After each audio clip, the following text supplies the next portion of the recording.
Anywhere you go, anywhere you go, you belong. Anywhere you said, anywhere you said, anywhere.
Marcus Speaks.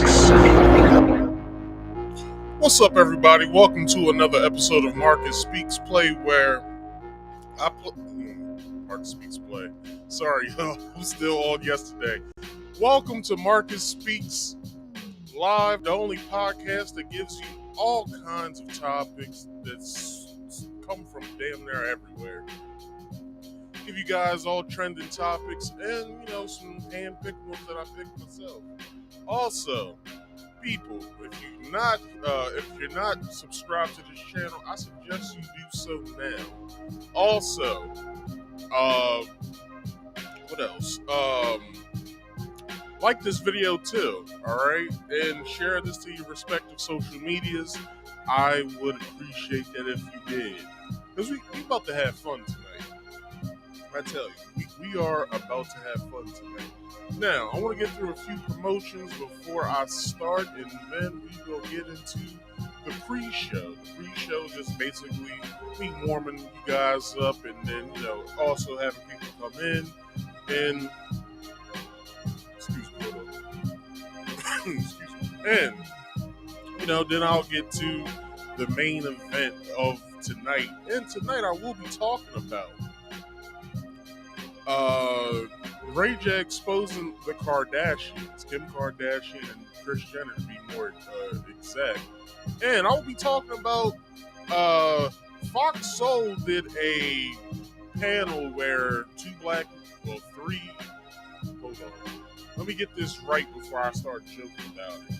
There was 2 black men, a black woman, and a transgender woman. I will talk about that tonight. And if you could, I have 2 YouTube channels, so both channels have something that you need to go and subscribe to. So, my main channel, Marcus Speaks, has this podcast that's streaming live right now, and also do Marcus Speaks Play here as well. But if you just want to exclusively just look at gameplay footage, I suggest you go to my second channel, Marcus Speaks Play, where I play an array of games, to Halo, to Kirby, to Mafia, whatever you like, it's right there. So please go and subscribe to both of those channels as well. Hit me up on my Twitch stream. I do that on Fridays as well, every Friday at 6:30 p.m. Eastern, excuse me, Eastern Standard Time. Also, if you would like to come up here and talk to me tonight, you can. It's very easy. There is a link pinned in the chat. I suggest you hit that so you can talk about all of the topics that I present to you guys tonight. But you can't just hit things without there being rules. I know y'all sitting there like, oh, come on, Mark. I know. But there's rules. So, rule number 1. Must be on camera. There's no ifs, ands, buts about it, alright? I'm sorry. You have to be on camera. So you're probably saying, well, what if I don't want to be on camera? It's fine. You don't have to be on camera in the public when I present you to the people, but you still have to be on camera when you come back here to the backstage. There is a private chat back here that you can let me know, hey, I want to be on the show, but I don't want to show who I am. That's fine. In the chat back here, do not make it a conversation. Just say what your name is that you have on top of your screen, and then I'll look and see who wants to be on camera, who doesn't want to be on camera. Just type in here your name if you want to be on camera or not, and then I'll let you know before I bring you up to turn your camera off or not. Also, the last rule, which is the most important, please silence all background noise. I can't stress this enough. Please silence all background noise because I don't want to hear what's going on in your life. And I'm pretty sure nobody else does either. So please go to a nice secluded spot to where you can come and talk to me and whoever else I have up here on the panel. It will be fine if you could do that because it would not only make my life better, it'll make your life better as well as the audience too. So please silence all background noise. Those are only 3 rules I have for that. You must be on camera. If you don't want to be on camera to the public, that's fine. But you still have to be on camera back here. Please silence all background noise. And one last final thing, if you could just like this video, subscribe to my channel. You can subscribe to both channels on either channel. It doesn't matter. If you go to Marcus Speaks Play, you can subscribe to Marcus Speaks Play and Marcus Speaks and vice versa. You can subscribe to Marcus Speaks and subscribe to Marcus Speaks Play. The fun never ends, alright? Just let you guys know this. And with that, the scrolling tip at the bottom, that is for you to read over. Those are things I do not say anymore when I'm getting into my show. When you see a space come up, that starts the scrolling tick all over again, or scrolling ticker. It starts it all over again, and then you can, have at it. See, it's starting over right now. Which, if you like that, if you would like to read over that, I suggest you do because that's everything for you. And it's also things that you can do for me as well as follow me on my social medias and stuff like that. And if you have a suggestion for a story or a game or something, you let me know, all right? So, without further ado, I think the one thing I want to start out with is, so if you guys have been living underneath of a rock,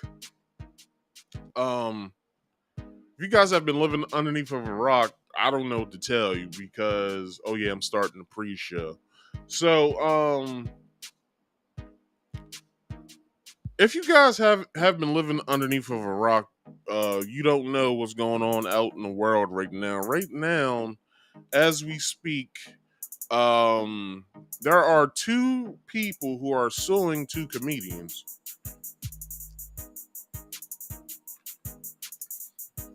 If you have listened to 2 of my if you have listened to 2 of my streams over the past 2 weeks, you will know who I'm talking about. I basically am talking about Ari Spears and Tiffany Haddish. These are the two people who have been basically bombarded with legal charges and stuff. So, if you guys paid attention to last week's show, you would know that I read off from the lawsuit, which I believe it was unfiled. So I don't know how to swing this, but I'll just say it like this. I read over the first 6 or 7 pages of the lawsuit. So with that, I got to a point in there that it kind of pissed me off, and I stopped reading it. Because number one, the girl said that she saw the movie Girls Trip, and it sparked old memories. And my whole thing is, if you don't like somebody, why are you watching their films? But be that as it may, if she wanted to watch it, it's a free country, it's America. She can do whatever the hell she wants to. But there was also another name that was in the lawsuit that I talked about briefly, probably for like 5, maybe 7 minutes. It was of the name of David Spates, that was the director of the very skit that is going around social media right now, with Tiffany Haddish and Ari Spears in it, called Through a P Word's Eyes. And with that, if you haven't seen it, I'm not showing the video. It is not for me to show. Um, but I will say this: it was very disgusting. I had to watch through it just so I can bring to y'all what I saw and the evidence of it and stuff like that. It was very disgusting. I suggest nobody to watch that. I hope Twitter took it down, as well as YouTube took it down. But I was scrolling through YouTube one night. I don't really mess with cable all that much. If I'm over somebody's house, I'll watch. But as far as in my own life, I don't deal with cable. So I have almost all the streaming services. I have YouTube, stuff like that. So I watch stuff like that, and then I basically have cable on my phone to where I can watch cable like that, but I don't mess with it. But I was scrolling through YouTube, and it was this lady that was just going around like calling all of these like talent agencies, I guess trying to get in contact with people's managers so they can drop them from their talent agency.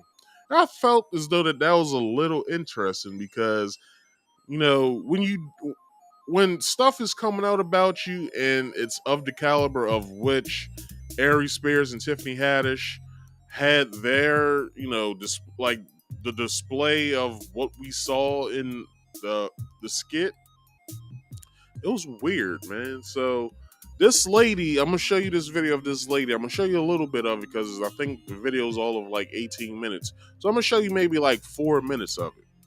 So before I do that, I have to get into this. So there's this thing on YouTube called fair use. Not only is it a YouTube policy, it's also the law. So in order for me to show you these videos, I have to use some sort of way of fair use to show you guys these videos I'm going to present to you guys tonight. And it also furthers my point when I do show you these videos because then you'll gain a better understanding of what I'm talking about. So, with that being said, I'm going to let you guys hear exactly what fair use is. Hello, everyone. I'm going to tell you about fair use. It's the law. Warning.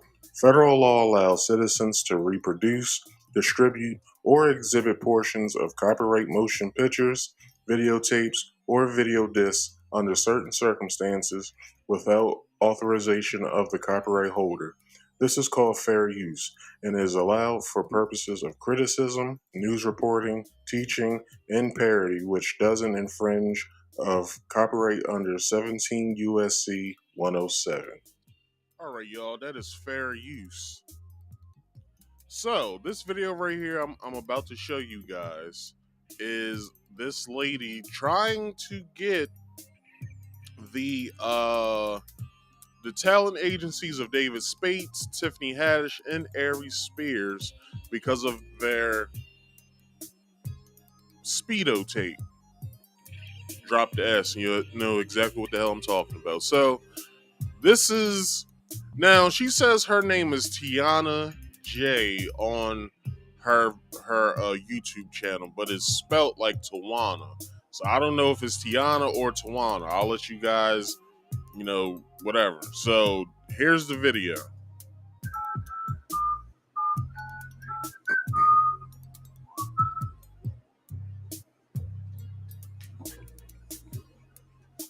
I consent to this recording.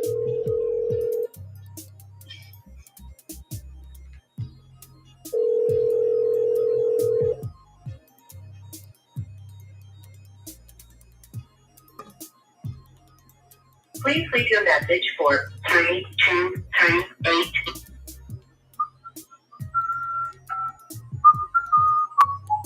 Seems like she's very pissed off. She's doing that what's that character from The Wire that always walked around with the trench coat and the shotgun? Omar. That's what she's whistling like she's Omar.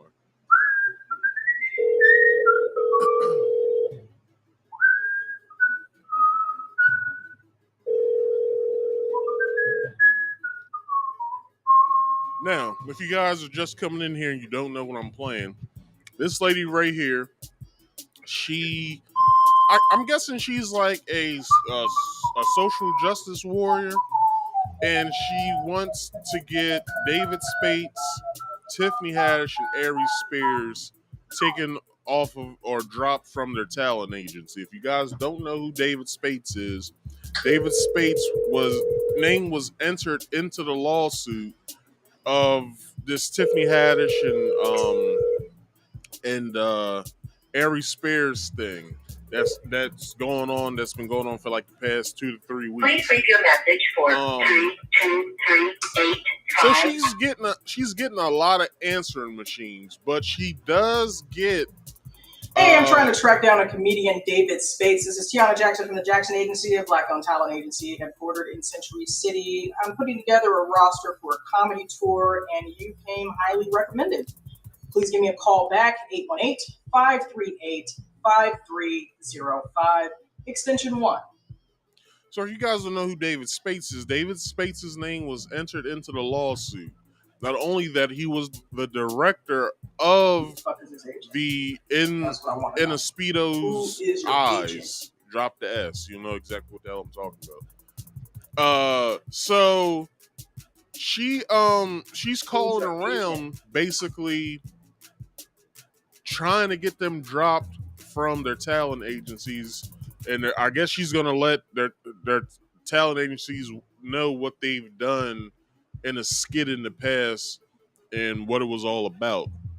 She only gets in contact with maybe one person, but it doesn't go any further than I have the person that you're looking for give you a call back or whatever. Because I guess she's trying to mask hey, I'm trying to set up a comedy show or whatever, blah blah blah. And whenever she gets... So the way I see it is this dude, he's got to be in the news too. I always wondered who filmed it. Who filmed this fucking video? And I'm pretty certain this is the dude. He's got a history of being in things with Aries Spears. We just saw the video in the previous. Oh, he's with Firestarter? Oh, that's black owned. Yeah, you're getting it. So I'm guessing she's getting all the information of where these talent agencies are. Firestarter is black and owned. Then I guess she's gonna give the talent agencies a piece of her mind, as well as let them know that they should be dropped from the talent agency. There it is. So, Nicole, what's going on? You're repping this guy? Why? Why?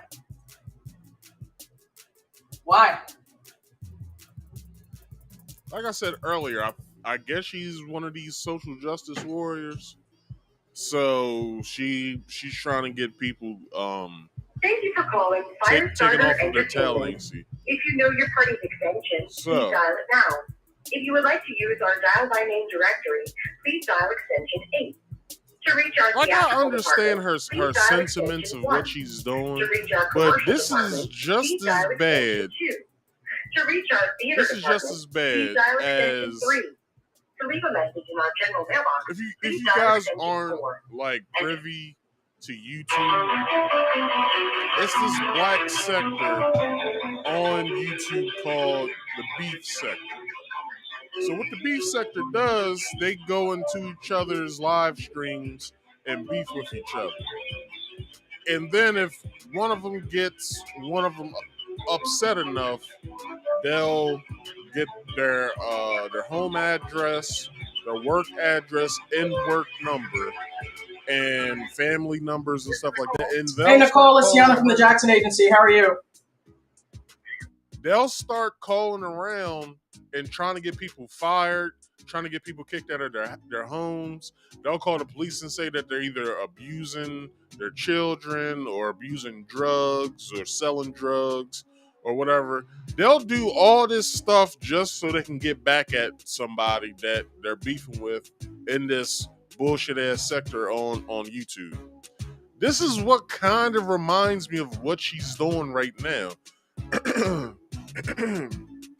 Although that I showed the video, I showed David Spates's face. Now, I guess he's a black guy. What I showed last week, which also in his not IMDb, but in his LinkedIn page, he has all of these videos that he's either in or he's directed or he's produced. Because on his LinkedIn page, he has director, actor, and producer. So when it comes to who wrote the sketches, we don't know if it was David, or we don't know if it was Aries, or we don't know if it was the two of them both too. So like last week, I think I said something along the lines of what she's basically saying too. If David Spates was in on this, if he was the director of said video that Tiffany Haddish and Ari Spears was in, then he should be put up on charges just as well as Tiffany and Aries. So basically, what she's doing is calling around. Again, I'll reiterate. What she's doing is she's calling around, talking, trying to find out who these people are represented by so they can be dropped from their talent agencies. Now, as far as Tiffany, I don't think maybe she will. Maybe she might get dropped if she was to be able to get in contact with these people. As far as Aries, who knows if he still has a talent agency? He may just only have a manager that handles his business as far as him going on the road every week. But as far as David Spates, I guess he has a talent agency. He's a black-owned talent agency of what she looked up. Maybe she knows some information that everybody else don't know. Who knows? So, I'll play maybe another minute of this, and then I'll get into the next topic of the pre-show. I am covering the Tiffany Haddish, Ari Spears situation, and I'm finding out that in the lawsuit, David Spates is named as the person who filmed it, and he's on your roster. David Spates, Spates. David Spates? Yeah, IMDb shows that he's rep by you guys, and that his Damn, I didn't know IMDb agent showed all that. is, let me get the agent's name. Agent is Jody. He's with our commercial department. Let me see. Yeah, so I'm calling you to suggest that you probably cut ties. He's mentioned in the lawsuit as being the individual who filmed the Tiffany Haddish, Ari Spears child pornography case in which they're being sued for. Really? Yeah. Interesting. So this is my courtesy call. It only gets more and more interesting. Yeah. Okay. Well, thank you for the call. How are you? I'm fuming, so I'm not happy about this situation, and I'm going to do what I need to do. So this was my courtesy call. Say you might want to cut ties. No, thank you. I'll let Jody know about the situation, see what she wants to do. Crazy. But thank you for the call. Yep. Bye, Nicole. All right, talk to you later. Okay. So at this point, if they continue to rep him, this just proves that Hollywood doesn't care. Agents don't care. All they care about is making their 10. I'm the outlier and the anomaly. David, you should call me back though, because yeah, I've already skip traced you, David Donovan Spates, and All right. So as you can see, she got in contact with, I guess, the receptionist. I guess they're going to pass that note on to his rep, his talent rep, and then they'll get that same information as well. So, like I said earlier, like the whole beef sector of YouTube does shit just like that. So for her to do it, which I understand why she's doing it, because she read the lawsuit and she's like, yo, like this dude was named. I need him dropped from his talent agency as well as Tiffany and everyone else because this shit's wild. I understand the whole thing of what she's doing. It's cool.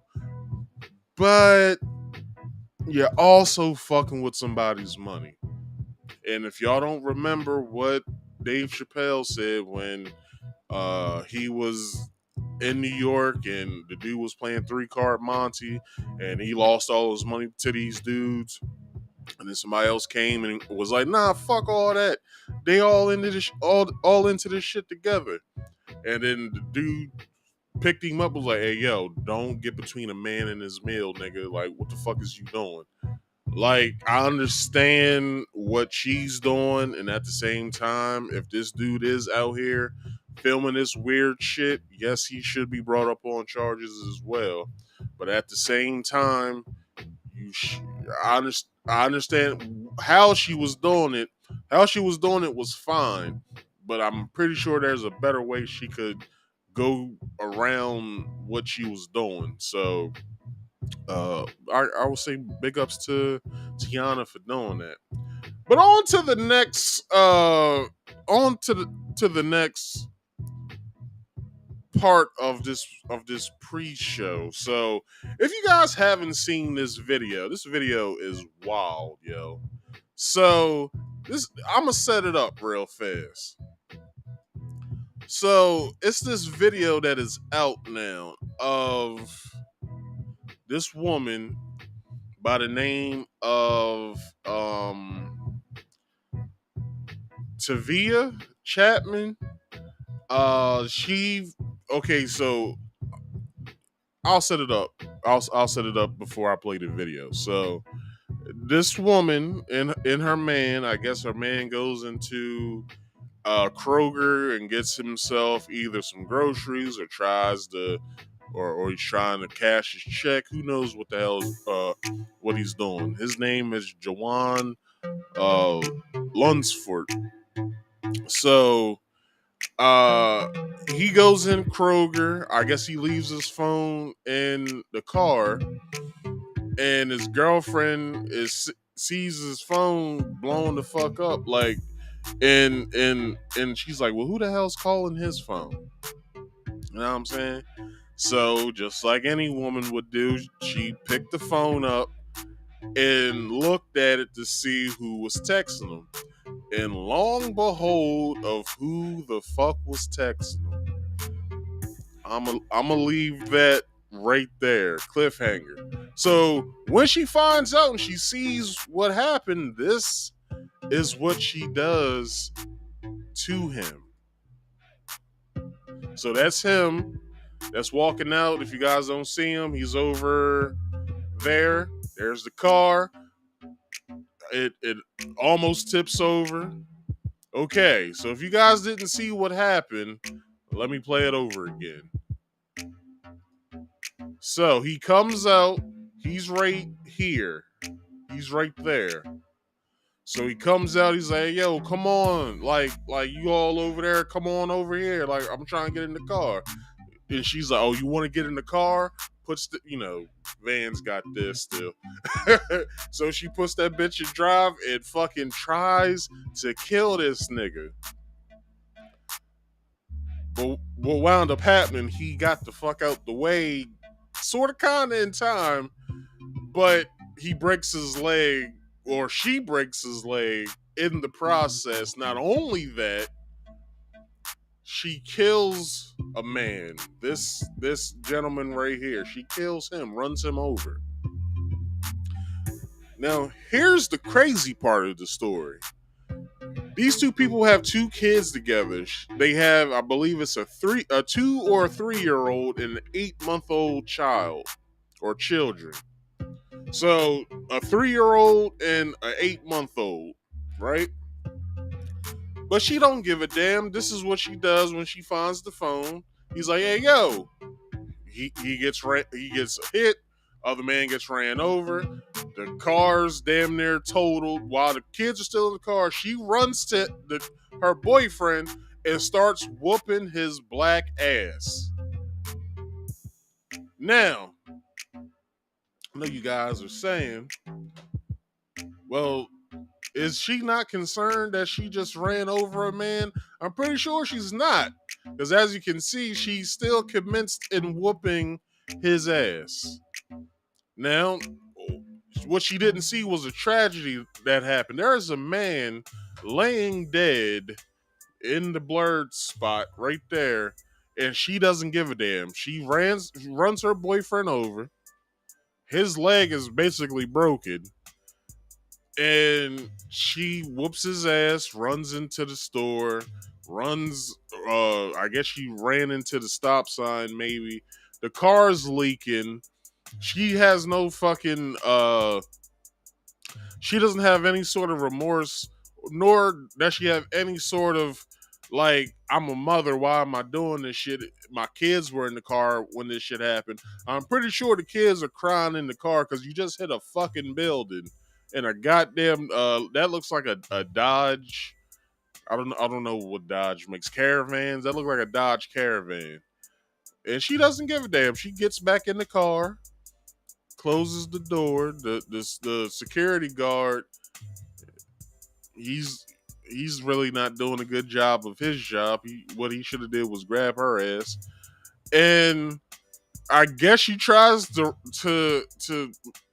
move the car, but the car is unable to move because it's leaking valuable oil or fluids out of the car, so she can't move the car now. So homeboy gets ran over. Boom, that sucks. I've been ran over.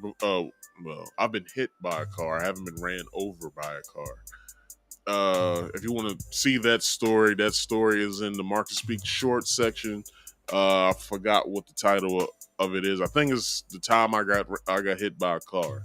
You'll see it. It's a car and a dude getting hit in the thumbnail. You'll see it.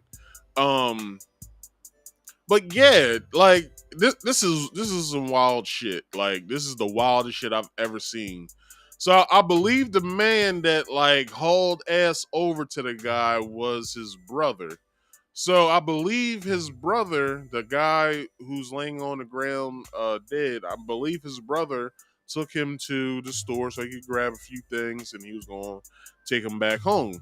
So what had happened was, this young lady right here, her name is Tavia Chapman, runs over I don't know the gentleman's name that died, but may he rest in peace for her fucking shenanigans, because that shit was just it wasn't called for. I believe that's probably like a passport picture, maybe driver's license picture, who knows. But fellas, the number one rule that you should know is never leave your phone around your girlfriend. She's gonna snoop through it. She's gonna see who the fuck you've been talking to. The main thing she's looking for is if you're cheating on her. If you don't understand that yet, why the fuck have a phone? Look, I cut all ties to my phone carrier as soon as I get into a relationship. I don't have a phone. You gonna have to send a signal in the sky as if I'm Batman. Like, that's the only time you'll be able to get in contact with me. Because as far as me having my phone around somebody that doesn't trust me, because fellas, let me let y'all into a little secret of how I get down when I get into a relationship. Now, I know y'all probably, when y'all get into relationships, y'all automatically trust the person that you're with. That's a no-no. What you should be doing is, instead of her having the 100% all the trust in the world that you have for her, she should start at zero and earn her trust. That's how I do it. Because at the end of the day, when you guys break up, it don't hurt as much. You just be like, oh, well, I didn't really trust your ass like that any goddamn way. So I'm cool. But, you know, this is what trust gets you. It gets you ready to fuck over with a broke leg. But I will tell you guys this shit now. As far as her doing any time for her bullshit, as far as killing this dude, they're basically blaming her actions on her boyfriend. Isn't this the same shit that they did to that lady in LA that ran over or ran through traffic and basically set a couple cars on fire, killed an infant in the mom and somebody else? Like, that's the same thing that they did to her. They blamed it on her boyfriend because I guess she told her lawyer, "Hey, I was arguing with my boyfriend when I ran through that intersection." They blamed it on dude. It wasn't his fault. He had an involvement in it, but it wasn't entirely his fault. Like, he basically had something to fuck to do with it, but he didn't kill nobody or run through an intersection. Plus, they said the homegirl was drinking too. She had came from like a party or something, or like a company, or like a company picnic or something. It was alcohol involved and whatever. Like, whatever the story entails, who cares? Because I believe they sentenced her to some time. She's gonna be doing some time. I hope they do this to her too, because that was entirely stupid. The best thing to do, and I'm gonna share this with you guys. What a comedian said that he did when he was with a date at an amusement park. So Corey Holcomb said that some girl that he was dating at the time, um, she had, I guess, saw a dude that she went to college with, and he was like, a Q dog and shit. So he said he was standing there with her, like smiling, like holding her hand, looking crazy, and he started looking like, well, hold on, like, I've been sitting here looking like a sucker this whole goddamn time. So he said he let go of her hand. He said, "Hey, yo, I'm gonna be by the concession stand. Just find me over there." He said he got in his car and he left. And by the time by the time she realized that she's been sitting here talking to that dude the whole time, she called him and was like, "Hey, where are you?" He said, "I left. You was talking to that Q dog nigga. Go ahead and have him take you home." So, fellas, here's some takeaways from this. Number one, always have your phone on you at all times. Keep it in your pocket. Do not leave it around anywhere to where your girlfriend or someone that you're just talking to can see it, because they will go through it. Number two, if you find yourself in a situation like this, instead of you running towards the building, run the fuck in the parking lot. But she's already upset, in her cognitive dissonance, or her cognitive skills aren't as great. So if you zigzag and you look, there was a lady right here. You see her? Hold on. It's a lady right there that's walking through the parking spaces. You could have ran through that. She would have ran into one of them damn cars. So always run into the parking lot when shit happens like this, and you can duck it and weave in and out of parking spaces, and she'll never catch you. Number 3, if you do have a crazy bitch like this, get the fuck from away from her. You know why? Because you gonna end up with a broke fucking leg. That's what the fuck happens. I remember the night I came in the house and I got attacked with a goddamn hammer.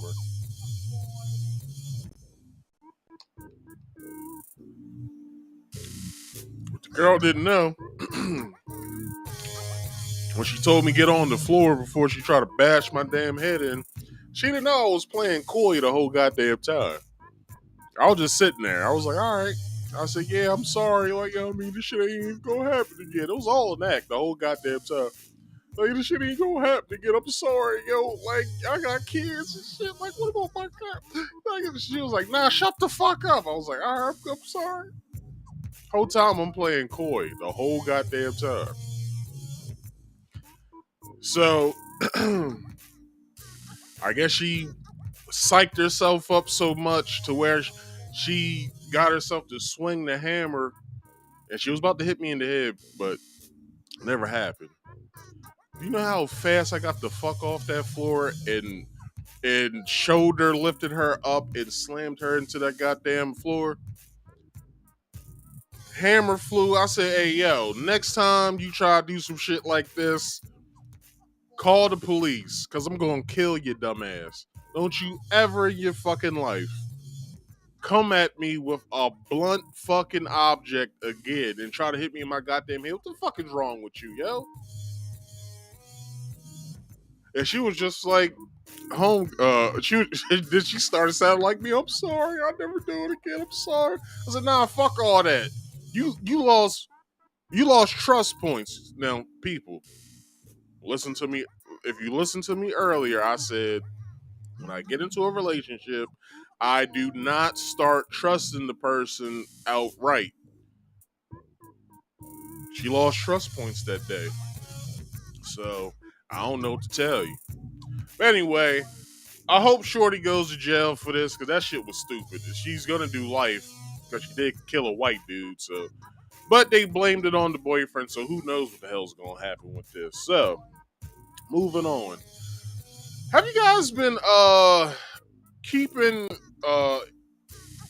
have you guys been keeping tabs on this whole Little Mermaid situation? Now I may add, Halle Bailey is probably, and her sister Chloe are probably two of the most beautiful black women I've ever seen in my life. Beautiful.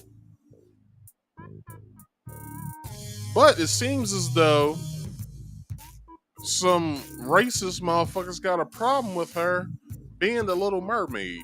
So much so that almost 2 million people have disliked the YouTube video of the teaser trailer. Now, this is crazy. This is crazy. How in the hell are you gonna dislike somebody black playing a mythical creature? A mermaid is a mythical creature. They do not exist. They do not exist. So much so, it's a guy by the name of, and his name's blanking on me right now. He has this movie out called What Is a Woman? So I guess he was trying to be funny as well as trying to take the side of Halle Bailey, and he basically was like, well, uh, there is no light when it comes to being in the water. If you go down in the depths of the sea, you can see that there's these fish that are basically translucent, and only thing you can see is their bone structure and all this other stupid shit. So he was like, if the Little Mermaid really did exist, she would be translucent. It'll just look like a floating skull with hair in the ocean. So basically, the far left news started running with that story and started calling him racist. Now, I would say I agree with him, but you guys, like, although this is a Disney film, do you know how many times or how much this has happened to only black actors in Disney films? You got John Boyega, who played Finn in the recent Star Wars trilogies. He got so much hate of for his character, and he said that he had experienced a lot of bullshit when it came to those movies. Also, you just had Moses. Her last name's blanking me. She just was in the Obi-Wan series.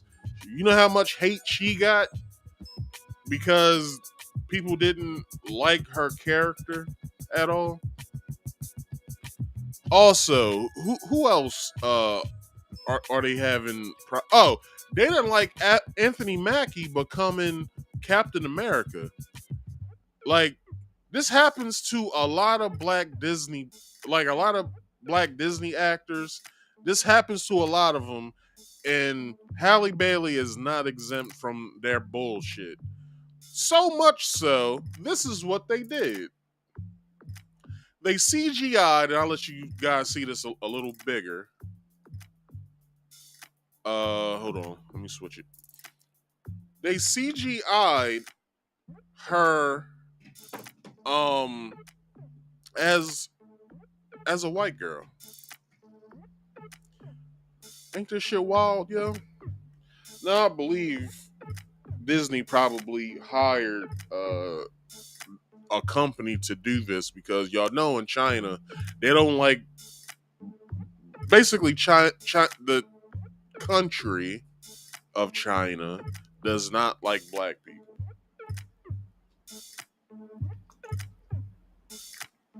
Before y'all start seeing all this like George Floyd shit, right before that time, a story came out that got buried of Chinese people beating the living shit out of black folks in the streets in China. No bullshit. In subway stations, shit, on the street itself, getting in arguments with these people. Like, for what? For what? What was they doing that shit for? Now, with this though, this is really fucked up for the simple fact that it was a guy who owns, I guess, a CGI company that says I can when the movie comes out, I can redo the movie within 24 hours and make Halle Bailey basically go away.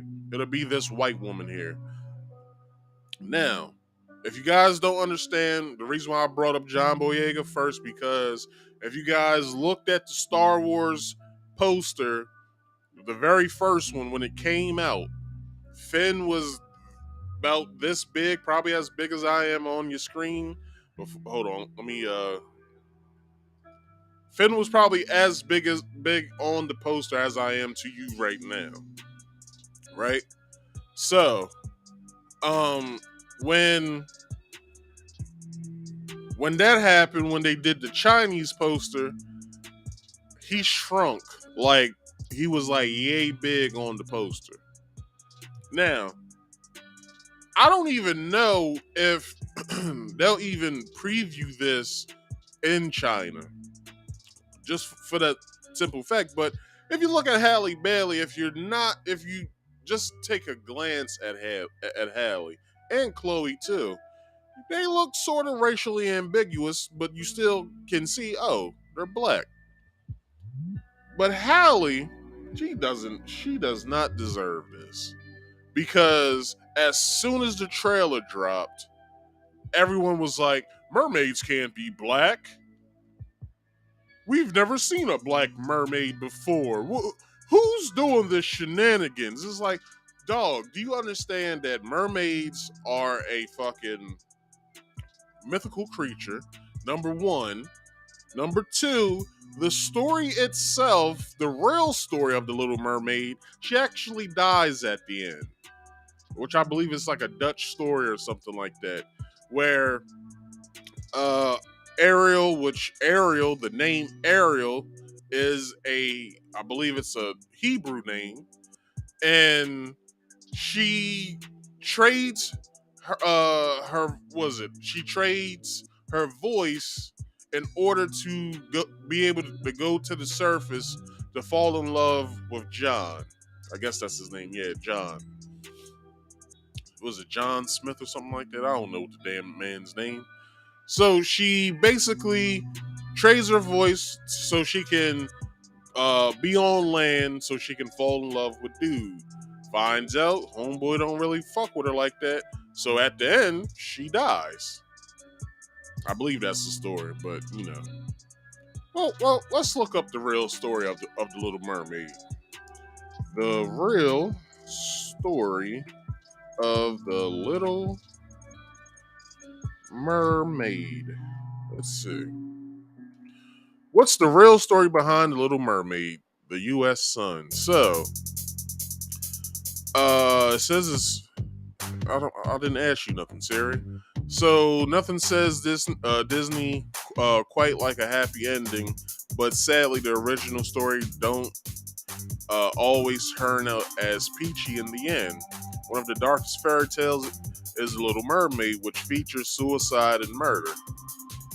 Hans Christian Andersen's 1837 story follows the 14-year-old mythical creature on her quest to find true love. The mermaid shunned her life in the sea in search of a prince, a plot line that we know well from the original movie. But the torture she goes through to achieve this isn't like any you see in Disney. She visits the Sea Witch, who we know as Ursula, where she strikes a deal. The creature of the sea swaps her beautiful voice and tongue for some legs.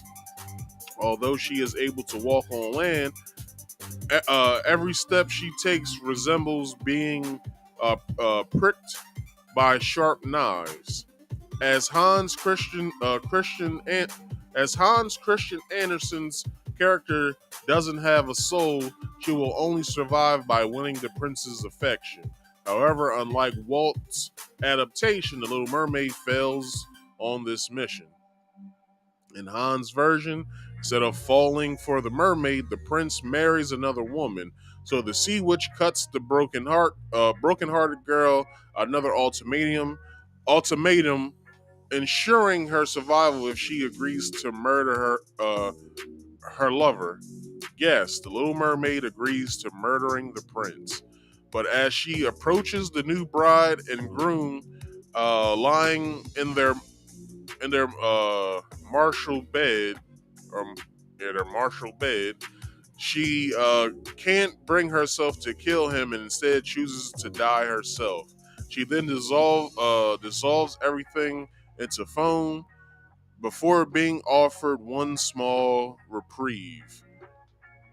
As her spirit floats in the sky, she eventually earns a soul by carrying out good deeds for a whole 300 years before ascending into heaven. After looking into the original tale, it's no surprise that Disney decided to make some adjustments. But The Little Mermaid's fate wasn't the only dark plot line that features in the Danish author's tale. In the novel, the sea creatures are anything but innocent. The title character's sisters boast about luring sailors into the sea to their death. So basically, her sisters are sirens, which are um, Greek of Greek mythology. Also, her father, King Trident, is an offshoot of the Greek god Poseidon. So this has a whole bunch of shit in it that isn't You know what I'm saying? Like, and then they're getting upset that Halle Bailey is playing the character, but they don't have no sort of fucking like this shit is just wild, yo. Like they really are on the tip of nah, fuck that. Black people can't be mermaids, and white people can't go to heaven. I'm sorry, like y'all don't have souls. Can we say that? Can we say that? Like this shit is wild. Like I saw some shit on Twitter where they're like redoing, which I believe it was somebody black that did this to try to be funny. They was redoing old like black film posters and putting like white faces on them. Hilarious. Um, but yeah, this is the shit that they doing. They doing all kinds of dumb shit to try to make their point of black people can't be mermaids. But guess what? It's not for you. It's for children. I'm sorry. If you're going to a children's movie, then you should be locked up just like Ari Spears and Tiffany Haddish. You fucking nasties. Anyway, moving on. Everybody, that was the pre-show. Hope you guys liked it. We are about to get into the show itself. But before we do that, let's get into a quick overview of what the show is going to be about tonight. I will be talking about Ray J, blast Kim Kardashian, and Kris Jenner for referring to the X tape by lying about how it came about. Also, Fox Soul mediates a no holds barred debate about black men's role in America. Now, let's get into the first topic because the first topic is best served hot. This tea is hot as fuck right now, to where I'm not even gonna touch it. But nah, let's get into this. So last week, right? I'm I was on YouTube waiting for this podcast to come on that I watch on Saturdays. So I'm steady waiting for it. I'm like, damn, why ain't this shit coming on? So I was like, let me wait. Let me waste some time and wait for it by watching somebody else. So who I saw was uh Gossip Girl, Neek at Night. So I like Neek. I watch Neek. Like when I was like trying to find shit to watch on YouTube, when I stopped like going out on the weekends and stuff, I became a homebody or whatever. I was like, damn, who the hell can I watch? So Tasha K was one of the people, as well as Neek. So Tasha K's stuff was sort of slanderish, and it was I saw that how she was trying to build her stories on shit.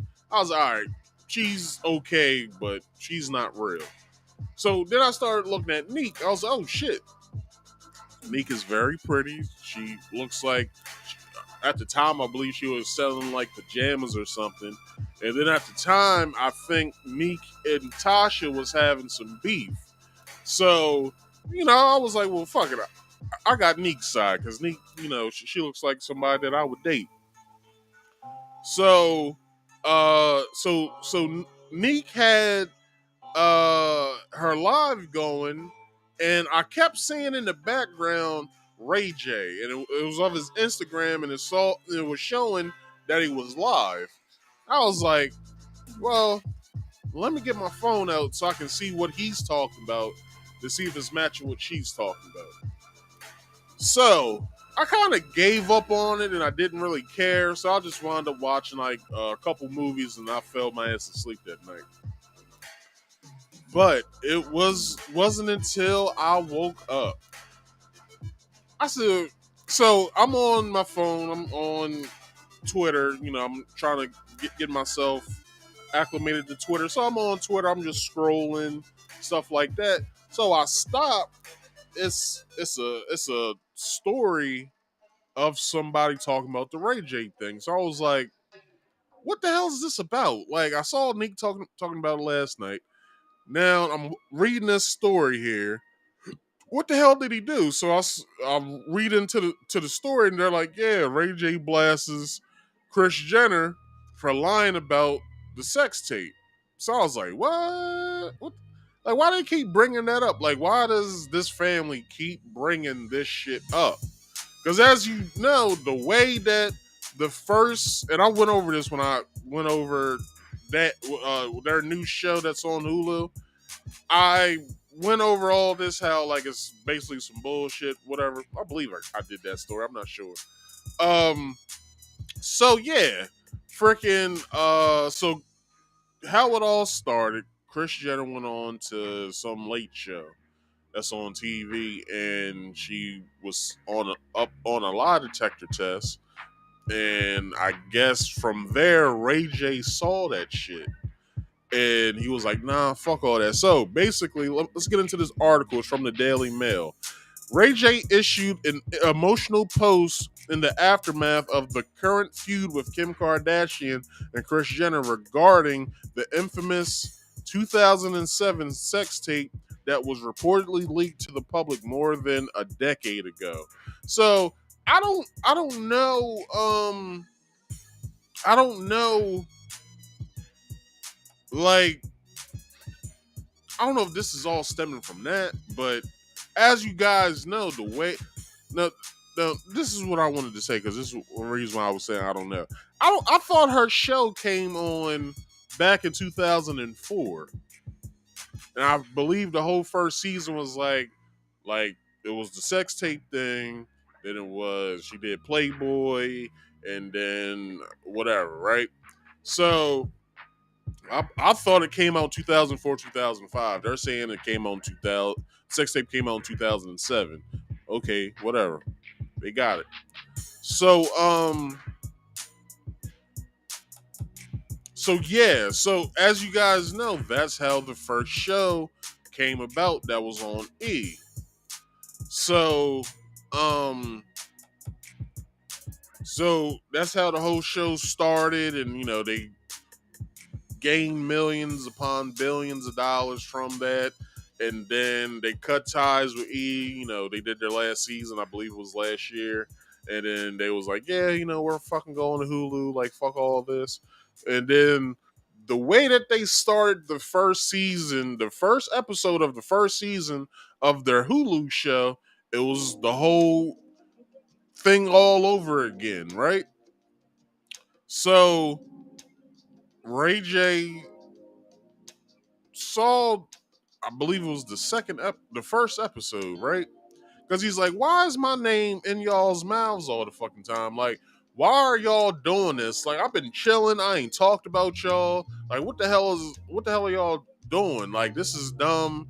Like, you grown, I'm grown. Like, why are we getting into this all over again? Like, this is real stupid, right? So, um, this is what he had to say when it came to this, right? So let me take this picture down, and then here we go. Yeah, playing motherfucking games with me. You know what I'm saying? And what's crazy is that, hit me with the light. What's crazy is that, like, I'm supposed to be on vacation. I'm in the Dominican Republic, and I'm looking at somebody mama lying and just really just laughing at niggas like, you're gonna try to crush my career, make me look stupid when you know you was the mastermind, and then go out to dinner later and eat with your rich friends, huh? It's just like, well, we fucked him over again. We always fucking Ray over.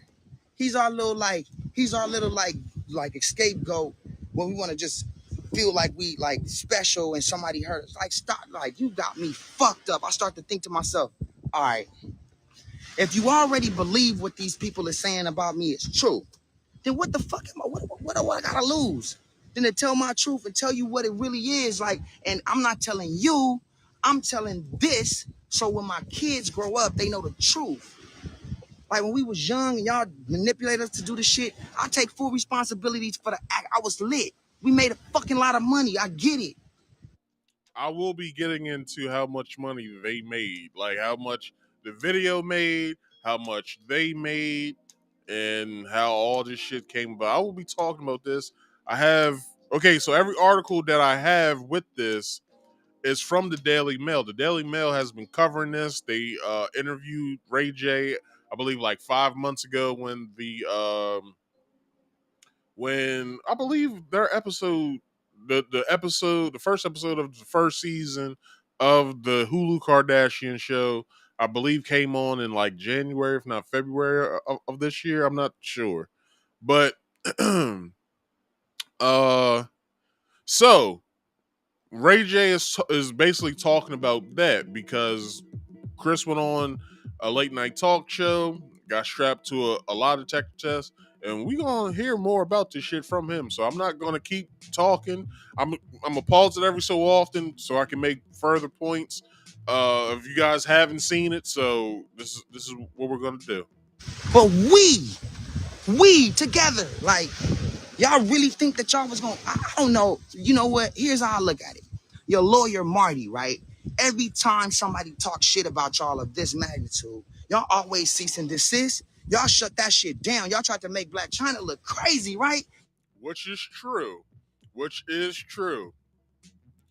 I remember Kim saying, if you come after my family, we're going to end you. I remember Kim saying that. If you guys don't remember Kim saying that, Kim said if you come after her or her family, that she will sue, basically. Like, it's to the point, if you say certain salacious things about them, they'll send a cease and desist first.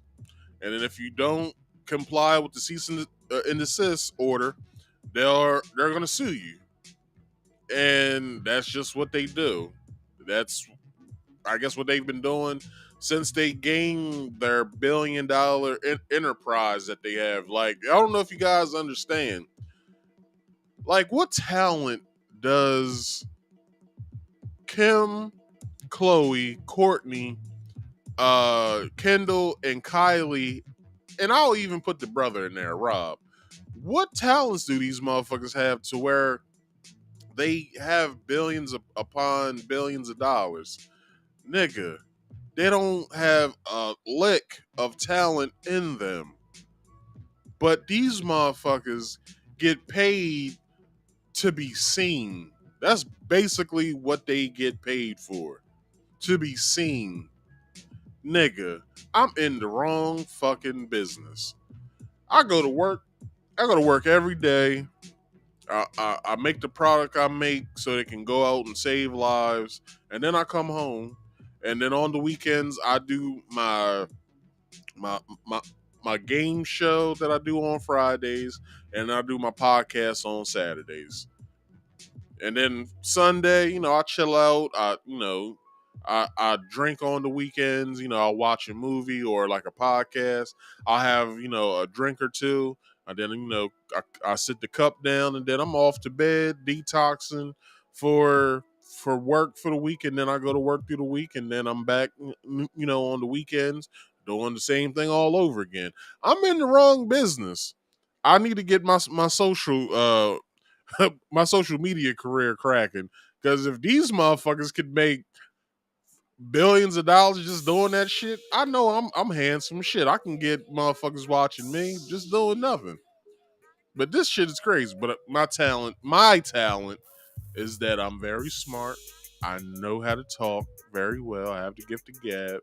And I'm talented as far as like mechanical shit, fixing shit, all kinds of stuff. Like, what I'm saying? I grew up in a poor household.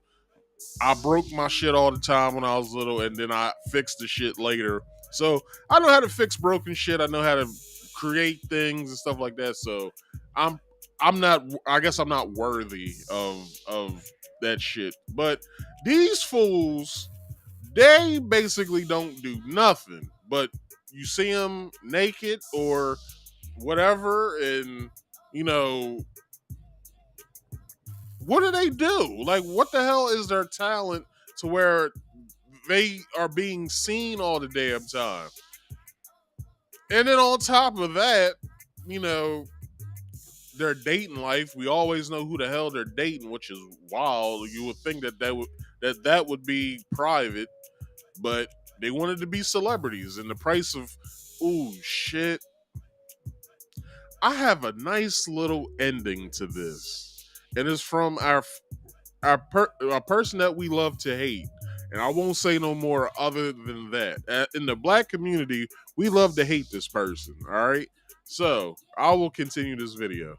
Because you felt like you had the facts. Crickets. Kim ain't responded to this at all because she know what she did. And Chris, you know you ran the play. I'm going crazy tonight as far as like my energy because I'm so like disgusted at sitting back and waiting for what? Like waiting for what? I can't see the comments. I don't give a fuck about what nobody say. All I care about is my daughter and my son growing up. Like, damn, Pops is 100. Like, Pops would never put anything out without anybody's consent and make millions on their fucking demise. Like, y'all, okay, I'm going to the house. They sending me all the shit I got at the house. They emailing me all these facts. Y'all sued Steve Hirsch, that's a lie.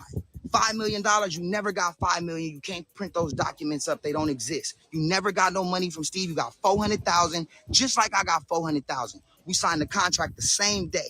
You got the same contract I got, except guess what? You rushed me to sign the contract because your mama was rushing me to sign it. So guess what you did? You signed my deliverables in your handwriting, right? Because you was rushing me. So you signed my deliverables.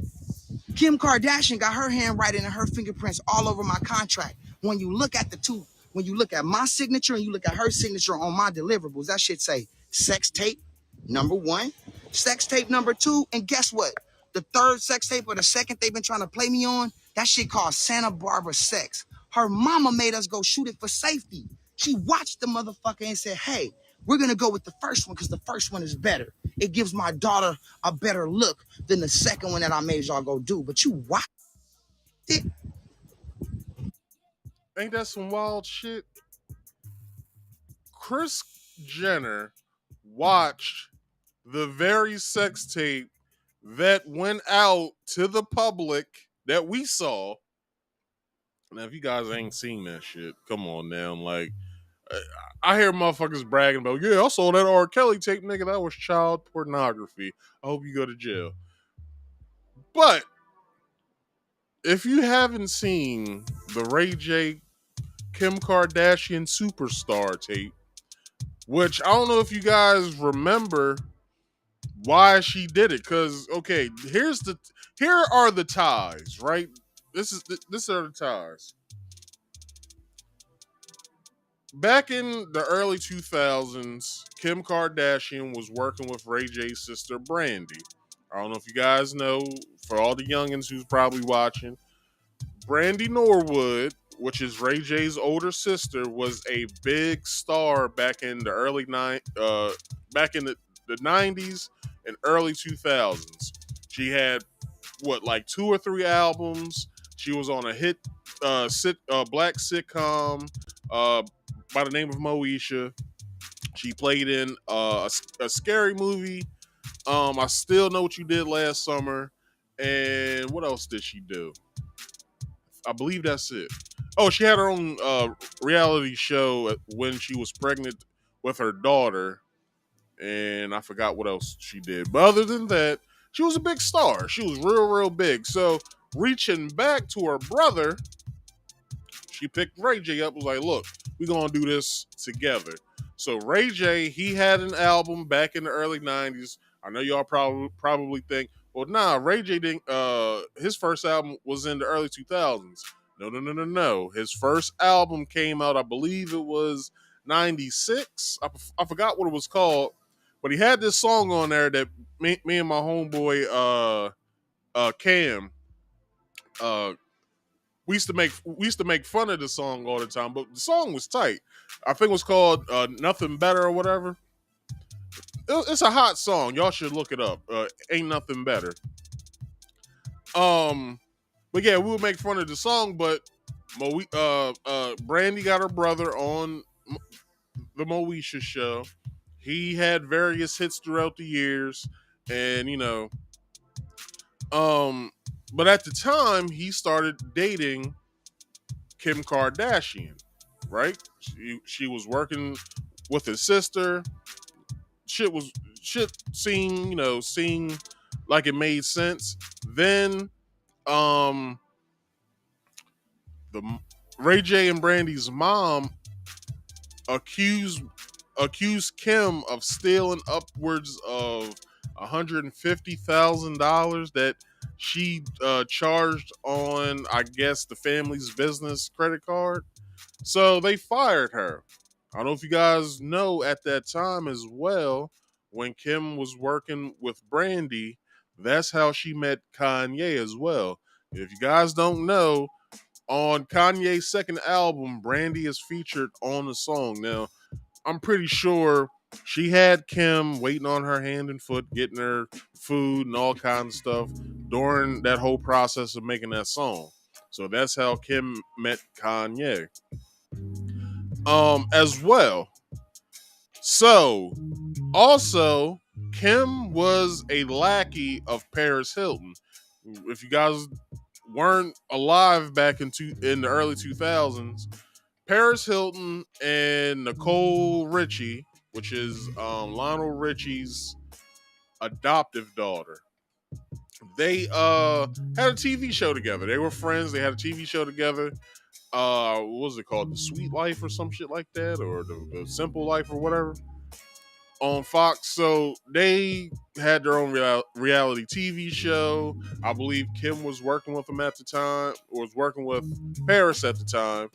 And then Paris came out, or her boyfriend at the time that she was dating leaked or sold their sex tape to Vivid Entertainment. So, they had to go through that whole fuck process. So Kim saw that as a come up.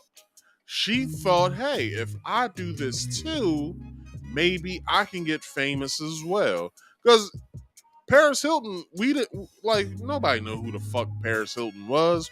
We just knew that at the time when she was becoming famous, that she was the heir to the business of the Hilton hotels, which Hilton hotels own like various other hotels, like what was it called? The Laquita Inn. What's the other hotel that's around here that they own as well? I stayed in a few of them. They also have Hiltons and all kinds of hotels that they own. So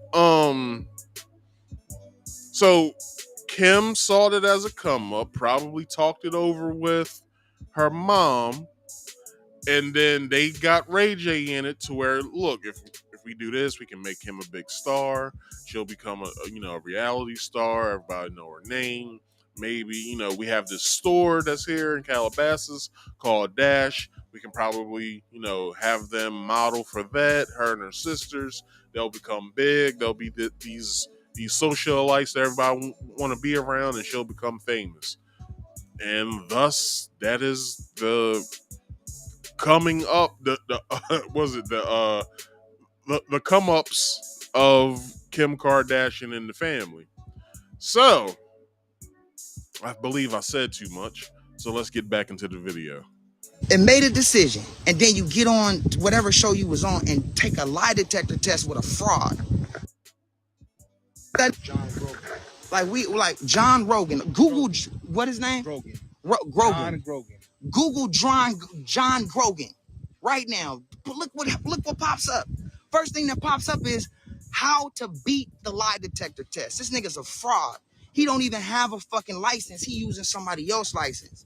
So they think they could just run that play. Everybody say, oh, it's over with. And then they move on with their life and keep shitting on people. Not no more, dog. Like, no. All right. So, let's get into this article. So, in a distressing social media post last Saturday night, the Raycon founder 41 wrote, "My soul hurts, but God is working this out. I get emotional because I love my kids and I care about what they think and feel about me in their life. It kills me to think that hold on. It kills me. Where the hell is that? I just lost it. It kills me to think that they would keep this inhumane with no love or value for others' emotions or families. You thought you want it all, but you're about to lose. You're about to lose. The For the Love of Ray J star issued a 40-minute video last Saturday while he was still vacationing at a luxurious mansion in the Dominican Republic.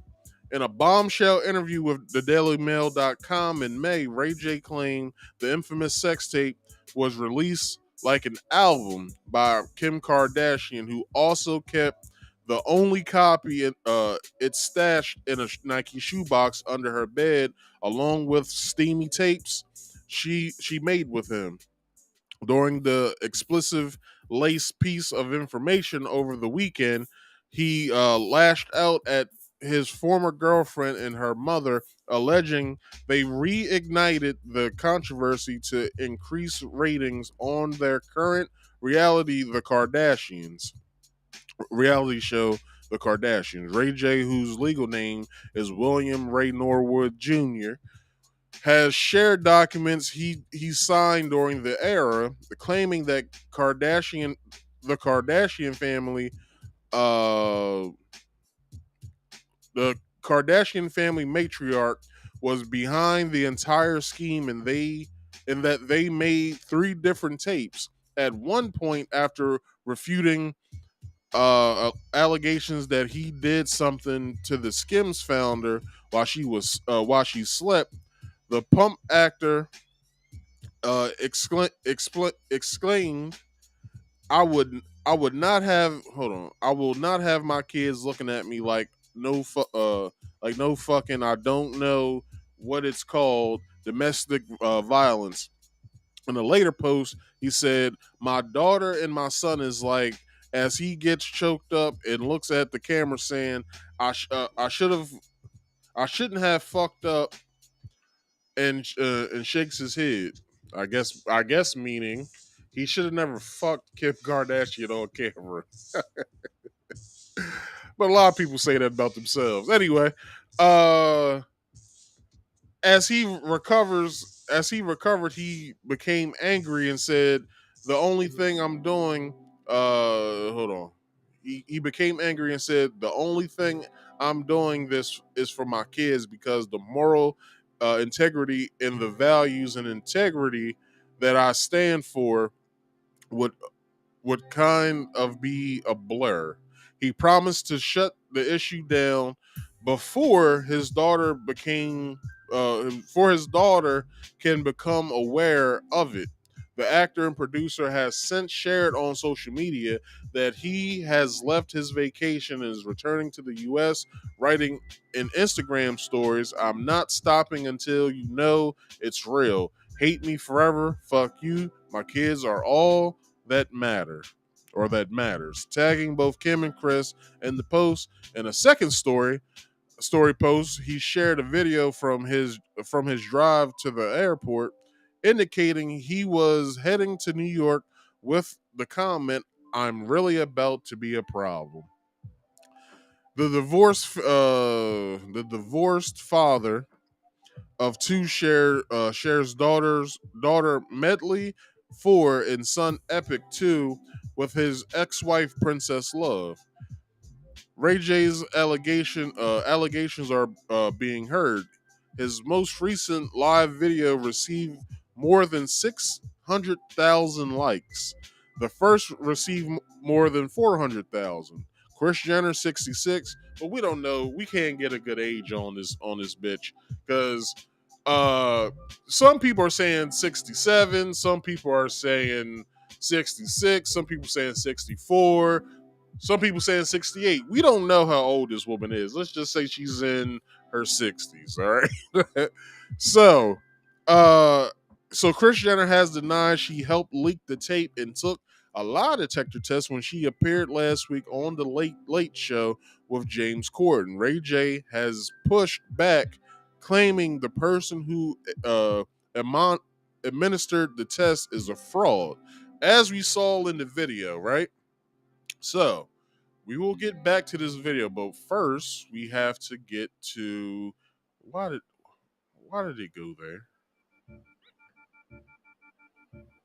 Hold up. So okay, yeah, I had it in the wrong spot. And then I'll drop this down here as well, just for safe measure. So, and I'm supposed to be at that point. I'm just setting this next video up for you guys, so we'll get into the other bit in just a second. Do I got it there? All right, so Ray J blasts CBS and James Corden for hiring fraud polygraph examiner to test Kris Jenner on Kim Kardashian sex tape. So last Saturday, Ray J blasts CBS and James Corden for hiring an alleged fraud polygraph examiner to test Kris Jenner over the 2007 superstar sex tape. It all started when world-renowned examiner John Leo Grogan strapped the 66-year-old momager into his lie detector test on last Thursday's episode of CBS The Late Late Show with James Corden. So, this was the exact thing that happened. So, we'll get into that. Let me drop this, and then we'll get into it. Mind, are you ready to tell the whole truth and nothing but the truth, so help you Bible? Bible. Okay. Then let's begin. So, Chris, what we need you to do is put your hands flat on the desk, okay, and try and stay as still as possible. Kylie and I were going to ask some questions. The first few questions are easy, just so that John can calibrate the machine. Okay. Okay, so, right. Kylie, just so you know, we have questions here. Mm-hmm. However, should the mood take you a little further down the line and there's something you really want to know that we might not know about, feel free to ask it. Okay. So I will ask the first question. I love this game. This is the first question. This is just to calibrate the machine. Okay. What's your name? Kris Jenner. That's true. My turn? Yep. What day is it today? It's Thursday. True. Okay. Who is the... Now, if you guys have not seen this guy do polygraph tests all over TV, I remember seeing this guy back in the early 2000s when Robin Big reality TV show on MTV was big. He did the lie detector test. I forgot what the lie detector test on that show was for. I believe they strapped drama to it. But when that show was out and it was popping, they did a polygraph test, and John Grogan, he was on that show. He does damn near all of the polygraph tests on TV. You can see this dude damn near anywhere. So, by Ray J saying that he's a fraud, hey, look up his name, John Leo Grogan, and Ray J said that the first thing that pops up is how to be the lie detector test. I have an open window here. I can just type John Leo Grogan up.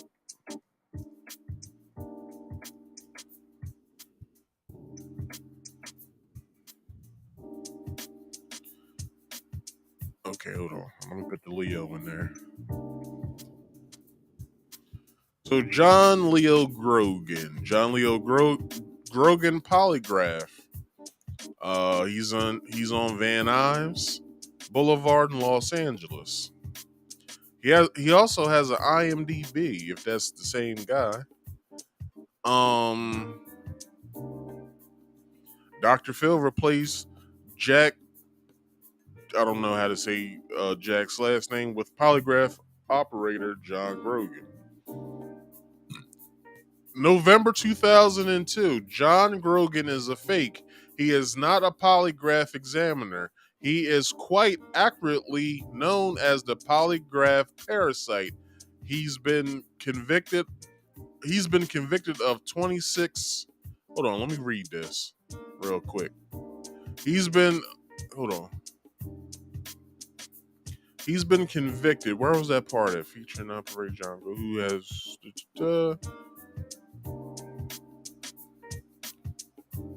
he's been convicted. Where the hell was that at?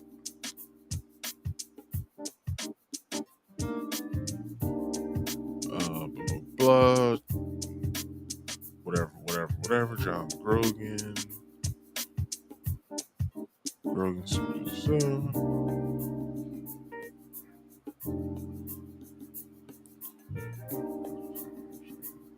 Oh, for fuck's sake, come on now.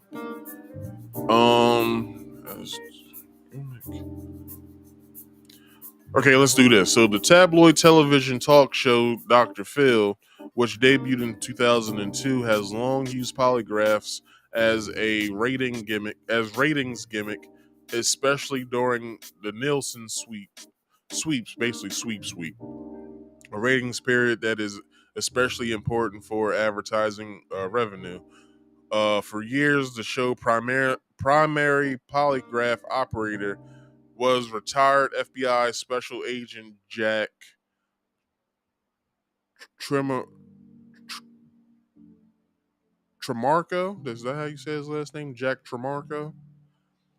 Let's see. However, Tremarco died in 2008.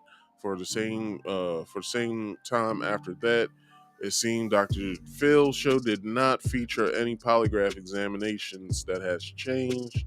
On October 29th and 30th, on 29th and 30th, October 2020, the first 2 days of Nielsen's November sweeps, Dr. Phil's show ran a 2-part episode featuring polygraph examiner John Leo Grogan, whom show has Phil McGraw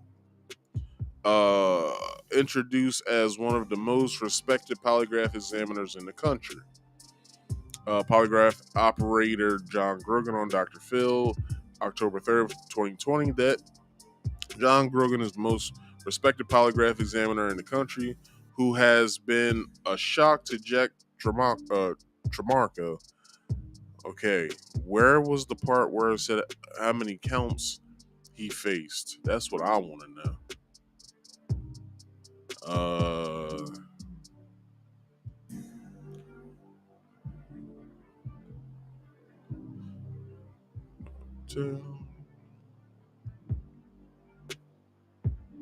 Okay, John Grogan is a fake. He is not a polygraph examiner. He is quite accurately known as a polygraph parasite. He's been convicted of 26 counts of fraud and has his PI license pulled from him. And he simply became a world-renowned polygraph examiner. It's all BS. He never graduated from a polygraph school, and everyone knows him for what he is, and I can't believe he has the thing to go on radio show, have people like me listen, an expert not to be disclosed. So he did 26 he got 26 counts. Hold on. He got 26 counts of fraud and had his PI license, his private investigator's license, pulled from him, which means he's a fake. So, this shit's crazy. This shit is crazy. But let's get back into the video. President of the United States. Biden. Full name? Joseph Biden. True. Okay. Who is your favorite late night host? James Corden. True. Now everything can't be fucking true, yo. Like, come on, man. Like, she probably like Letterman. Like, come on now. She probably likes Letterman. She probably even like what's his name? J. What's Jay's last name? Jay Leno. She probably like Jay Leno more over David Letterman probably. So what the hell is? Come on now. Everything can't be true. Let's keep going. I love it. Plus, he's looking at a screen. I thought polygraph tests have that needle that go back and forth, and whenever you line, that shit starts going crazy on the thing because usually it sits, and then it only does like little small marks. But when you start lying, that shit starts going crazy on that page. Man, come on now, this shit seems fake. Okay. Nobody tell Alan.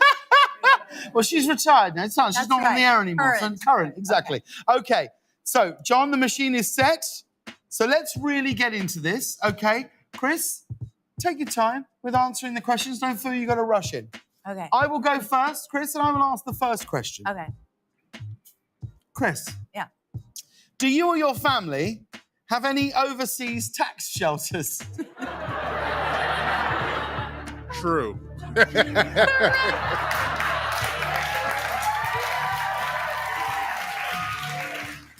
No. It's true. True. No, it's not true that it's not true. It's true that it is true. They probably do. Come on. What rich person keeps all of their money in the United States? Come on now. I know plenty of rich people who probably have Swiss bank accounts and all this other craziness. So you gonna try and tell me that y'all don't? Get the fuck out of here. Anyway, let's keep going. That's so funny. Okay, Kylie, go for it. I was going to ask this question anyway. Am I your favorite child?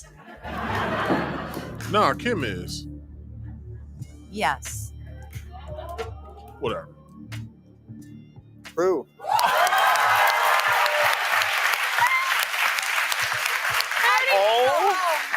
can't go home. The only reason why I will probably say that is true because Kylie is the youngest child. I'm the youngest child. My mom always told me that I was the favorite. Hey, it could be true, but we all know Kim's her favorite. Come on now. She's the one who made most of the goddamn money that y'all are spending. Oh my God. I already knew the answer. I mean, the speed at which you answered. I know. Oh. Who is your second favorite? No, I'm joking. Okay. Here we go. Okay. Moment of Are truth. you ready for this next question? I don't know. I'm going to show it to Kylie just to see her reaction. I'm sweating. Oh my God. Okay. Here we go. Okay. Did you help Kim release her sex tape? It's okay. No. No.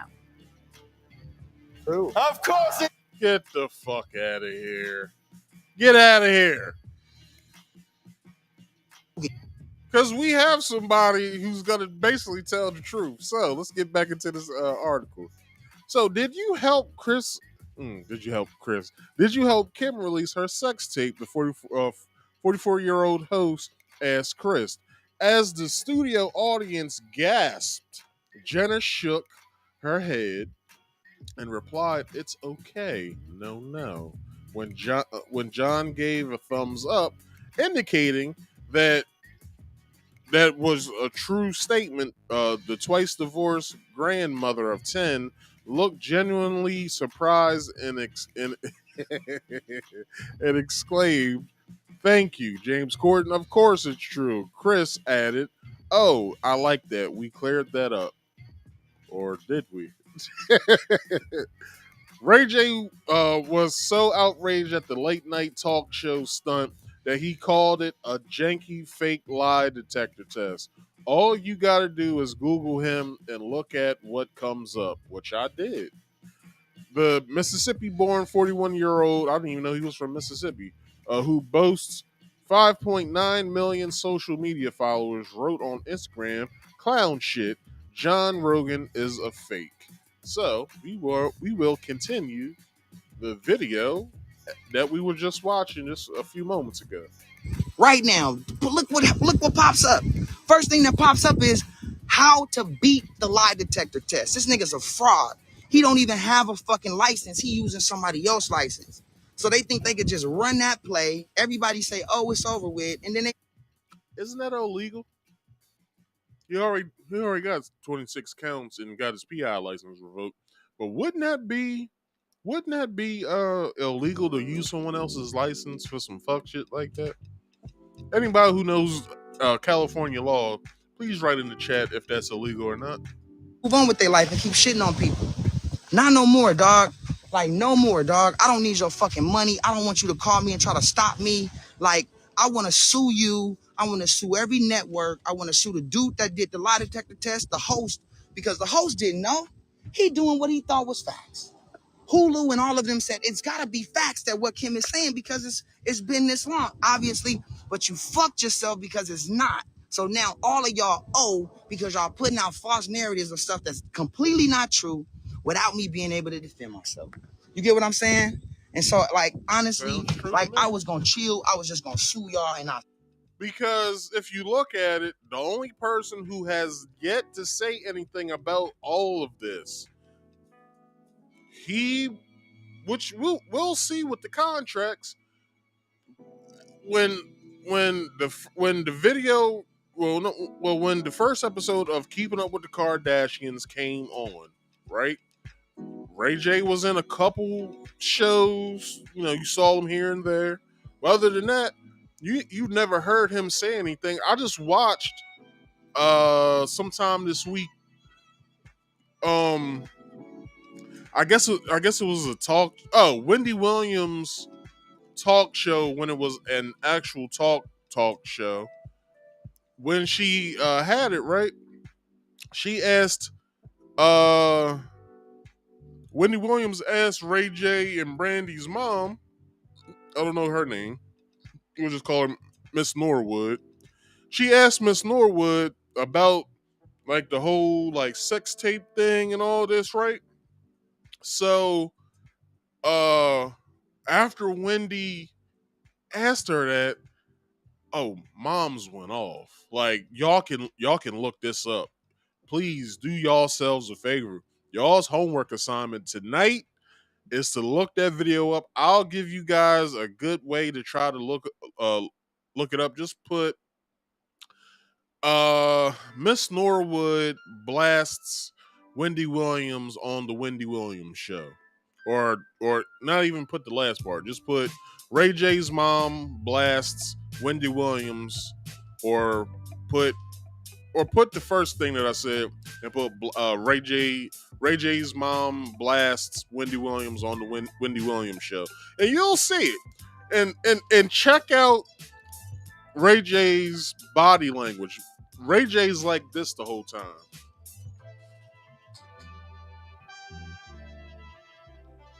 Ray J's not saying a word because he signed contracts. It said in the contract that Ray J is not to speak Kim Kardashian's name at all.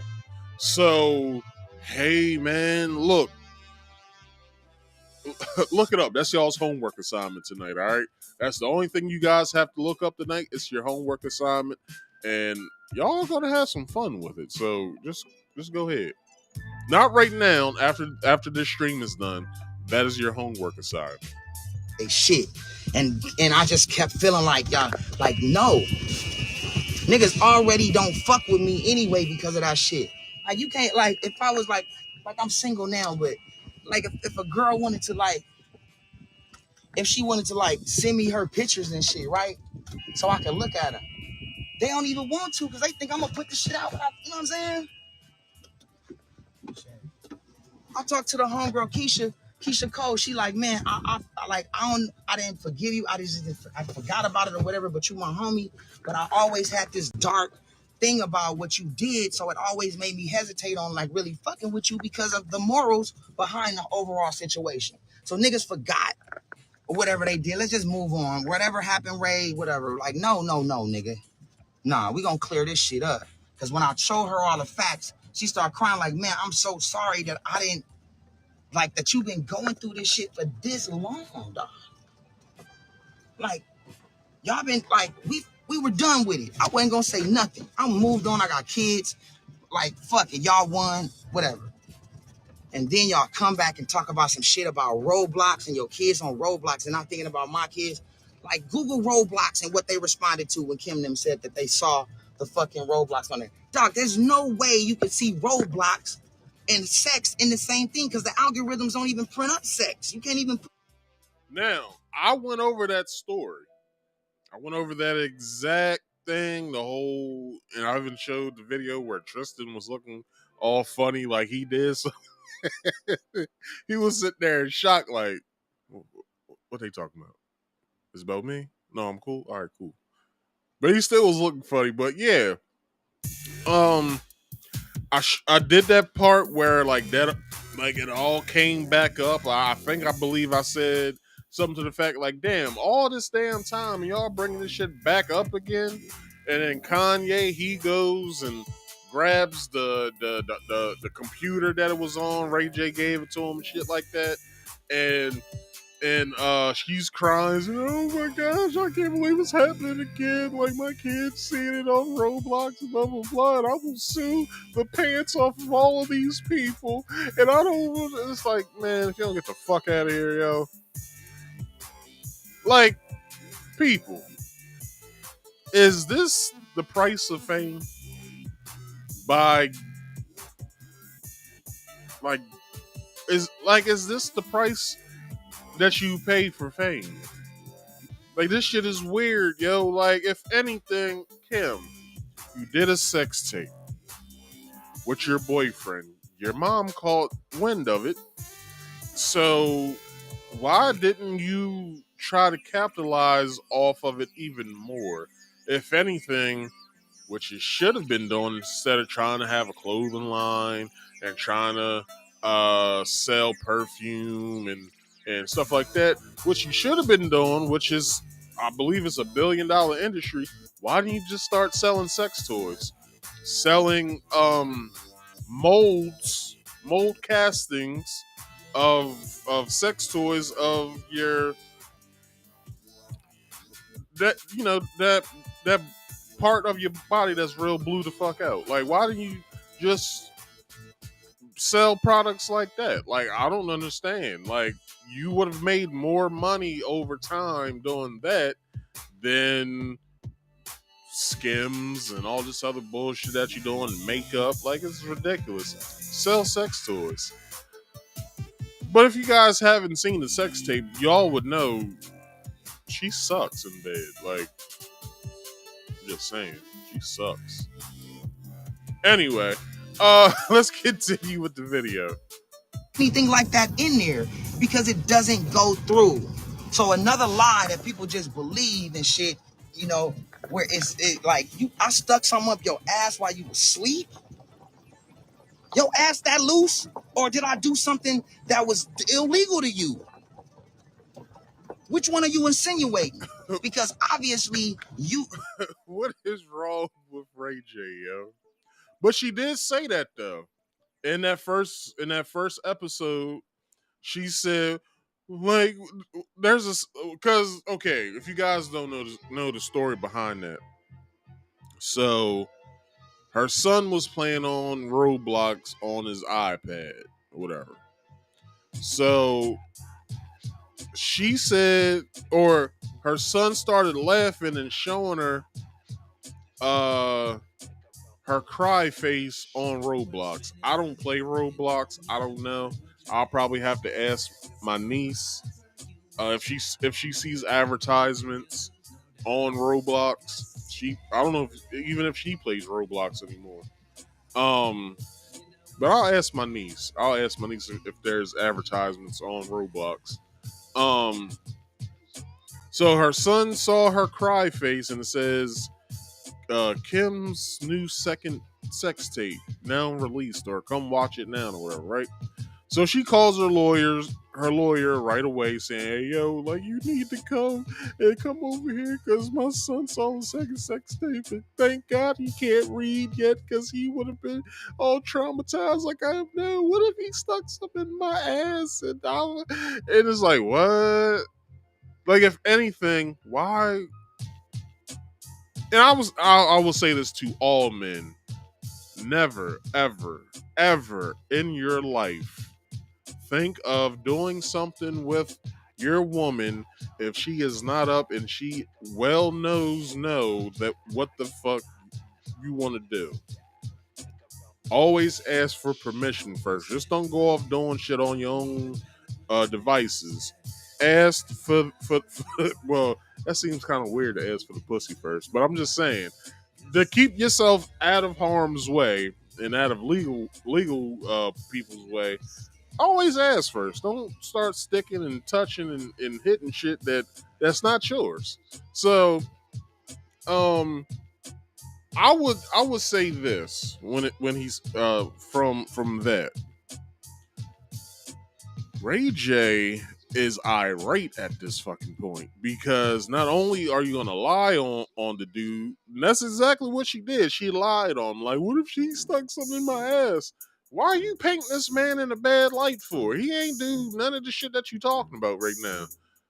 We saw the tape. You was willing to do any goddamn thing. Even did she get nutted on in that damn video? I don't know. Maybe I have to rewatch it tonight. But anyway, this is for research purposes. This isn't for my own personal pleasure. This is for research purposes. Anyway, but yeah, Ray J's fucking irate at this point because it's basically coming to the point to where yes, he does have to fucking sue because not only are you putting his name out there as if he's this creep that just does whatever the hell he wants to whoever the hell he wants. Like, this doesn't look good legally. You said this on camera. It wasn't like you said it off camera and they played like a distorted audio of you saying that. Nah, you said that on live camera.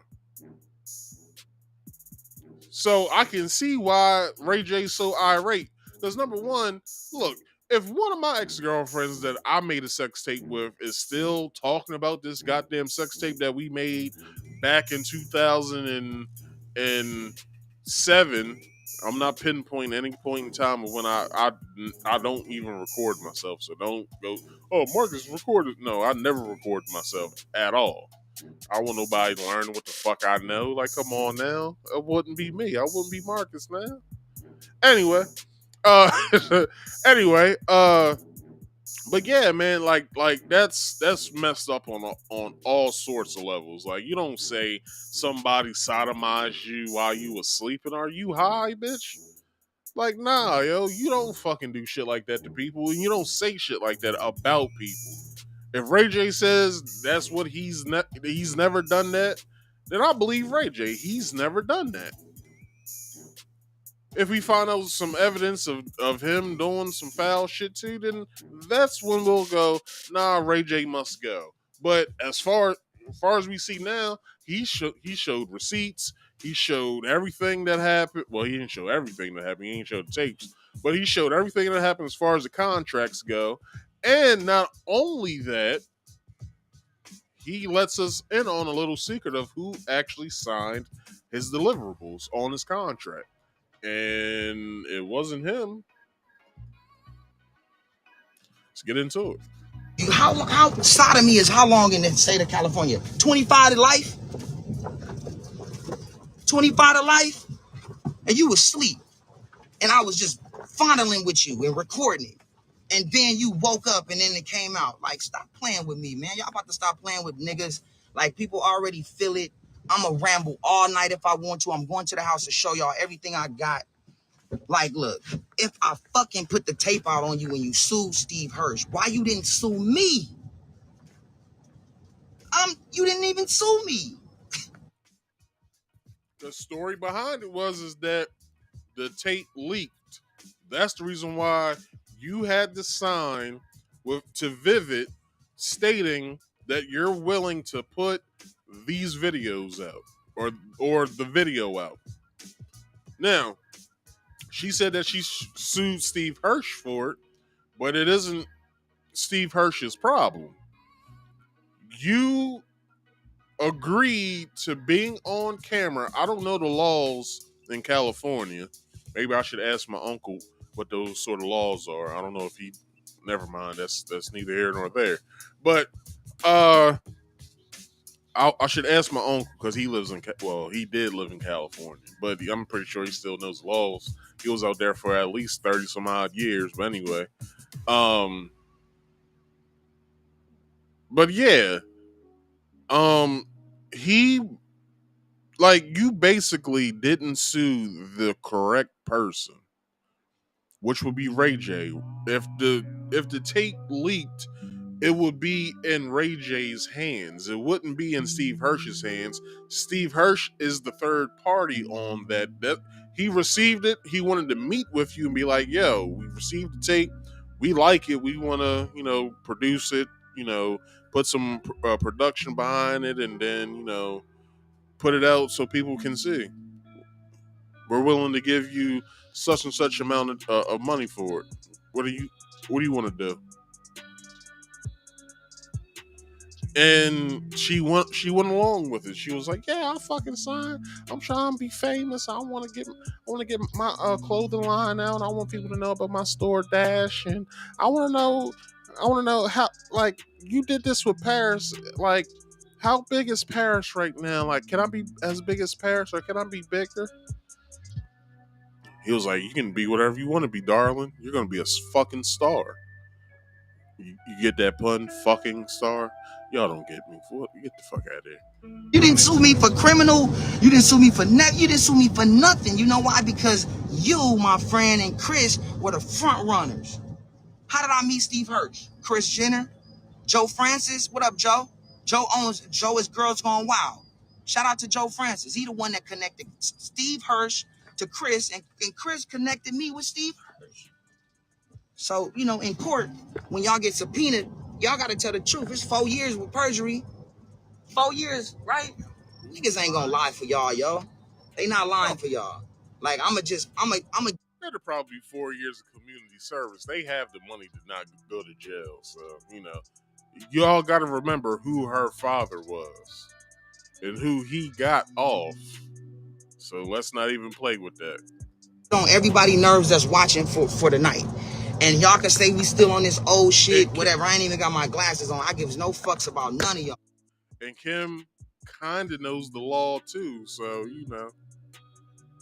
All I care about is Melody and Epic going, Dada's a real one, and he's a good person, and they really tried to do him wrong. He stood up for himself. He stood up for just being young, black, and not giving a fuck.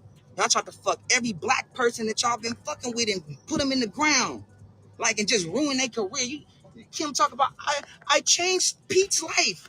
You change a nigga's life that's been acting all his life and on SNL, but now you God. You break up with him and you feel like you hurt him because you God.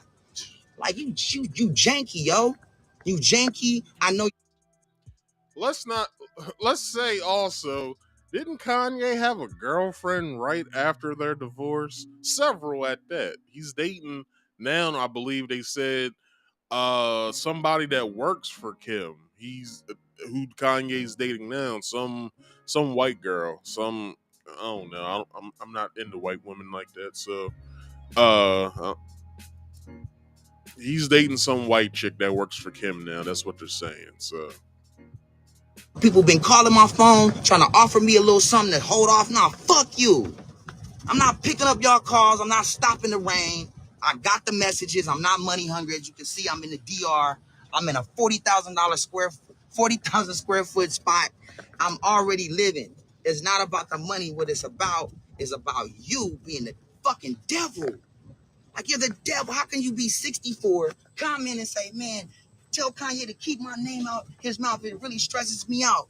But you've been stressing my mama and my daddy and my sister and them out this whole time by lying about me for no reason. You already rich. Y'all want to get richer and just fuck a nigga off? Like, for real? I literally was like, yo, I'm just going to just sue y'all and I'm not going to ever say nothing. I said something on the Daily Mail because I had to defend myself for my board on my own company, Raycon, because we got women on the board. We got women staff, and they were very concerned about the allegations that Kim was telling me. So I had to tell my truth to save my seat on my own company. Now that's serious. When your personal dealings of things are affecting your professional life. Like that's, to me, that is suable, because the women on your board are now looking at you in a light that you don't want them to. Like, you guys have had a great rapport for so long until this time, and then they're like, we're kind of concerned about these allegations that we've heard about you. We just want to know that you can clear this up, but we need you to be very careful with what you do in your personal life, because it does affect your personal life. I mean, your professional life. That's probably the talk that he probably had with the female members, backed by the male members on his tech board. So it's like, okay, this shit is now affecting my company. Yeah, I gotta sue now. Like, y'all doing too much. Y'all doing too much in the streets. Y'all didn't learn your lesson when you got on. You took this shit running, and then it's now this. I'm back in this again. Nah, yo, y'all not about to tarnish my name. Like, I've been famous since I've been, what was he, like 14, 15? When he got famous, he starred on a hit TV show. Um, Hell, he's had various hit records out. Like, you're about to really tarnish this man's name all for fame. All right, that's fucked up. And the thing is, they have to keep running this shit, right? They have to keep running this shit so they can stay relevant. Now, this is the one thing that I heard that I do believe is true. They just announced their second season. Y'all don't think that this is going to be on their second season? They probably might push this ordeal up to the first episode. They're probably filming all this shit now, and this is going to be the very first episode that y'all will see, because I ain't going to watch that shit, that y'all are going to see on the second season of, what was it called? The Kardashians now. So y'all let me know what the hell y'all see on the first episode. Y'all probably will see this. Y'all probably will see Ray J ranting. They'll cut it up to where he looks bad and shit like that. And then he has more a reason to sue again, or sue for more money, or put more charges on him. Because this is serious. Like, they have a company. Ray J has a company. They are trying to basically push it under the rug and get on with their lives, at the same time tarnishing this man's name, at the same time keep opening this revolving door of them trying to stay relevant. Why? You motherfuckers are basically the internet. Like, the internet doesn't go no fucking where. So why are y'all trying to tarnish somebody's name for some stupid ass reason? Like, it makes no sense to me at all. I don't know why I keep doing it. Because y'all want to have fun and get ratings. That sex tape shit y'all did on Hulu was the highest rated Hulu ever got. On my demise, though. And then you just laugh about it. Like, Kanye came and got the fucking laptop from me. It was all kind of shit on there. And then you say you got it, and then you come out and say there was nothing on there. Then why are you happy? Why does that put that to rest if I gave you a computer and ain't nothing on there? What the fuck you happy about? You're just doing a storyline so niggas could just be entertained, and then you keep moving. Next week, we're going to get rid of him. Next week, it'll be Pete. Next week, it'll be Kanye. Like, no, nigga, it's you. And Kanye, which I've read, is in a custody battle with Kim. Not only that, Kim is in, I believe it's Kim and Scott Disick. They're in a court battle of fraud, I believe. And then I believe Kim is in another lawsuit for something else too. So Kim got 2 lawsuits on the books right now, and if Ray J goes through with what he's talking about, that'll be 3. This shit's you thought Kim looks a little weird now? Just wait until after. Just wait. This shit is gonna be fucking hilarious, and I'm here for it. I will report it if she looks any inkling of less of what she usually looks like, because I don't really like the motherfuckers like that. Like, the one that I really hate in that family is Courtney, only because of the way that she treated Scott, and this is why I say that, Because how you gonna talk to a man who that's had privilege all through his life? He said that he went to school in a limousine every damn day. How you gonna get mad at a dude? And y'all grew up sort of the same way with nannies and maids and shit. How you gonna get mad at a dude that's been basically privileged all of his life and never had to lift a fucking finger? And you get mad at this man and you're arguing with him every episode. That was y'all's storyline on the show, but then y'all break up and he's doing whatever the hell he wants to, and he's inviting your staff out to uh to clubs and stuff that he has business with, and you basically telling the girls y'all shouldn't be here because this is a conflict of interest. Bitch, once I leave that door at Dash, I don't represent your company no more. I represent me. I can be any fucking where I want to be. But the girl took it though. The girl was like, okay, I understand. Nah, fuck all that. What you should have said was, nah, bitch, fuck you. For real. Like, I don't do this. I don't do this. You can't be somewhere. I'm grown. You don't fucking tell me where I can be. What the hell is wrong with you? Like, that family is fucking nuts. For real. They're fucking nuts. It won't be me. I don't give a fuck what this does, but this proof that I'm about to show people, I'm gonna go from the beginning, like a time. Like, I'm gonna go from the beginning of time. So, he said he will go at the beginning of time. And I believe him. I believe every single word. So, get back into the article. It says he is not a polygraph examiner. He is quite accurately known as the polygraph parasite. He's been convicted of 26 counts of fraud and has his PI license pulled from him, which I read earlier. It's all BS. He never graduated from a polygraph school, which I also read. This is the dude Kris Jenner had take her lie detector test to make me look like a liar, Ray wrote. And what's sadder is the network allowed it to happen. Everybody is getting sued for defamation. You thought Kim and Kris stories were true, so you ran the story. The facts are it's completely false. The network should be ashamed, and you should too. At Jay Corden. All y'all getting sued for playing with the truth. In a bombshell interview with the DailyMail.com in May, Ray J claimed the infamous sex tape was released like an album by Kim herself, who also kept the only copy of it stashed in a Nike shoebox under her bed, along with other steamy tapes she made with him. So there's more sex tapes, people.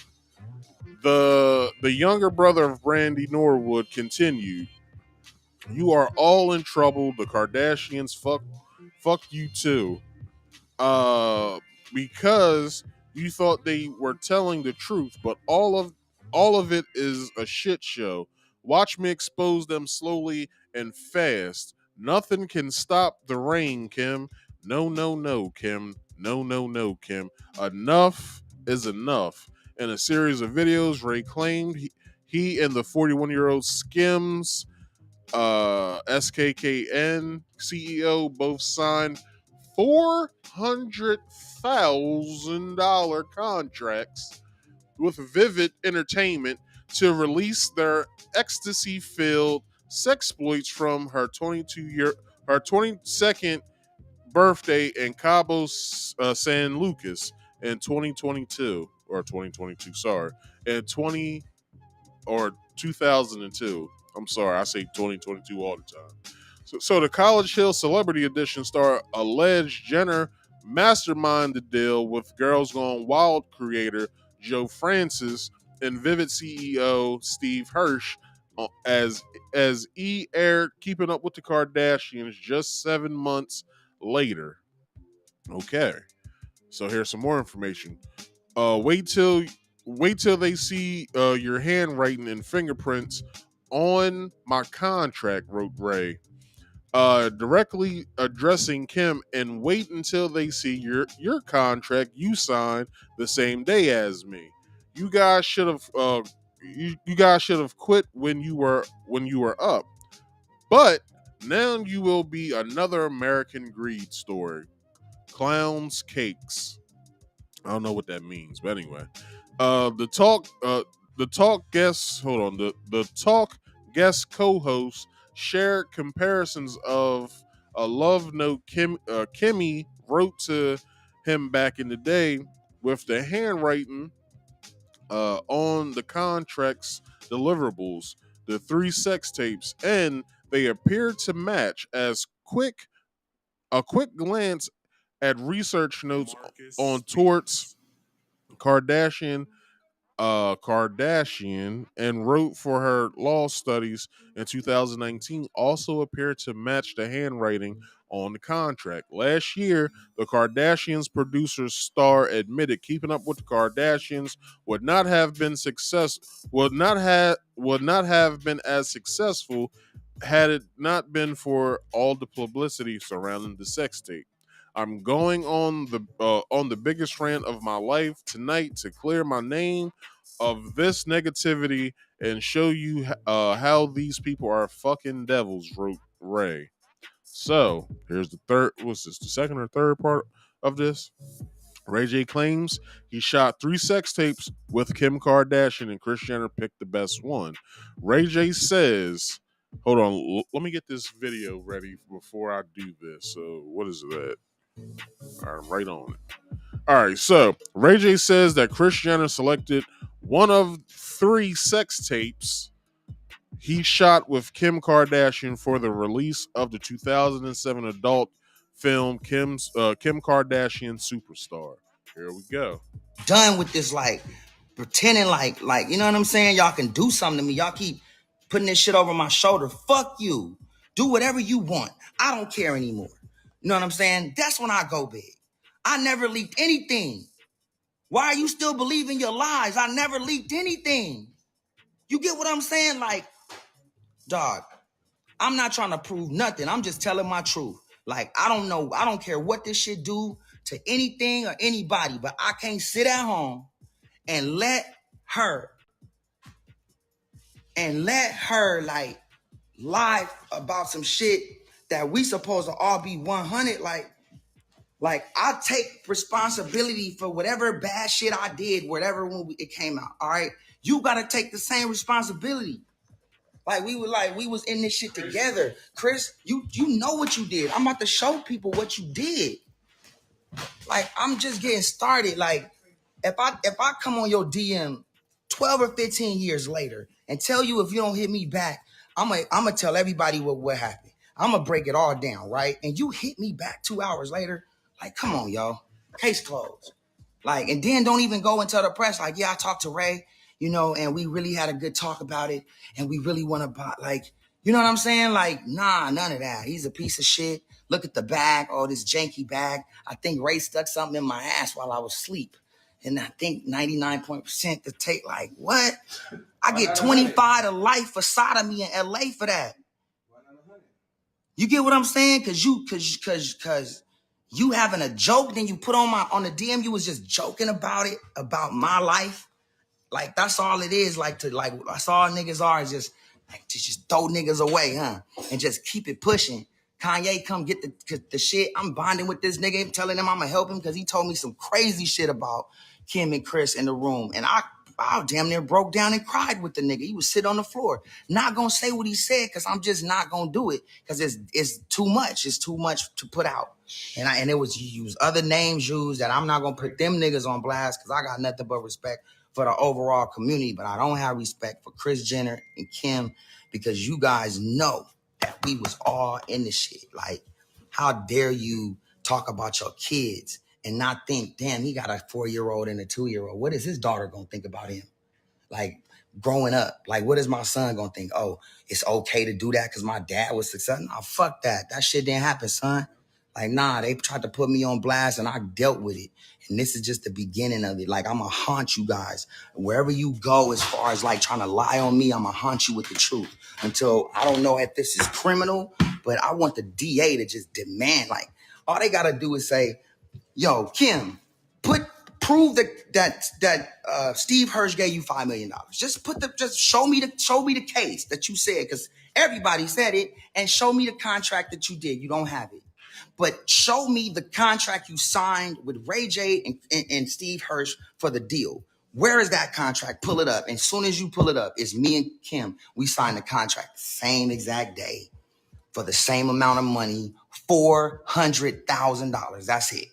All that other shit is all hype. It's all hype and it's all lies. And I ain't gonna lie. We all sat in a room and strategically tried to run the play. And it just, after that shit happened with my sister and them, they just tried to kick, like shoot a nigga down. Like, yo, no, this is the rant. This is my final rant of my life. I don't care. This is it. But this is like me just fighting for my name, for my future. So in life, you can't live a fucking lie. Like, no money count when you start having kids and shit. When you young and you get money, you ain't thinking about it. But when I think about my kids, I'm like, nah, man. Like, I don't care what nobody think about me. Like, y'all can't just go out here and do a lie detector test and just lie. And just smile about it and just go out to dinner and shit with your rich friends and just like, yeah. Like, we not even thinking about anything on the other side. You want to tell me that to watch the episode because you're going to love it, Ray? And you still ain't told nobody in the world that you was talking to me that much. We talked for damn near 3 days. Like 4 days. Or back to back, talking about you strategizing, building this narrative for me, telling niggas I'm going to say that I grew up now and I changed my ways and I'll never do it again. What? Come on, yo. Listen. I'll be back for more. I don't want to get emotional in here because niggas can't see me like that. Y'all my friends, y'all gotta chill. You know what I'm saying? Relax. No, don't say that. Don't do that. But anyway, like, I don't like this shit, dog. I don't care if you black, white, purple, pink. You don't supposed to do this to people. You don't supposed to just blatantly, like, do shit that you know ain't true and think you gonna get away with it. Nah. I swear I was just gonna do this in court and just come in here and make and demand what y'all owe. Y'all make some B's? Oh, yeah. Oh, yeah, you got oh, yeah, them coming up. I need them. I got the facts. The facts is because you just went and took a fake lie detector test and defamed my name and defamed the truth, right? The truth shall set you free. Is that it? That's in the Bible, and is that in like one of the biggest statements in the world? So then I should be okay, right? I should be good with all the facts and all the truth that I got. I should be good because the truth should set anybody free. When somebody greedy, like you couldn't just take what you had already and try to just go like live y'all life. Y'all had to come back for some more, and y'all came back greedy, like in the casino when you go back and you try to go all in one more time. Let's shit on Ray one more time. Why he got a son and a daughter? Why y'all trying to say y'all got kids? Like, yo, that's some demonic shit, and y'all ought to be ashamed of yourself, yo. And I'm telling you, I haven't seen one comment because I'm strictly talking to y'all and I'm strictly talking to my soul, like to how I feel inside. Like I feel like to me doing this tonight, I feel free. Like, I don't know. I just feel like whatever go on the other side is going to go on the other side. But I know that no more. Like y'all not about to do TV shows in front like that. Cause I'm like, hold on, I can go more. I could go all night. Like I could go, cause the shit the shit I just showed them was like, all right, here go the sex tape contract. You want to see the sex tape contract? There go the sex tape contract. There it is. There's the whole thing, right? That's my handwriting. That's it, right? This is the sex tape full contract. They done already breached the contract by talking about it. So let's talk about it. There you go. Let's talk about it. Like, let's keep going, because I'm telling you, go down to that. That's important right there. That's important because that's my signature And that's Steve Hirsch's signature. And I love you, Steve. This ain't got nothing to do with you. This is about somebody fronting and lying. And I wish you can say something now when you saw her lying, but we'll deal with her later in court. She got to talk. She can. I hope she don't want to lie under oath. That's 4 years. That's 4. But 25 to life for the sodomy shit Kim tried to play me with. So these matter because this is the original contract. So with us initialing everything proves that each letter, each page is confirmed that it's going down. Without our signatures right there, our initials, then these pages won't, like, they'll be void. Right? Now look. This is just the first shit. Now, there's no way I could use Kim Kardashian's name in this contract if she wasn't a part of it. This is light, right?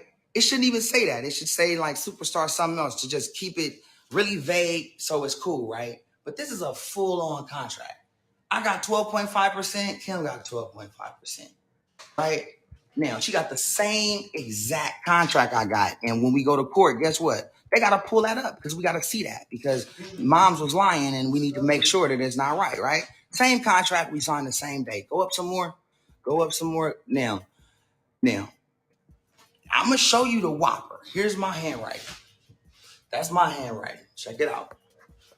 Now, if y'all at home, this is what I want y'all to do. If y'all at home. I need everybody that really want to make sure that they see the whopper on this, because this is like in forensic files where you know you was at the scene. So that's my handwriting. If y'all Google Kim Kardashian's handwriting, just Google her handwriting. Because it doesn't change. She's consistent, right? So no. Keep it there. Let them pull up her handwriting first. This is my handwriting. My shit a little sloppier. You know what I'm saying? A little jalopier. Look at the E's, look at the O's, right? Kim Kardashian's handwriting. Now, in every contract, you gotta have deliverables that you sign. So meaning the final page is exactly what you selling to somebody.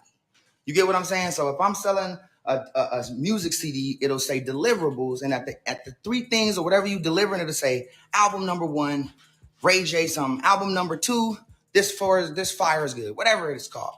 So in this one, we have to sell sex tapes. So we're selling sex tapes to our people, right? So here's what happens. Kim is rushing me. Her mom's rushing me. Let's get this shit done. Come on, let's get it signed. Kim's with me while I'm signing my contract. She's like, hurry up, babe. Matter of fact, I'll go ahead and help you. I'm going to sign your deliverables for you so you can just rush it through, which was from God just blessing me to have it the heart. So Kim signs the deliverables, exactly what we about to sell to Vivid. It's her signature. I mean, it's her handwriting, giving Steve the fucking, giving him the right to sell it. Like, this is my contract though. So when we go to court, they got to pull up their contract too. And it'll say the same thing on hers, but this is on mine. She fucked up and got mine out the way too, right? So, I mean, it's just, here's the deliverables, and this is the original copy. All right, this is the original copy of my contract. And look who signed my deliverables and was in the room. Hold on, there's our signature right there, because that's it. If they try to void this contract, anybody that I did the deal with, that means that the whole deal we did is void, because this is what we sold them. Look who was in the room with me. Look who wrote exactly what we sold. Tape number 1, Cabo intro. Tape number 2, Cabo sex. Tape number 3, here's the one that they said I had. Santa Barbara sex. Now, damn, it gets better. It gets better because Ray J showing all of the receipts. And I will tell you guys, it's funny to the point that they went through all of this just so they can end up with egg on their face at the end of the day. Because if you look at it, right? So Kim and the family has been famous for what? So a decade and what 15 years now? Yeah, 15 years. So 2017 would be a decade. 18, 19, 20, 21, 22. So 15 years they've been famous, right? You would think after a decade and 5 years that you would just push all this shit under the rug and would never mention it again, because the storyline on the show was it was the worst thing that's ever happened to you on both shows. But you then don't like let up on it. Like you just don't want to not like just leave it alone. Like let bygones be bygones. Like you just want to keep at this shit. All right. So that's when your boy Ray J said, okay, enough is a fuck enough. I'm telling it all tonight, and there's not a damn thing you guys can say. I believe I wasn't watching because a big ass spider just came in my damn studio.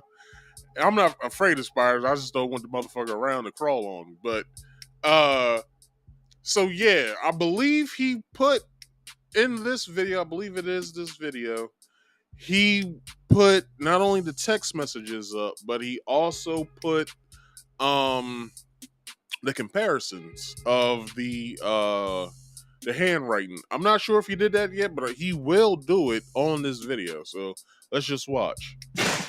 Ray J, that's my signature. This isn't a copy of it. This is the original.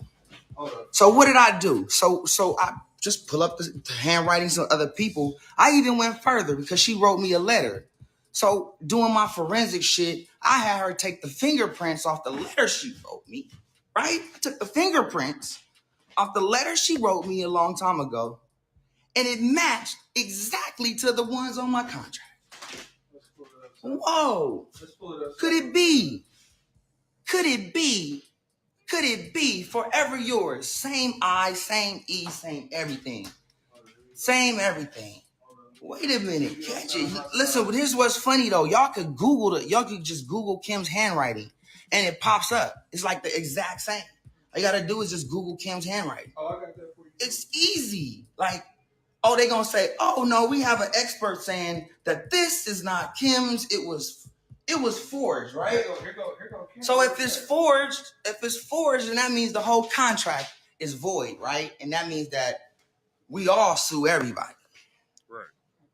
Santa Barbara sex, Kimmy, this is her on mine. Now, the judge is what all I want the judge to do is ask to see a copy of her contract, because her contract's gonna state the same because we signed the same thing and we got the same amount of money. The $5 million you'll never be able to find because that's a lie. They never got paid none of that. So whatever happens, I'm just tired of being the one. Like, I'm not a bad guy. I respect every woman out there in their privacy. Like, to make me that nigga, I'm not that nigga. And I say it over and over. By the time my kids get 6 and 7, that shit should be solidified in everybody's brain not to play with me. Look at them R's. Look at them R's though. Here's the thing. All y'all gotta do is go to your like phone and see these things. Like, cause I'm sure you can see it online because I did. This is my deliverables. If you know about contracts, my addendum is everything. She signed it right in the bed while I was signing the other stuff. Just trying to hurry up and get me out the way. Wait, there's one more thing we gotta do though. Now look, I got more. This is everything that, like, all I need to do is the judge. All he needs to do is just ask for them to print up the contracts that we signed. Show them it's a real thing and not Photoshop. Oh no, it's cool. Like, it's not. It's not Photoshop. It's cool though. Yeah, I got the video. Hold on. Oh yeah, yeah. Let's show the video. So I'm not playing. You right? You can see that's my handwriting. Photoshop. We selling the tape.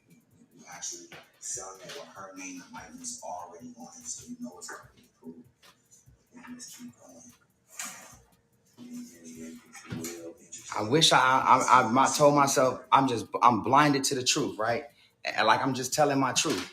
Like I'm just telling my truth. It's every contract, this is the one.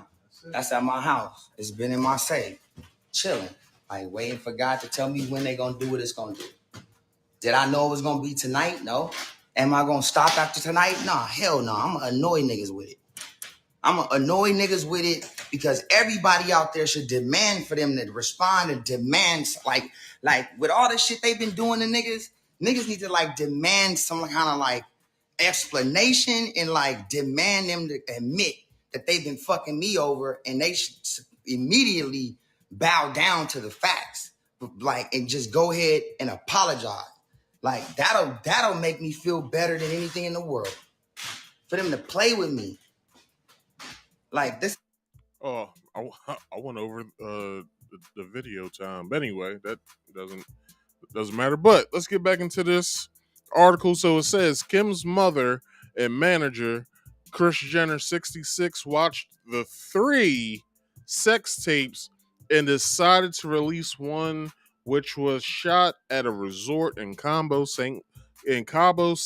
Lucas, Mexico. Ray J said that 2 of the adult movies were shot in Cabo, and one was filmed in Santa Barbara, California. In an Instagram live clip that extended 44 minutes, Ray J said that Jenner worked on preparing the tape for release with Vivid Video, and that Kim was in the loop on all stages of the business transaction. Jenner has denied involvement in the tape's release, which boasted the family's profile, eventually leading to unprecedented success in reality TV and paving the path toward its marketing empire. Because they are excellent fucking marketers, I'll tell you guys that. Their marketing empire. Where did I leave off at? Okay, the singer shared several Instagram posts on Saturday where he threatened to sue both of the stars for defamation, and uploaded a shorter clip where he stated, "You have fucked with the wrong person." Fiery rants came after 66-year-old reality star Kris took a lie detector test on the Late Late Show with James Corden last Thursday and denied that she helped her daughter release the sex tape. Last Saturday night, Ray J released a 44-minute video sharing numerous Instagram DMs he exchanged with Kim, 41, in April. "You know what we did? Your mom controlled this whole sex tape deal with Joe Francis and Vivid CEO Steve Hirsch.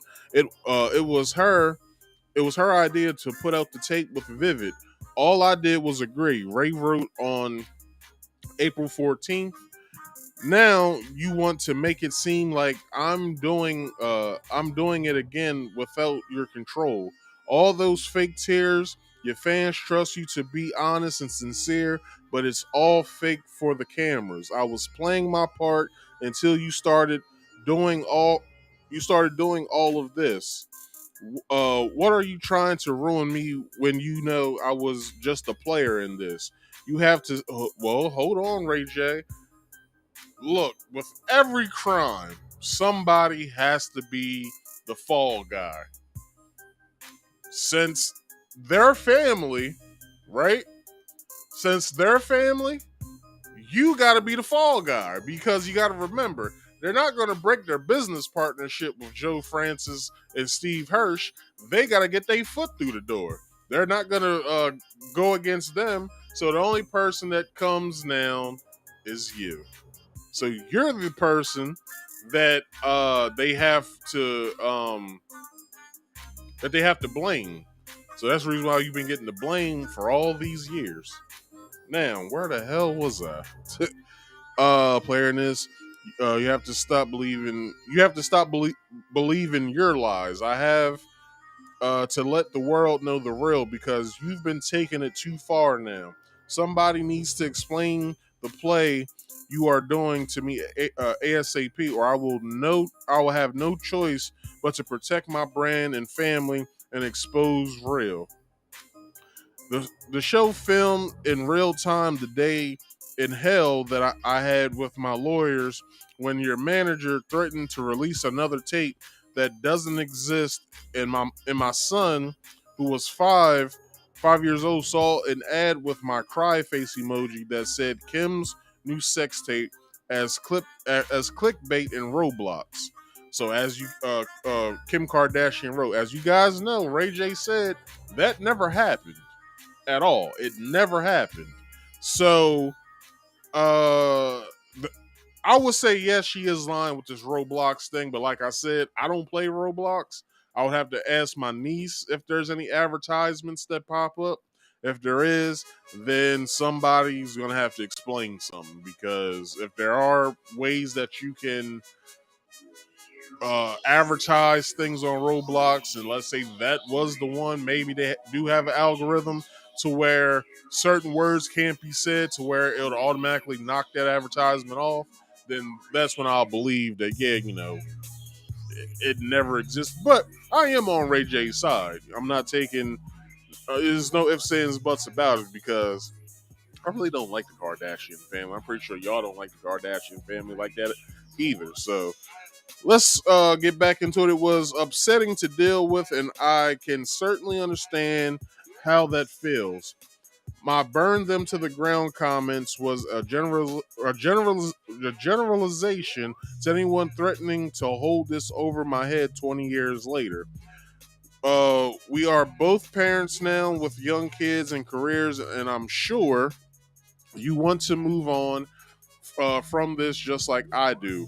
But your manager is the person who brought this all up out of nowhere, and I have the right to share how it's affecting me. Somebody needs to teach Kim Kardashian how to fuck the right. Anyway, next week's episode airs where Kanye brings me the computer and he says he got it back from you, which shows you in a positive light for giving that to him.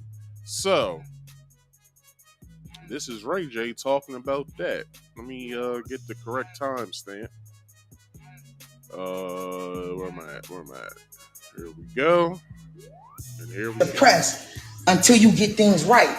You don't supposed to be talking to me at all. Like if I'm supposed to be this dirtbag, you know what I'm saying? Like no, Kim. Like you not like yo, and Kanye too. It's like yo, I gave you the computer because I'm like father to father, bro. Don't tell nobody I gave this shit to you because I gave it to you personally, me and you. You want to go tell the world you got the laptop from me. And then you saw what was on there and you realized how much people were trying to infiltrate or make money off her, or whatever you said, dog. Dog, you's a clown, bro. Like, I'm like, don't tell nobody. Like, now the homie's like, you stupid as fuck, right? We should have got 3-4 million for it. I'm like, dog, it wasn't about that. It should have been now I learned my lesson. Fucking with clowns. You know what I'm saying? And then after all that, bro, after you take the tape right to them the same day, talking about you was in coach, you was in first, you took it back, said, I'll never let them distort us again. When father to father, dog, like we had a combo, dog. I could play the shit that you said to me, bro. To be like this. I almost cried with you. You sitting on the floor. I'm almost crying with you because you telling me that Chris is doing some shit with your kids. That's foul. I'm like, dog, fuck that. I got your back. I got your back, fam. You ain't hit me since, dog. Pull up the Kanye West shit. When Kanye West hit me in the hospital. And I'm like, dog, first thing I said when Kanye hit me was, dog, what the fuck you hitting me for, dog? I got kids in a tech company. Why the fuck you calling me about this? I'm so over this. Yeah, go from right there. Talking about, hold on, y'all can see it right now. Fuck that shit, dog. This shit free for everybody. And after this one, I'm gonna keep going all night. I keep getting messages from Kim people or whoever calling me about let's work out a deal. Nigga, fuck you. I ain't working on. Yo, Ray J, I would say Ray J is a real one, man. Like, he ready to go the fuck to war with this shit. And I understand, like, you know what I mean? Your name been brought up several times. You don't like how your name is being presented to the public as if you the bad guy and all this shit. I understand all of this. So, Ray J, keep hitting them over the head, man. You might as well go live again tonight and show some more shit, because I need something to entertain me after I watch God in Godfrey We Trust podcast tonight. Fucking deal. I'm in Dominican Republic. I don't know what time it is, but I just got lost in the house, nigga. So I don't need nothing from you. I need my name back. I need to be cleansed of all negativity. I need, if I want a girl to talk to, she send me some naked pictures because she like, he good. Ain't not one girl in the history of life will ever send me a naked picture with this kind of shit going on. And this is small shit, but it's big because that little stench, dark, deep down, I don't want that. I don't want that, dog. When we 22, 23, we making shit. How much was it take? So, 200,000-300,000 a month, 400,000. Fuck it. I got a daughter. I got a son, just like y'all. But let's shit on Ray J, make him look bad. Fuck his family and his daughter. Like, it's all about our kids and our life, and we're gonna make him be the worst person in the world, so his daughter can grow up and say, "Damn, Pops, that was kind of foul what you did." No. Like, no. When I think about it like that, I gives a fuck how I look, how I sound, what you saying.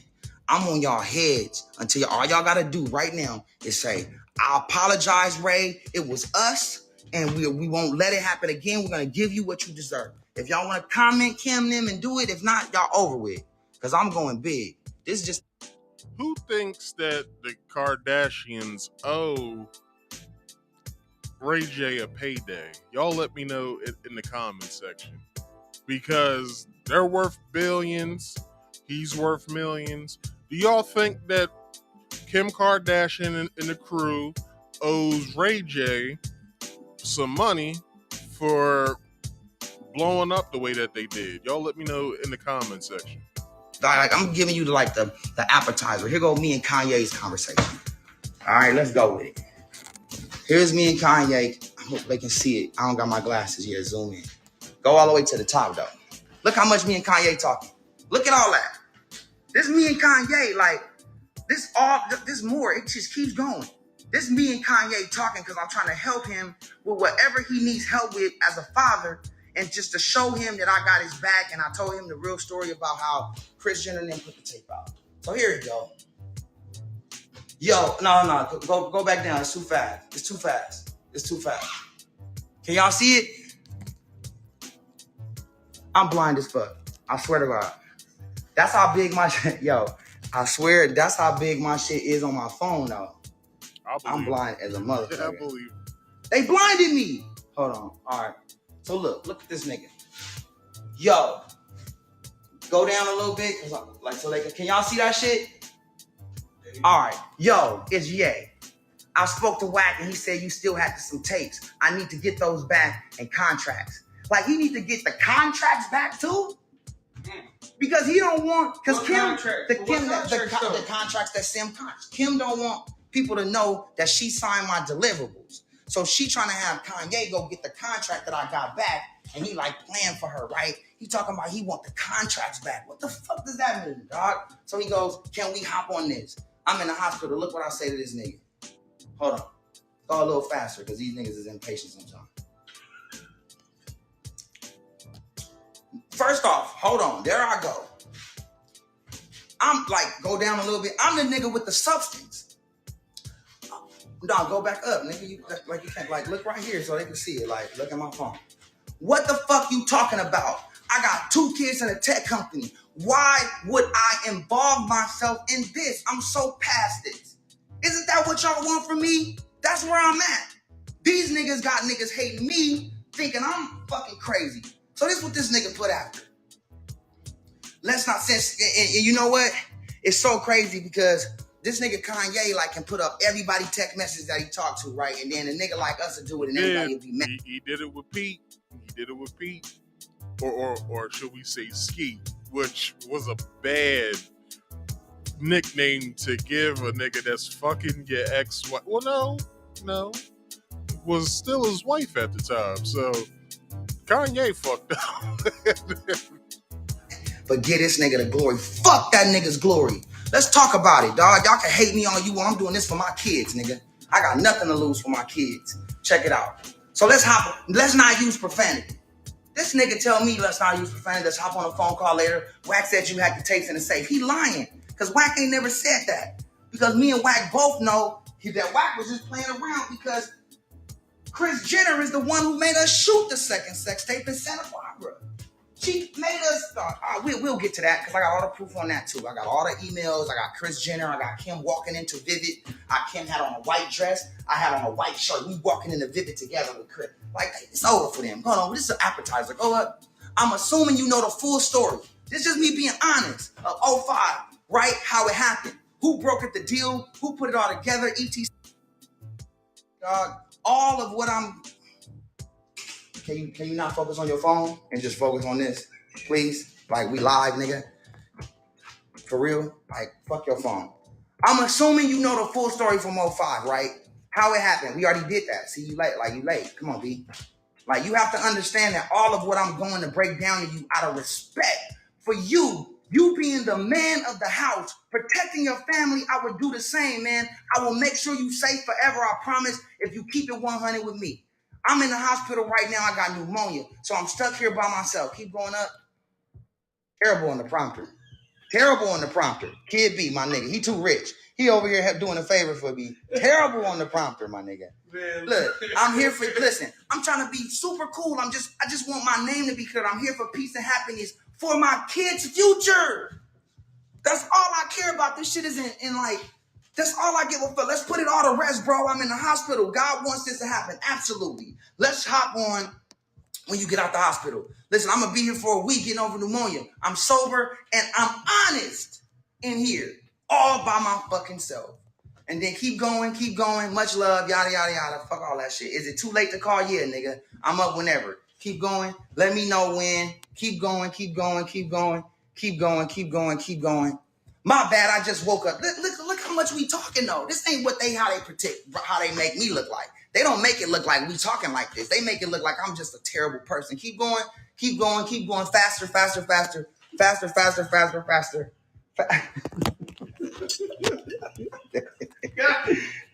I'm mad at her. Faster, nigga. Listen, I'm on live, nigga. They a lot of people watching. I don't even know how many niggas in here, but it's a lot. So look, great combo. We had a good combo. I trust you, nigga. Keep going past this. We in a fucking lesson, a documentary. This nigga, hold on, go back. This nigga sending me pictures of what he doing. He got models and shit. This nigga in there taking pictures with her and shit. You get what I'm saying? This nigga hitting me, dog. I ain't never talked to this nigga in my life. The problem is, and I'll tell y'all in a minute, dog, what are you doing? What's going on? This is a terrible presentation. All right. So that was that. So getting back to the story, and then I'll share with you guys how much everyone made. So thank you for doing that. Just spoke with my team. Hope this helps, and I'm sorry too, Ray J. Ray J replied that he felt like everyone wins but me because he's the bad guy every time.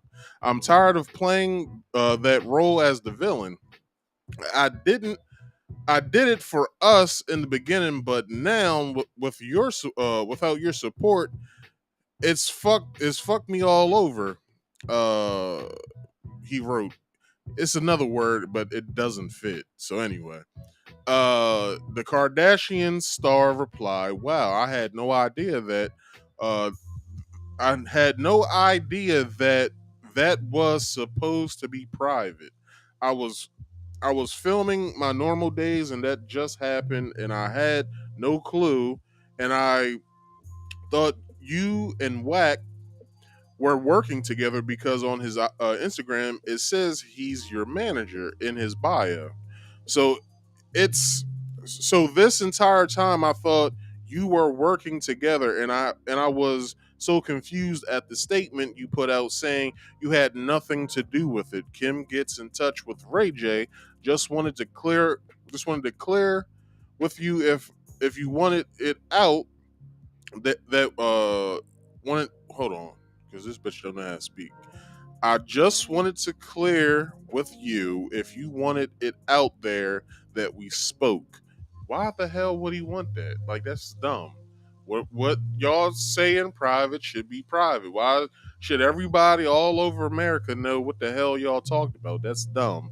Anyway, I don't want to create any drama at home.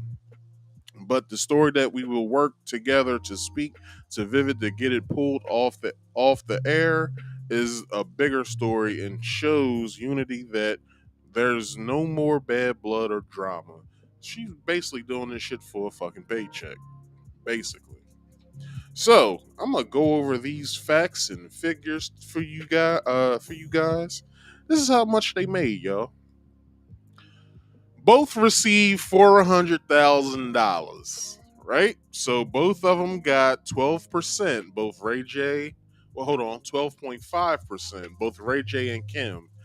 They both signed the same similar contract in writing, and the film hold on. Kim Kardashian's sex tape made almost 1.5 million, and it is indicated that the film had generated exactly $1,424,636.63. Kardashian made $1,255,578.50 from DVD sales. And then $126,908.13 from internet sales, 15,000 from licensing sales, and 27,000 euros from the international market. Now, ain't that a bitch? That is crazy that they made that much money off of this. Like, why? What? Like, it's good money though. But I'm saying all money ain't good money. But I have one more thing with this until we get into the next topic. Now y'all like, well, damn, Marcus, it's 3 hours in. You fucking gonna go into the next topic? Yeah, I got time. So the person black people love to hate commented on this, and y'all tell me if she ain't right. Y'all let me know if she's not right. The idea that a mother, I just had a daughter, that a mother would sit down and watch various tapes of her daughter having sex with a boyfriend out of wedlock and then say, let's sell this tape. This is the best one. You look the best in this tape. This will make you the most famous. Not only is that disgusting, but then that her plan worked. Kim Kardashian is a billionaire today. And she's, by the way, still selling sex. I now hold the opinion that Kim Kardashian is a prostitute. And I'm not going to edit this opinion. Kim Kardashian is a prostitute. Her mother is a pimp. Worse than a prostitute, Kim Kardashian is a corpse. She's a body without a soul. All right. So, I think Candace said it best. If you guys don't agree, let me know in the chat. But man,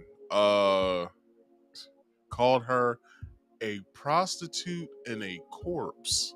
Jesus, and then turned around and called her mom a pimp. Whew. So, what did we learn about this? If you're gonna sell sex, it's best if you just sell sex. Because this shit won't bite you in the long run. Because, like I said earlier, if she would have thought of having a sex toy line instead of a clothing line, we wouldn't think twice about none of this shit that's being said. We'll just be like, okay, it's Saturday. What's the difference? But Hey man, that's their lives. They choose to live with it, so fuck them. Anyway, moving on. So Fox Soul has a debate. Is there a war against black men with Dewan B, Dr. Umar Johnson, Cynthia G, and Jermaine Jackson? Oh, I'm sorry. Hope Giselle. So this is what the video entails.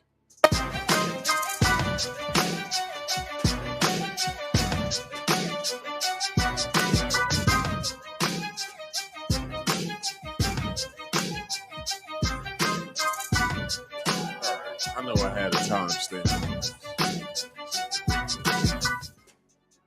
Welcome to Business of Being Black with Tammy Mack. I am Tammy Mack. Now, during American slavery, many slave owners were terrified of their slaves' insurrection and retaliation by the enslaved was perceived as a constant threat. That threat, in their minds, was spearheaded by black men, whom they did their best to humiliate and emasculate as much as they could. When did that physical and psychological warfare against black men end?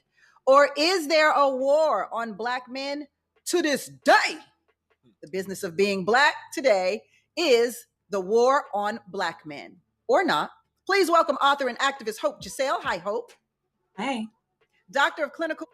That's Jermaine Jackson right there. If you guys don't know, this is the transgender that is fighting for women's rights as a woman. I guess that is the extent of her activism. I believe. I don't know her.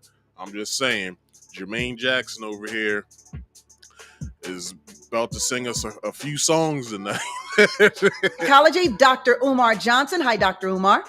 Black power. Radio personality and family advocate Dwan Brown is here. Hi, Dwan. Hello. And influencer and YouTuber Cynthia G is back with us. Hi, Cynthia G. Hi, how are you doing? I'm glad to be here again. I'm ready to go. Let's always. Go then. I'll do I did exactly have what you timestamps tell me on to this. do, and that would be go. Now, this question may seem rather odd and unusual for the title of this show alone in terms of is there a war against black men? But the question is always asked here on the business of being black because, well, it is the business of being black. So why should black people care if there is a war on black men or not? Cynthia, you kick it off. I'll answer that before Cynthia kicks it off. Now, this is the reason why the black community should care that there's a war on black men. Now, there will be certain points made tonight. One of the points of which Cynthia G tries to blow off as if it's nothing to be talked about, really. The Wambi and Dr. Umar Johnson pinpoint the early 60s because this is when all of this foolishness started off. Now, there was a memorandum drawn up by the U.S. government basically stating that if they give mothers a little a payment of sort and in housing to live in, they will no longer need their men. So it prevailed itself until this day. Since the 60s, I should say. Since the 60s, the whole food stamps, I don't think food stamps was a thing back in those days.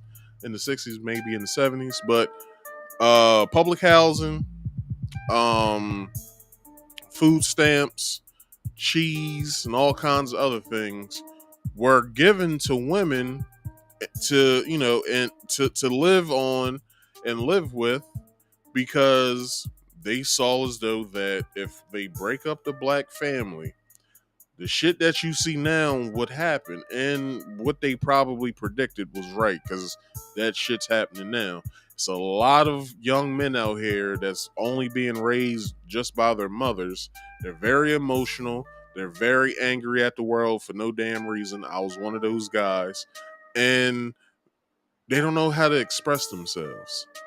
A lot of us have talents that stem not just with sports. It also stems with academics and things like that. And not a lot of us are looked at for that for our academic prowess, but we are for our physical attributes when it comes to sports. So I would say yes, there is a war on black men for the simple fact is that the U.S. government helped break us up, but not only that, black women, you're not exempt from this. You also allowed this split to happen as well. Some people will say that black women are the right hand of white supremacy. I will say that it's true because if you are willing to give up your man for a couple funky ass dollars and some food stamps every month when you could just be broke and poor with the man you love and live happily ever after, I would say that is a problem for this reason.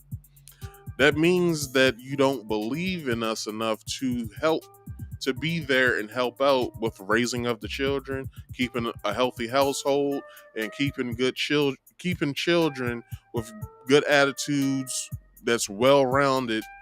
Because Dr. Umar talks about this thing called it's this analogy he uses called the two cups. Usually with one of those cups, the mom cup and the dad cup, the mother cup is usually overflowing. And the dad cup is usually either nothing is in it or is very low in the cup. So, is there a war on black men? Yes, there is a war on black men because we are probably one of, if not the very threat of which the U.S. government feels that we are a threat to this country in raising our children, making sure that they come up in a good way, and also this. We are the most jailed in this country when we only make up 13, if not 14% of the country's population. So how's it that we have the most locked up, but we are also the most educated? We are the best fathers, and we actually do give a damn when it comes to our community once we are living in a stable environment. So there is a war on black men. So I first want to say there is a war on black men by other black men. And for that reason, I do think that we should care. I think that the perception of who's going to war against black men is going to determine where our energy is directed. And I think it's counterproductive to focus on the group of men who are terrorizing the black community simply because they're being bullied. There's no war against them by other people. They're being bullied by other groups of men. So that's why we should care. Dewan, why should we care as Black Americans if there's a war out on your kind, being black men? We should care because black men are the breadwinners of our society. And what we've seen, especially over the last 50 years, is the jobs that black men specifically take have been taken away to other countries or put back into prison, which has then affected the whole family, which caused the so-called war on black men, like Cynthia G just said, happens when black men fight each other. That happens when the economy is destabilized. And you destabilize the economy through destabilizing the foundation of black men's income to ability to earn income. So that's where the war on black men is right now. Hope, why should black people care? We should care simply because when black men are not happy, black women can't thrive, and then the black household and black families don't flourish. I think that as long as black men feel attacked, they're always going to turn that back where they feel like they have the most power and honestly say so, which is the black family. Oftentimes that energy that we pour into who is doing what to other people is then neglected within our own black men, and then they cannot thrive as fathers, as nurturers, as caretakers, as heads of the household. But they can only do that if we acknowledge that there's a problem outside of us. Dr. Umar, you... Yeah, before Dr. Umar continues, this is one thing that basically hurts both Cynthia G's and Hope's arguments, their opening arguments, is this. The entire time they go against exactly what they stated in the beginning, which makes no sense at the end of the day, because if you believe that there is an issue with a war being waged against black men, but then you go against this very exact thing that you stated is a problem, I don't understand. I don't understand you guys' points when it came to coming up with what you said with your opening statements. It makes no sense. But y'all see, here we go. My sir, are a black man. Why should I care about a war being waged against you? If you care about the future of black people, then you naturally have to care about the destiny of black men. When you look at most of the pathology in the black community today, from black on black crime, to single female headed households, to poor academic outcomes, to unemployment, much of that is due to the war against black men. So if we want to survive and thrive as a black family and as a black community, we have to implement solutions for black men. So Cynthia. Now, that was good. And I would say I, as a child, was a proponent of that. Now, any given day in school, I probably was making lousy grades, maybe C's, D's, and stuff like that. But if I saw members of my family as well, speaking of my father and my brother, my older brother, he kind of like a father figure to me, because whatever. When I would see either of them, my performance in school got better. So my mom saw that. She would see, when you see either of them, your performance is better in school. When you don't see them, you're wilding the fuck out. So I'm gonna hop on the horn and let them know they need to come and see you more often than usual, because not only are you not getting in trouble when you do see them, you're not being suspended from school, you're not getting detentions, you're not getting in-school suspensions. So with that being said, I'm gonna let them know that they need to come and see you more often, which happened, which I would say, and I always say this, my 11th grade year in school was probably my best year. I got honor roll like twice that year. Never had honor roll throughout my whole school career other than my 11th grade year. 12th grade, I slacked off because, hey, you get the senioritis. You only had, well, in my time, not the kids today, but when I was in school, I only needed 21 credits to graduate high school. I had all of those credits except for two. Both of those classes that I had that I needed in my 12th grade year, I had in the first semester. After that, I slacked the fuck off. When my guidance counselor told me the only thing I needed in order to graduate at that point was attendance, I didn't give a fuck about school after that. But with that being said, I also do agree with everything that Dr. Umar said, what Cynthia G said in her opening statements, what Hope said in her opening statements, and Dewan said in his opening statements as well. I agree with all of them. But Hope and Sin G contradict themselves throughout this whole debate afterwards, and it makes no sense. He says that the war is waged against black men towards black men. So everything that you just listed, Cynthia would suggest that that is the fault of the black man on his own. And I would disagree with that. All of the problems that black men have were introduced by the white power structure. We do not control the school system. We do not control the criminal justice system. We do not control the economic system. All of the problems that we struggle from were introduced by the white power structure. Black on black crime is a byproduct. It is a second-hand influence of the white power structure against black males. Stress, depression, fatherlessness, unemployment, miseducation, lack of economic opportunity. These are the ingredients that contribute to black on black crime. You cannot do an effective and accurate analysis of black on black crime until you first do an effective and accurate analysis of white on black crime. Cynthia G, you say what? I say this is the typical Black community's dishonest. I'm going to blame everything on everyone outside of the Black community and ignore what Black men are choosing to do. The reality of it is the system is not making Black men do anything. Whether Black men have schools where they can send their boys to is up to them. Whether Black men just choose to educate themselves so that they're qualified for positions that will give them the income they need to support their families, that is on Black men.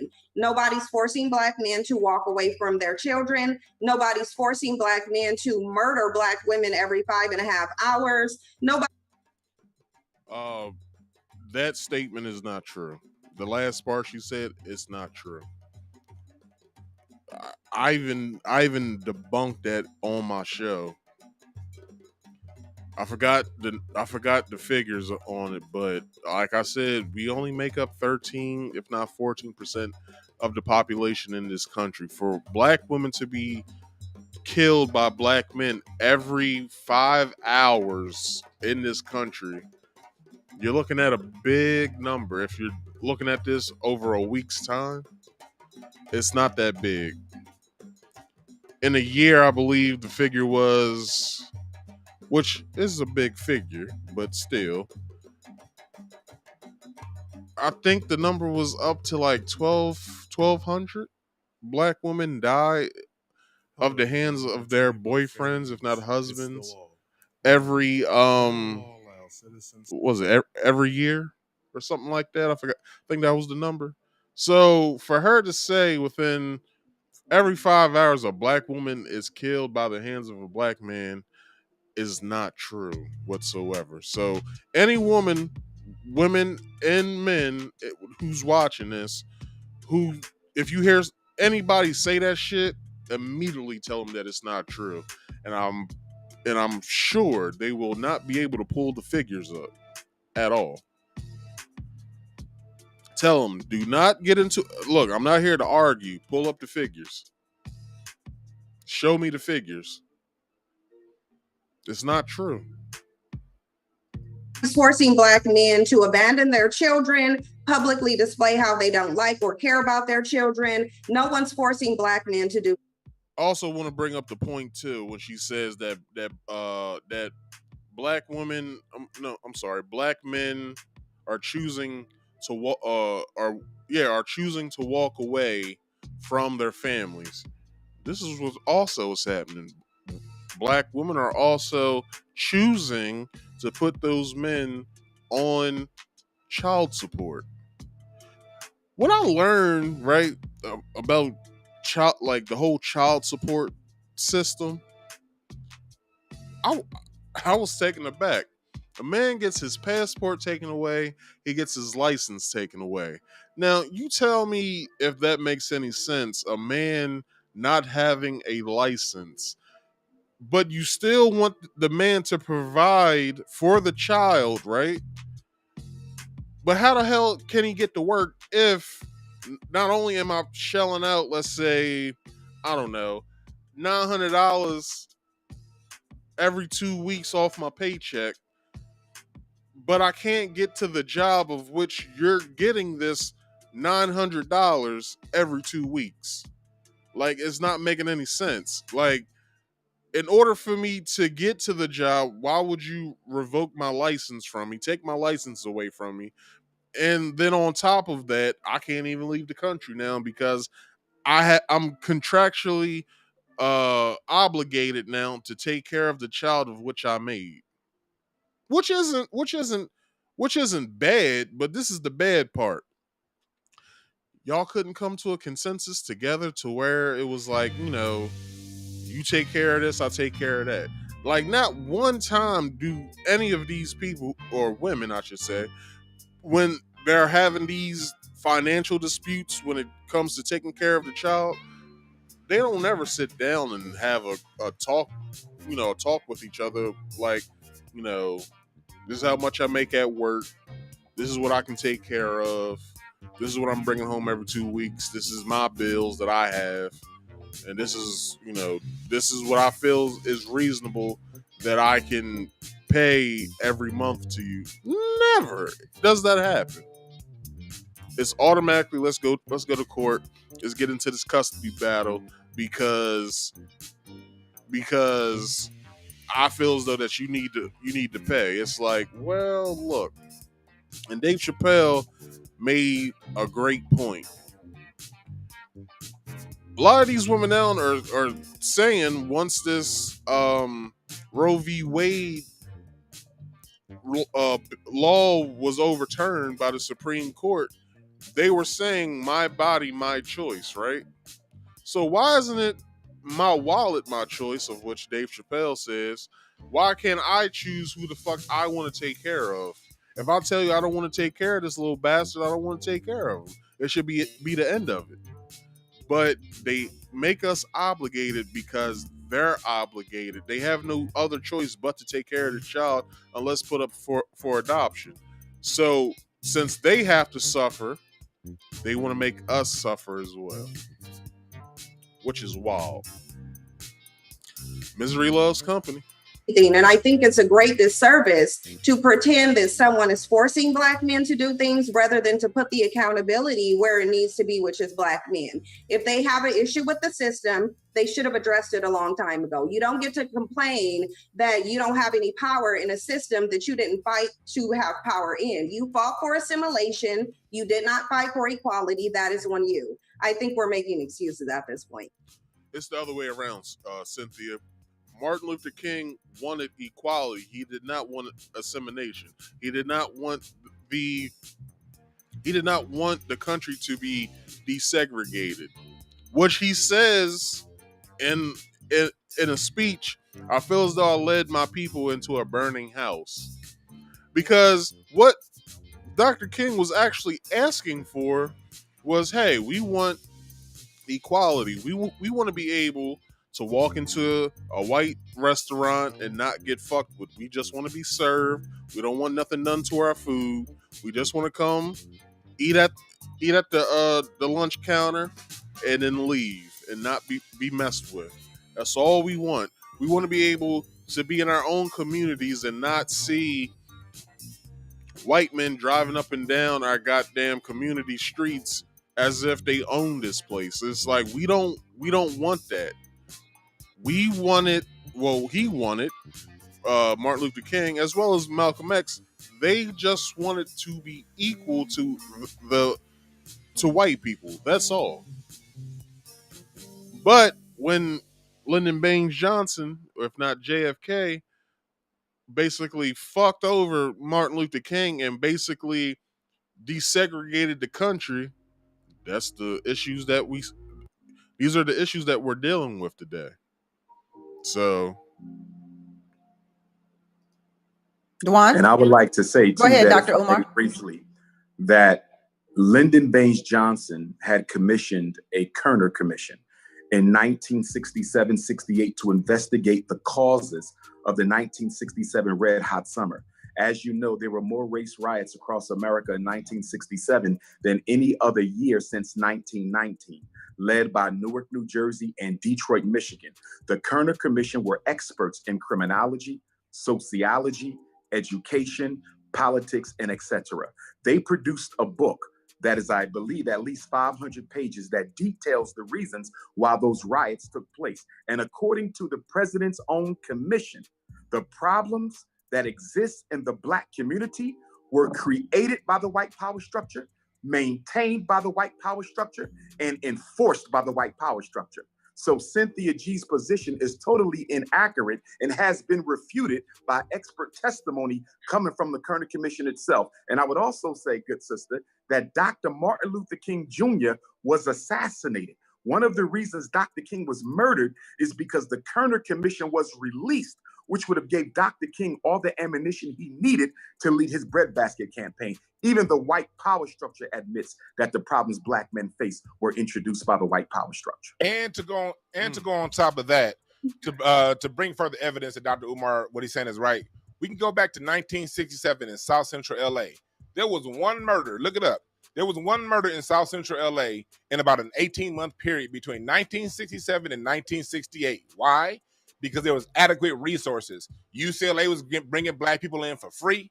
When it came down to it, jobs were plentiful. when black people were adequately resourced, you didn't see black men killing each other. So when we talk about, you know, this thing that's going on, it's not that anyone is forcing black men to kill each other. That's not what nobody's saying.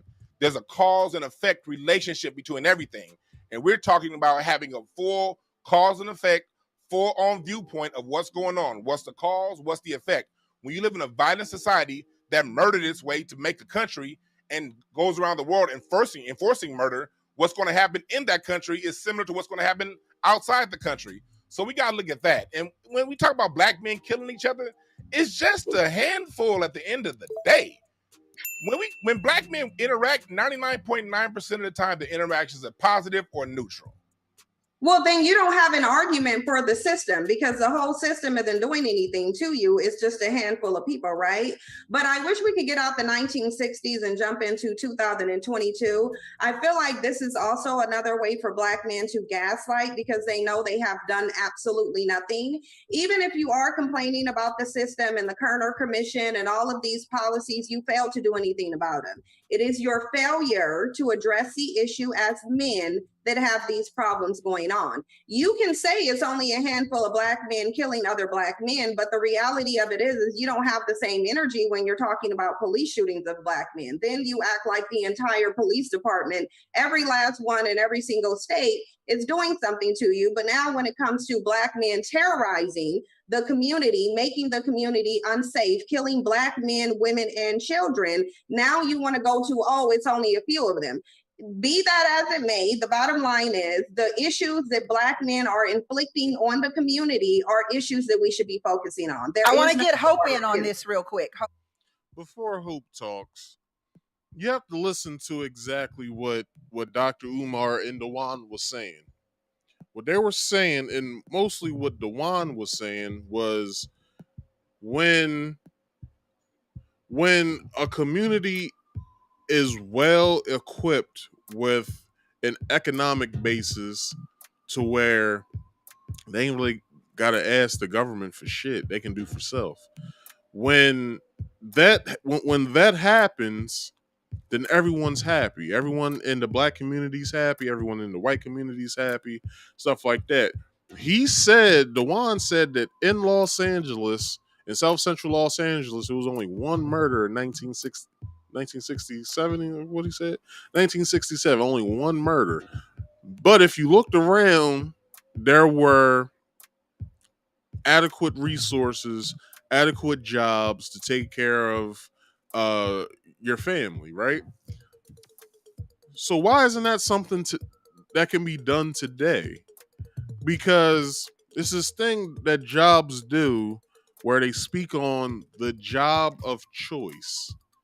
Now, what does that entail? It entails how good the benefits package is, how much you get paid, if bonuses are come with that,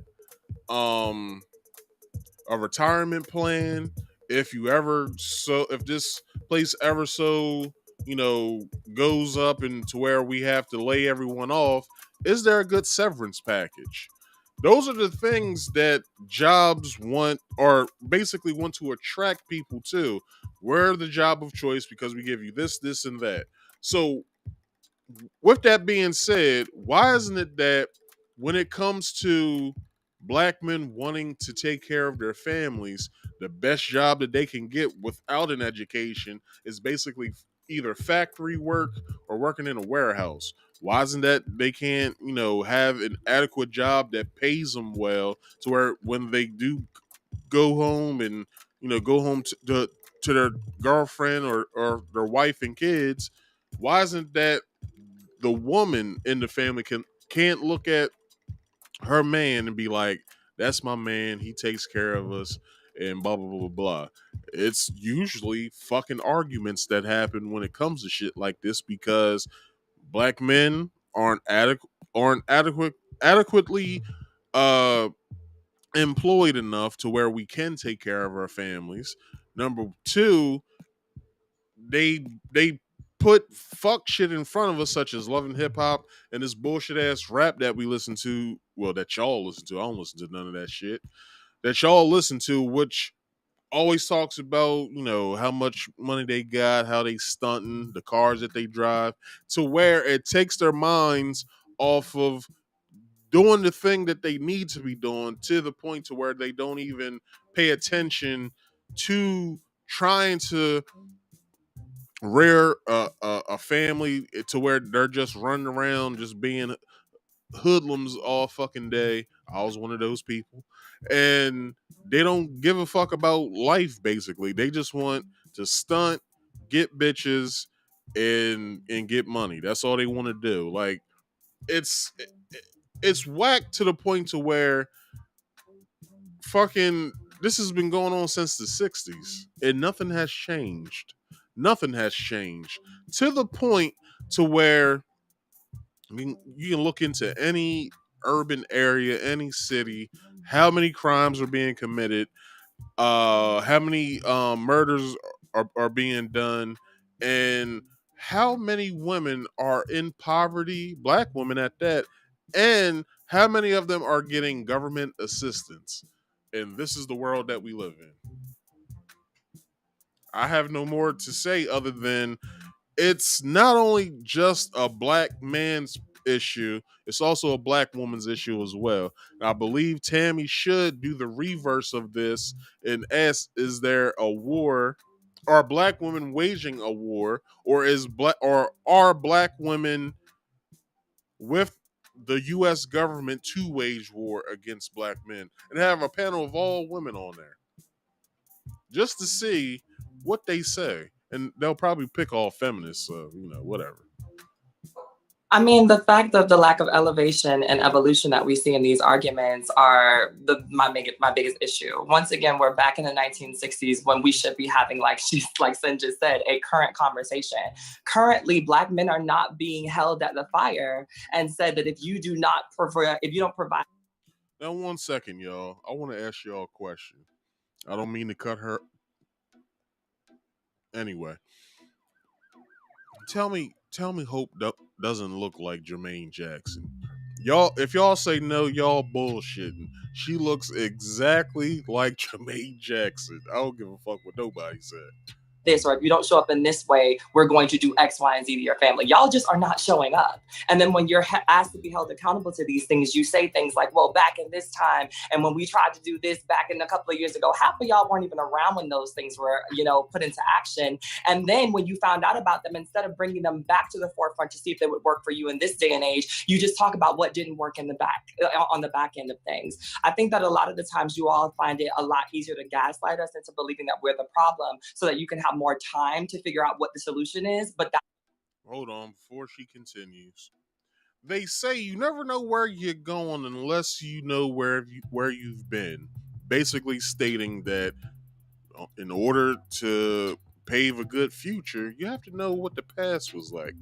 So if we know that the past basically fucked us, and in the future it's still fucking us, and still in the present it's fucking us, the only solution that we have is you. This is the only option we have out of all the options that we can ask for. You, as black women, are the only option that we have to break the system. You are the only ones we have. So since Cynthia G runs the divestment movement, right? Which is the movement of shunning black men away to where they date outside of the race. Basically, more than likely, they're dating white men. But that's neither here nor there. But this is what I will say. By this happening, by women divesting from black men because we're inadequate of being with, we act just like women. We're emotional and we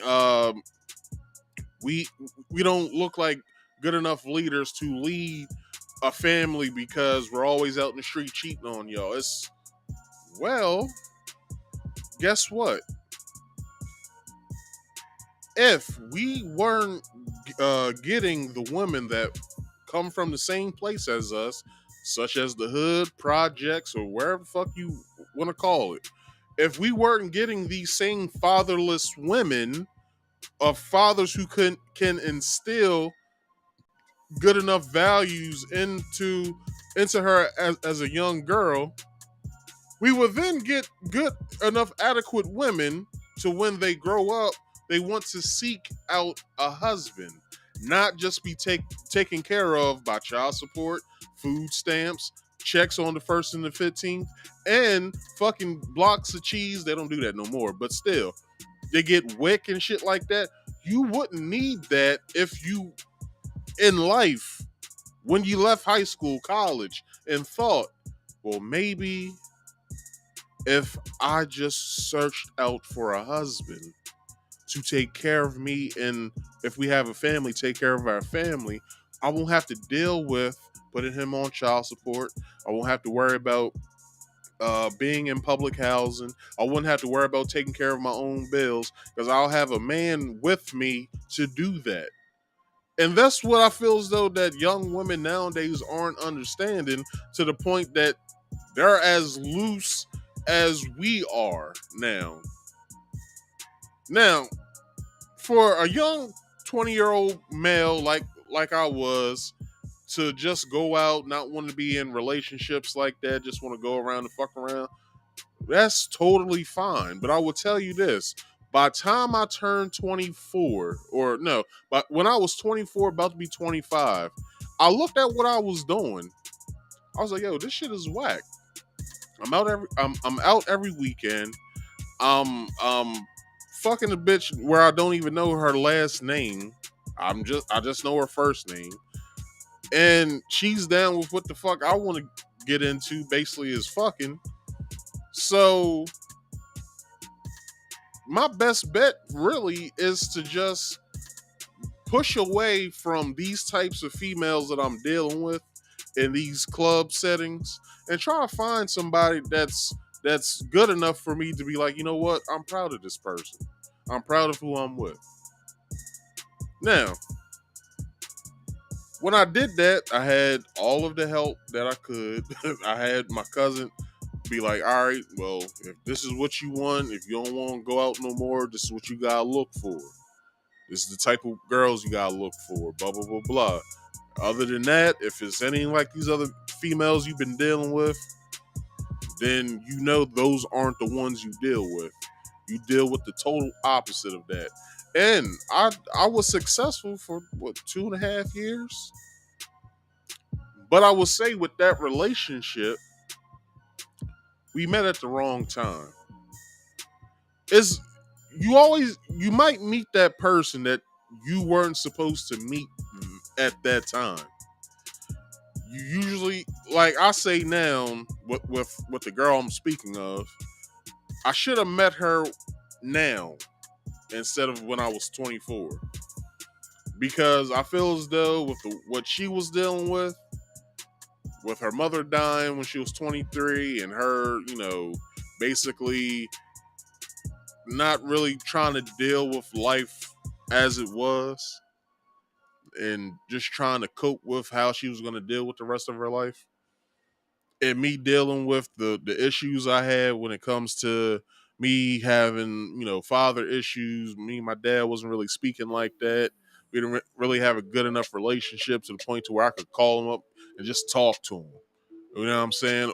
I would say I was those people that are those men that Cynthia G speaks about. I was that angry young 20-year-old that was young, dumb, and full of cum, that was basically trying to conquer the world through sex. And I saw that wasn't the best option. So when it came to me stopping the whole process of me doing that, me wanting to focus on trying to find the right and correct woman to be with, I'm saying I had I would say that I didn't have a good go at it at first. So I will say, as a young 20-year-old who's in his early 20s to mid 20s, you shouldn't be in a relationship at that time because you're still finding who you are. Now, I would say towards your latter 20s, as far as like 26, 27 on up, that's when you should be thinking about having a woman that you can take care of and starting a family and getting married. That's when you should start and think that, hey, I'm not ready between 18 to 25. I'm not ready for this shit. By 25, you should be thinking of your exit plan from the life that you're living now at 25. You should be thinking of your exit plan. I shouldn't be out here every weekend with my homeboys just trying to holler at females and taking them to the hotel room or motel room. I don't know what y'all's money is looking like. But that's when you should start thinking about your exodus. So when I was 26, I got out of that relationship that I was with the female that I met too early, and I hopped into another relationship that, to be honest, she was probably the right fit, but it wasn't the right time because I still wasn't over the other chick. So I was basically she basically was the backup plan that didn't work out either. So 26, I kind of was, and plus me and Shorty, not the girl I'm talking about now, but the other girl, we would have had a child together too. And that fucked me up a little bit too, knowing that, I could have been or I was the cause of her having a miscarriage. Because I was still young and dumb, full of cum, arguing with her. And plus, she didn't really tell me until, it happened. But, like, how would I know that my actions would cause such a loss of life it still devastates me now. Like even talking about it, like I get kind of choked up talking about the shit because that was 2015. I would have had a 7-year-old now. So yeah, let's get back into what they were saying before I start crying. Not the solution anymore. We figured out that doesn't work, and you trying to buy time in the system is not going to help anybody, and especially not the Black communities that you say that you love. Before we go to break, hold that thought, Dwan. Before we go to break, I do want to take up for my Black brothers here. The CDC reports that Black men show up to their families more than any other race in this country. Black men are taking their children to school. Black men are. Dwan, if there is a war waging against Black men, do Black men have allies? No. I'll answer that. He said no. I was going to say no as well. This is why we don't have allies. Because our only ally is against us. Black women are against us in this country. Not all of them, but some. Our ally to the fact to where you guys should be our shoulder that we lean on. You should be our sunny day when we're dealing with gloom. Like, you guys are the full package of what we're looking for.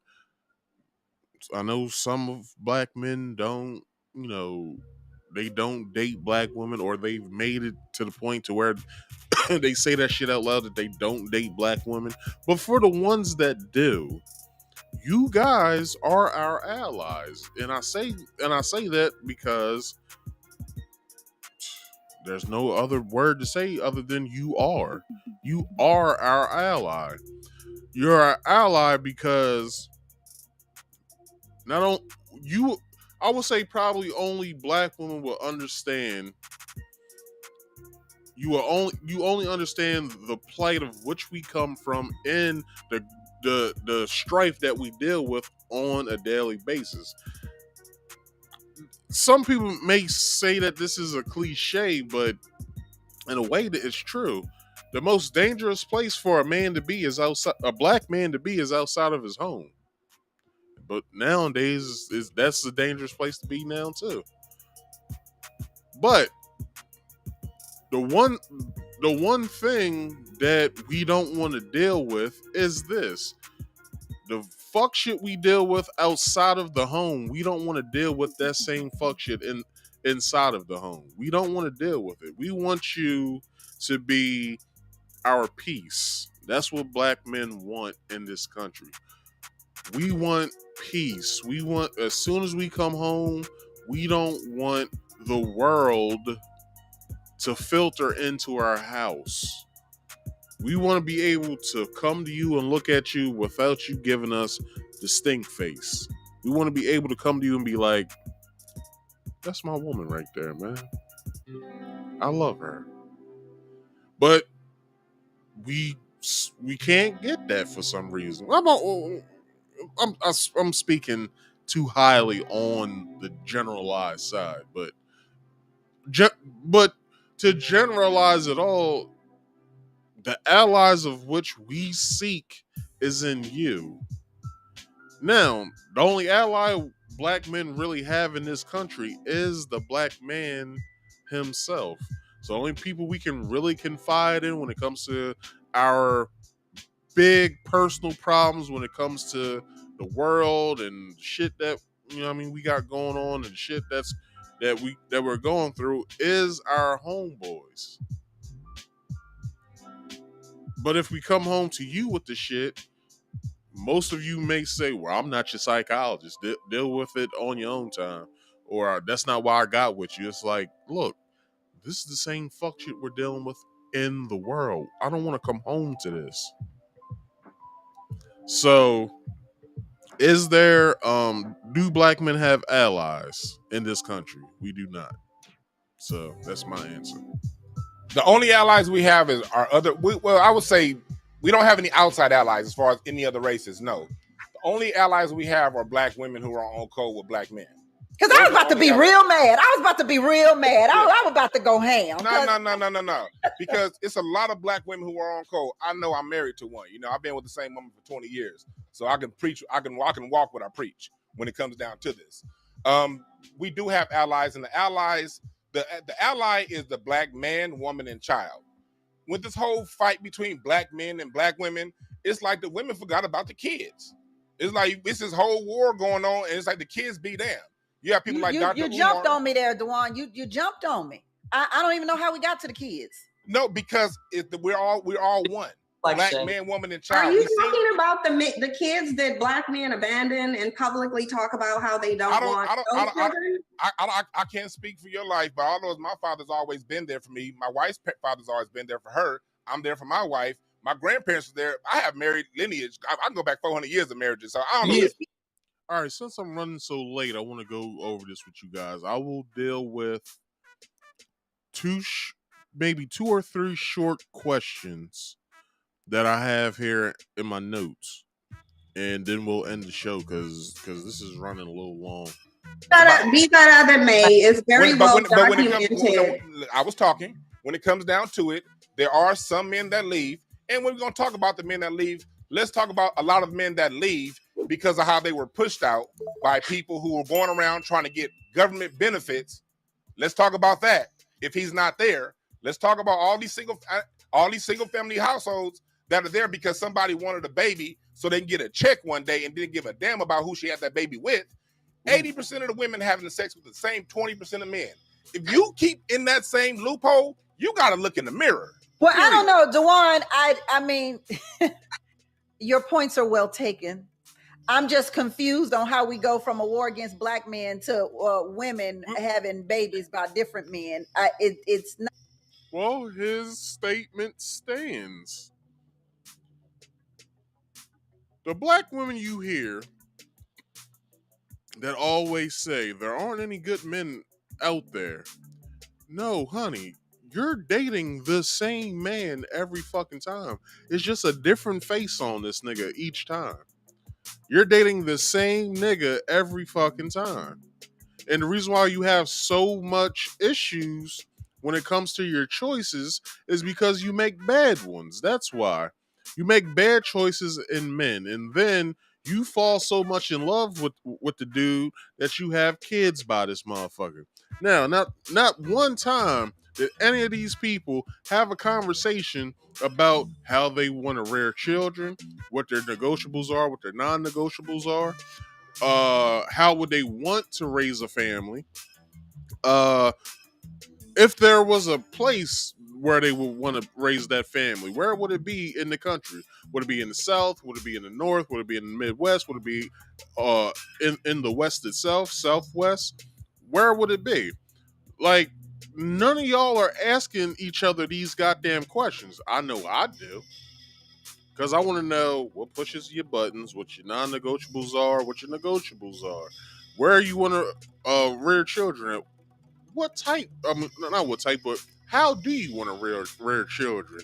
Do you want to go off of the way I was raised, where I got beatings and stuff like that, or do you want to have stern talkings to the kids where they never get beat a day in their lives? Like, these are important questions to ask when you're in a relationship with somebody that you're planning on having kids with.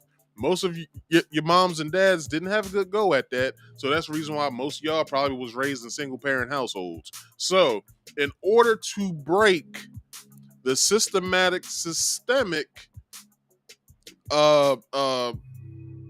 what's the word I'm looking for? The systemic history of you and your offspring going through the same shit that you go through is to break those ties to that system. The way that you do that, you get married. That's number one. The other way you do that is you pick the right person to be with for the rest of your life. Because basically, how I look at marriage is, this is the person I'm going to be watching TV with the rest of my life. I need to pick the best couch buddy that I can. That's how you should start looking at your relationships when it comes to marriage.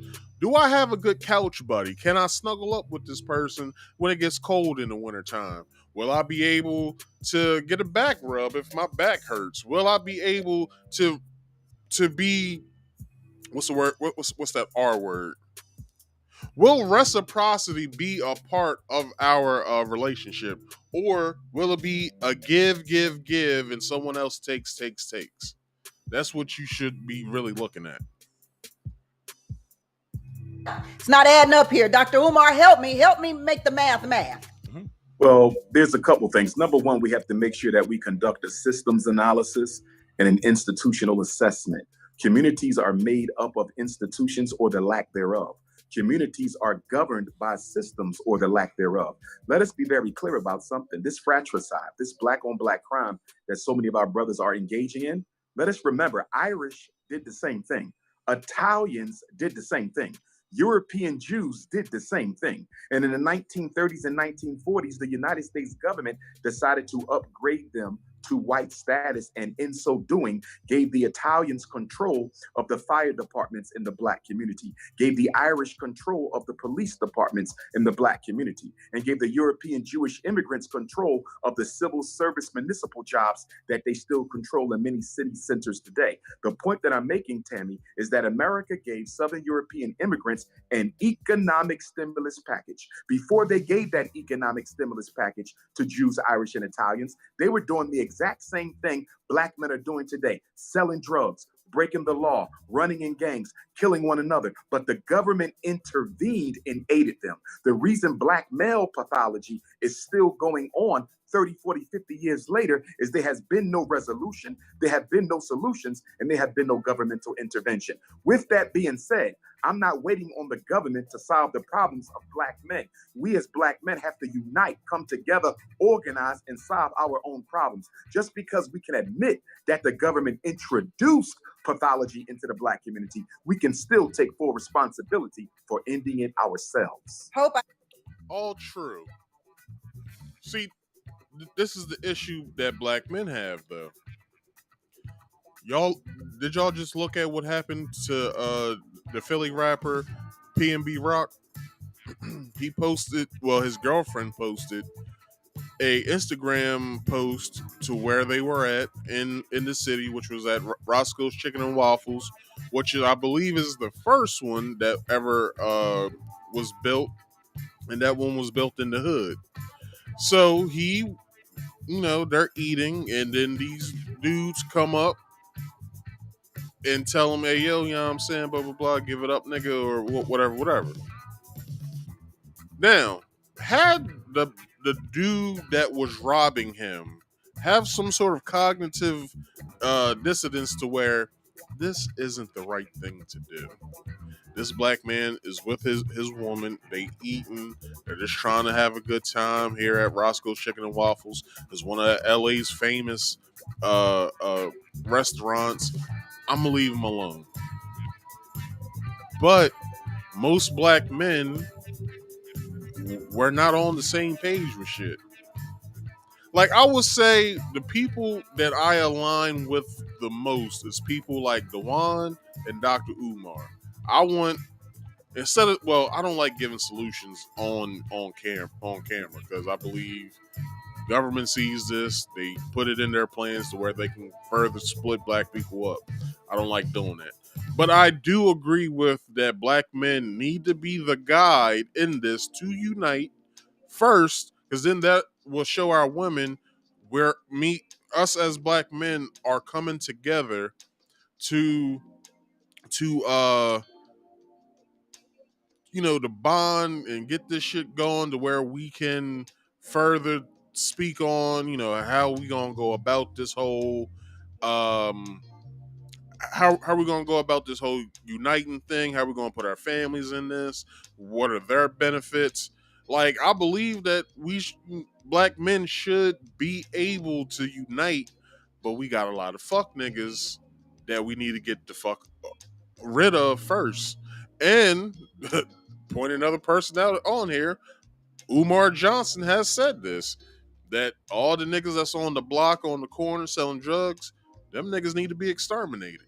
Because that's the only way we'll be able as black men to unite. Because them niggas ain't going to really want to hear that shit. They focused on money. They focus on where their next meal coming from. Where, who gonna wash their drawers. Like, that's what the fuck they are worried about. And I would say that is the wrong thing to be worried about. For the simple fact is, we got bigger problems, nigga. You out on this block risking life and limb every fucking day. Not only by your enemy, the ops, but also the fucking cops. You know what I'm saying? Like, you worried about where your next meal coming from, but nigga, you gotta look over your fucking shoulder just so your enemies don't stab you in the back. If not, your fucking homeboys. So I don't know, man. It's somebody gonna have to go out and talk to them niggas and let them know, hey, yo, all this fuck shit that y'all doing out here on the street, y'all not doing this no more.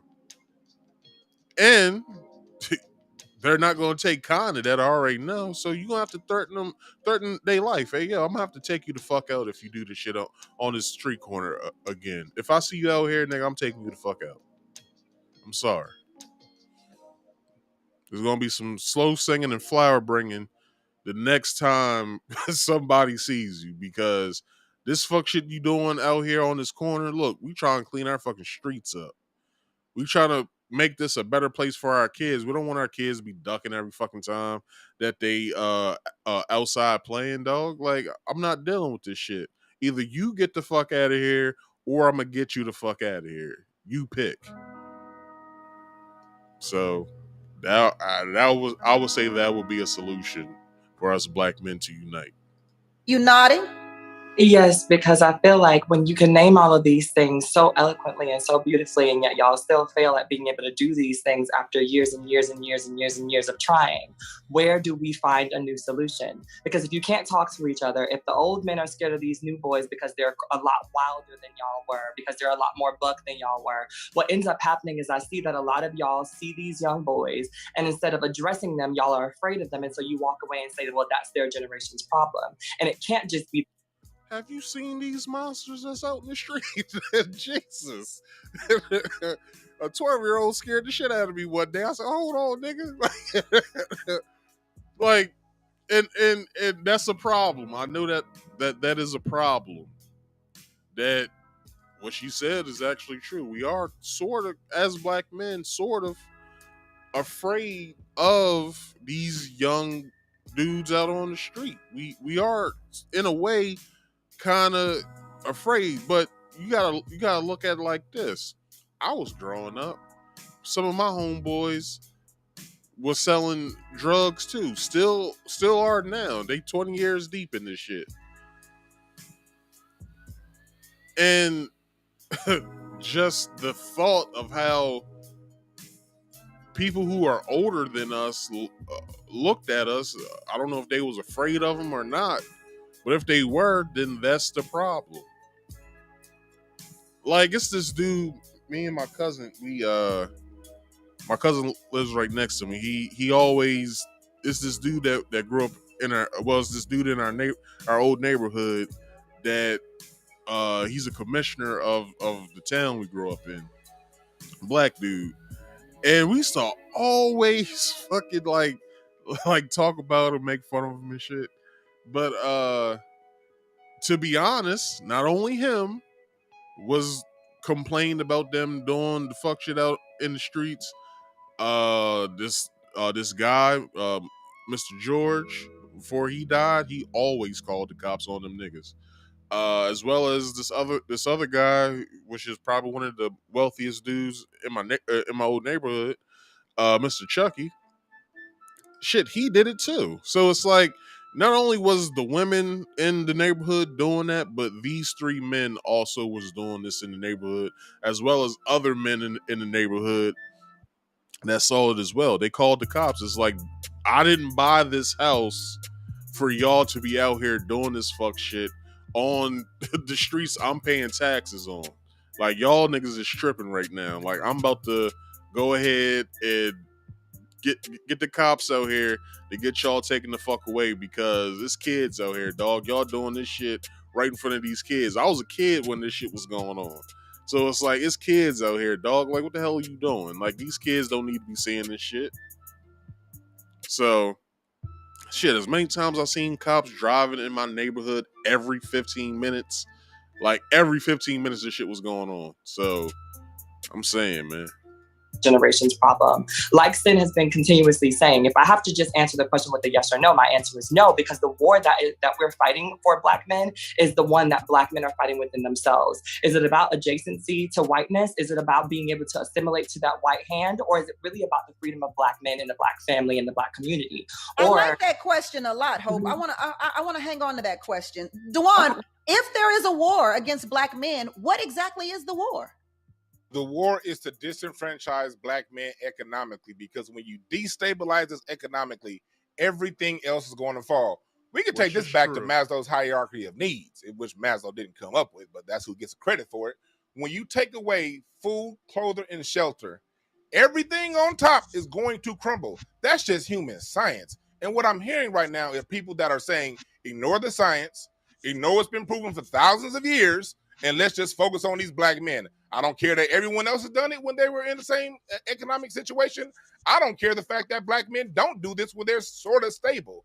Let's ignore all of that stuff and let's just go back to what black men need to be doing. When you take away the bottom need of the pyramid, everything else is going to crumble. And with that being done, it's still only a few of us crumbling. It's a whole lot of us winning too. I agree with that. I want to go ahead, Hope.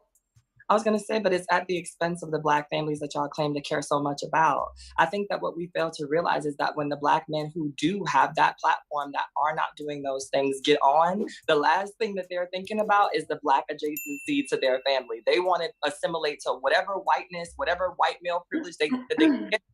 And that's a large part of the problem. We see this happen when we look at social media, and we're seeing black men publicly proclaim the idea of loving on everything but a black woman, wanting to have children because their eyes and their hair are going to be looser and more exotic looking. You do not see that as much in the influx of black women as you do in black men. So when y'all do get on, then it should be the responsibility of y'all, if y'all really care about this upholding of the black family, to then come back to the black communities that you come from and create those black families and show people. Dr. Umar, you welcomed us to the show by saying black power. Okay. All right, so that is not the question I want you guys to hear. You guys can watch this 51-minute video if you want. I'm gonna go on to a better question, which is, I believe, the last one I wanted to get into. I wanted to hit. Should I hit that one before I go? Yeah, let's hit that one. It's only 3 minutes. So the next question that she's going to ask is, let me get to it first. So the next question is this, is what she asked. You say, why are we going all the way back to 1960? There is some truth to history when it comes to evaluating any. Wait a minute, that's not the one. I'm sorry. 2416. Done. Well, number one, again, I think the question was, I'm sorry, it is, what have black men done? That's the question.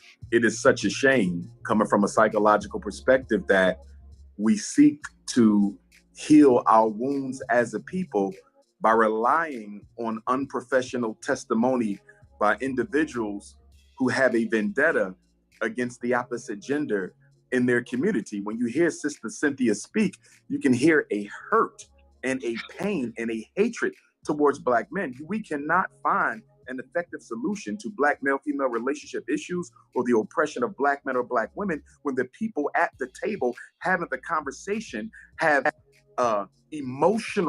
negative emotional in the conversation that are not. Umar. 1 second.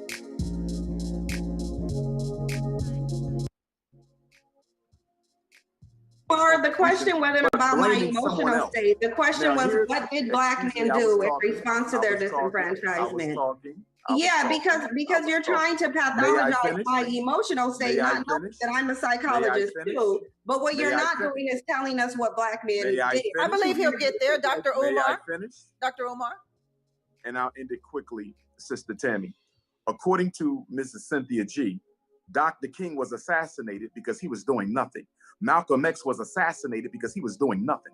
Medgar Evers was assassinated because he was doing nothing. Fred Hampton was assassinated because he was doing nothing. That narrative that black men have done nothing to fight back against systemic oppression, not only against ourselves, but against our women, our children, our elders, and our community, is absolutely ridiculous. The cemetery is filled with black men, names we know and names we don't know, who gave their life for the freedom, liberation, and emancipation of African people. How can you disrespect the history of so many black men, past and present, who continue to fight? I'm sitting in a school right now that we built with all black money, 4 buildings that we're going to educate black men in. It's not easy to solve our problems because there's always black people in your very same community who's fighting against what you're trying to do to help it. But in addition to that, the white power structure is always waving its wand of oppression to try to sabotage anything we do. I think that the analysis of our women is too overly simplistic, and in being such, it is dishonest.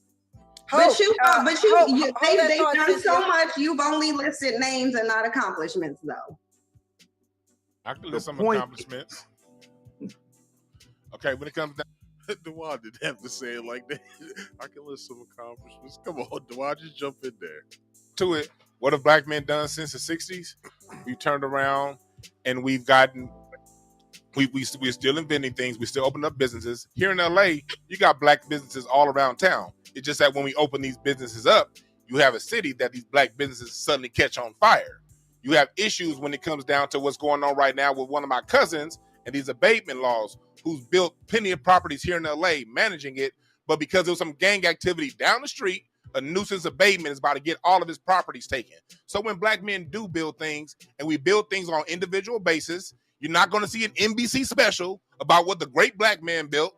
When Irv Gotti, Suge Knight, and J. Prince tried to put together a distribution, they all got charges the next week. So it's not like we don't build things. When we do build things, something always ends up seeming to happening. And in spite of that, you've seen the most black business male ownership that's gone up in the last 60 years since the coronavirus. We still doing it. I personally got 3 businesses, so I don't know what you're talking about. I employ young black men. I've helped thousands of black children here in South Central LA. So all this black men ain't doing nothing. Where are you kicking it at? So let's also talk about when there are black establishments, the black people who come to what's the word, patronize that business, they want some sort of discount. It's like you're paying full price at this white establishment. Why can't I get the same respect of you paying full price at my establishment as well? Like, not only that, people want want the hookup, which is also a discount. They want the hookup. They want, if they buying something, hey, let me get that for free. Nah, cuz all this shit in here costs. It's either you want to pay the price for it, or you can get the fuck out my store, yo. Either if it's a liquor store, or if it's, you know, a clothing store or something like that. Like a couple of dudes in the town I live in, during, if not before, the pandemic, they started opening up like t-shirt and clothing lines. I don't know where they're getting the stuff from, but I would say, heck, most of the shit that they got out is some nice shit. And I know that, well, I don't know if they're doing this as well. It'd be bad business practice if they did, but they're, you know, people who've known them all their lives. They're you know, they buy from them. They buy their clothes and stuff like that, which is cool. You know what I'm saying? Because most of these dudes, you know, they was out on the street, but now they got kids now. They're thinking about their upbringing. They're thinking about how they want their kids to be brought up. So they was like, well, you know, fuck this drug hustling shit. Let me get into this clothes hustling, see where I get with this while I'm working my job. So they got a job and they make some extra money on the side, which ain't bad. But we have to, as black people, if we are to unite, is to act as if this black person, of if they have a business or not, are just like the white people that you guys hold up in high esteem so much. So that's just something to think about that I'm saying right now. Like, instead of trying to be the dude, Jesus Christ.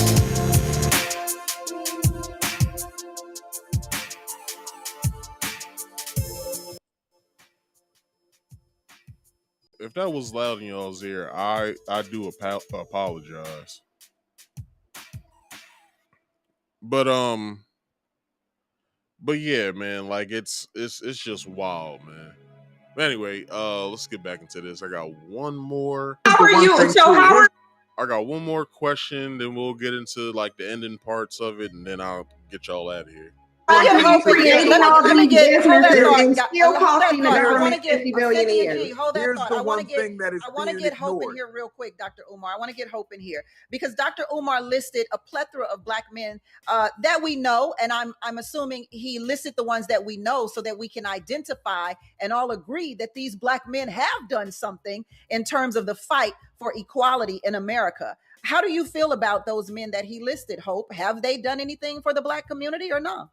Most definitely, I would be ignorant to say that they haven't, right? But I think that what we're failing to realize is that when we have this conversation about what black men have done, the consequences are usually because of white supremacy and the gaze of white folks on us are that the black men are then taken away and the black women have to then sustain those things. To say that black women are unappreciative of that, it would be, I think that is the dishonesty, right? The way that black women show up for the black community and the black families, regardless of how we feel about the black men that we might be interacting with or the black men that are doing bad things, while still staying here to cultivate the black men who are, is, I mean, to overlook that to me is just dishonest.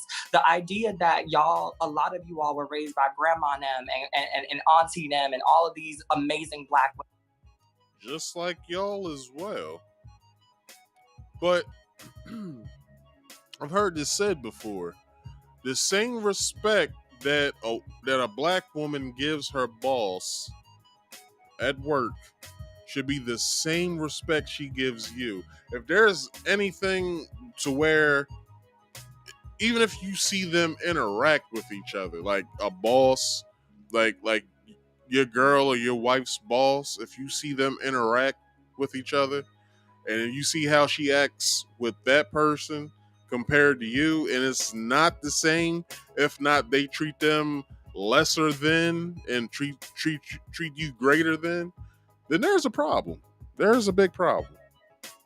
And that are in community and share space with you and share space with your children, that's being looked over. But also, this isn't, Dr. Umar, you're right. I don't agree with a lot of the stuff that you said, but you're absolutely right. It's not about the idea of who's doing it better or trying to, the pissing match of the oppression Olympics amongst Black people, but it's really about working together. The problem is, what I find in working together is that the Black man wants to lead, whether he's acquired the gumption and the knowledge to be able to do so appropriately and effectively or not.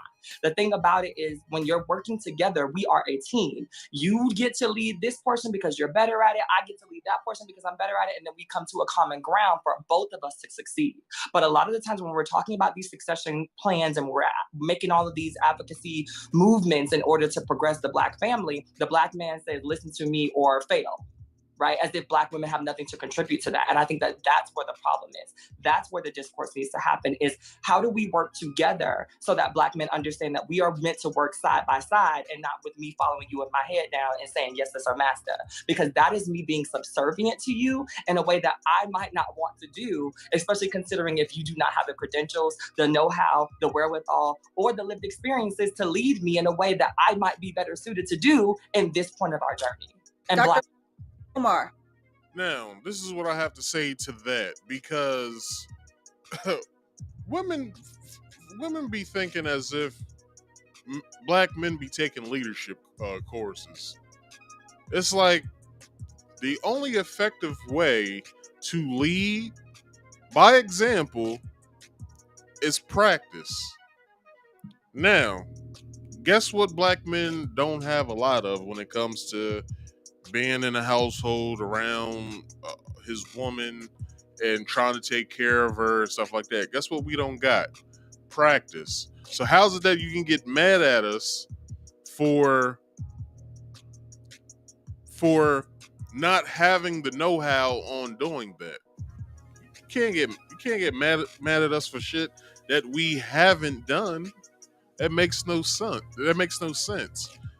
It is the practice of which makes perfect that allows for a Black man to be able to be like, okay, well, shit, me and you've been living together for 2 years. You know what I'm saying? Like, I've been practicing trying to be the protector, the provider, and stuff like that. I've been doing pretty good. It's been a little rocky, but, you know, I've been doing pretty good.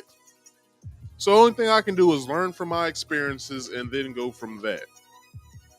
But Black women don't give Black men enough juice to do that. It's either this way or no way at all. It's like, you're giving us ultimatums, but when we give y'all ultimatums, y'all want to jump down our throats. And I'm not pulling from personal experience at all, but I'm just saying, this is what we deal with, and this is the reason why so many Black women are so upset that Black men go with other races. And it's like, you shouldn't be upset at us for choosing differently. You should be upset at yourself, because if it wasn't for the fuck shit of which you're doing, to where we had to make the decision of, we don't feel like dating Black women anymore. And there are some Black men who are like that. I don't date Black women. Like, you can't lump us all into the same category, because not a lot of Black men are the same. So, with that being said, it's like you're steady saying that you aren't good enough protectors, and it's like, we don't have enough practice of doing that. Like, we never had anyone demand that out of us to the point to where we never thought about doing it. So it's no one's fault other than how we was raised. That's always an indicator. Number two, they say success is when preparation meets I forgot the last part of that. But we can't be successful at something if, number one, we wasn't prepared for it, and number two, we don't know the know-how of it. So the only know-how we can get is through personal experience. And what other personal experience would we do it with other than the very women we grew up with? Is with the black woman that we sought out to be with for I don't know, for the rest of our lives. I can't speak for everybody, but the black woman that we picked to be with, and then be shitted on in the long run because you don't agree with the way that we do shit. You don't agree with the way that we're presenting the situation or anything. You want it your way or the highway, which isn't fair to us for the simple fact is that you're basically judging us off of something we don't know. That's like taking a quiz and not studying for the shit. You know you might fail. You do know that, right? So if we're taking a quiz of which we didn't study for, it's a possibility that we're going to fucking fail. So instead of judging us off of our failures, how about you judge us off of our successes and everything that we've done that's been successful to this point instead of the failures? That's one reason why most people either get divorced or break up, is because it's a tug of war of who's failing more. Now, let's indicate that to something. You don't make enough money. Tug of war. Negativity. Holding that over my head. You're not doing this for me, to where if you're not doing that, here's the reciprocity part, I'm not going to do said thing for you as well. You're judging us off of our failures. So if we don't have the practice and know-how, how can we be judged off of what we don't know? Because if you don't know what you don't know, how can you be judged on that? It's ridiculous. Well, first of all, I do not endorse any kind of a second-class citizenship role for black women. I believe black women have as much to offer as do black men. So I'm not sure who the queen is referring to, because I am not a misogynist and I do not support that type of narrative that said the black woman's position is only to have children and to prepare food. But at the same time, I think black women have to look at themselves, because although white supremacy has been the greatest enemy of the progress of black men, you would also have to argue that black women have probably been the greatest accomplice to supporting the white power structure in their destruction of black males, i.e. the conversation we're having right now, where two intelligent black women have yet to indict white supremacy for the role that they play in the destabilization of the lives of black men. So, all right. So you heard him say that. So a few questions I'll throw out there to you guys. There's another homework assignment other than seeing what Ray J's mom said. I want y'all to answer these questions yourselves. Is white supremacy's responsibility for any of the black men's plight at all? And do black men face more obstacles than black women? That's two questions I have for you guys. They're your homework assignments. I want y'all to come back once you gain a good enough sense of what you think about that. Come back into the comment section and write your answers. I want y'all to do that whenever you can, at your leisurely time, all right? Whenever you get your answer, come back to this video, write it in the comment section, and watch the replay while you're here too, all right?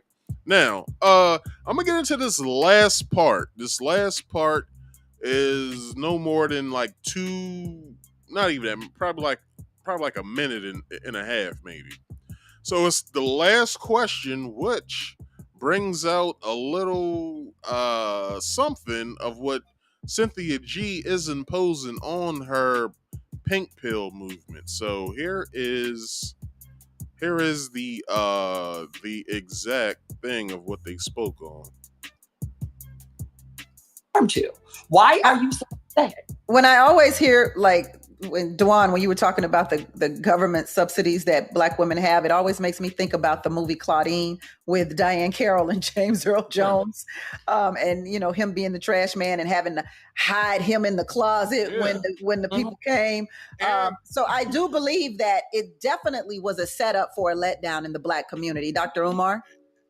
Yes, indeed. one of the problems with the conversation, not with you, Tammy, but the responses, they're so individualized.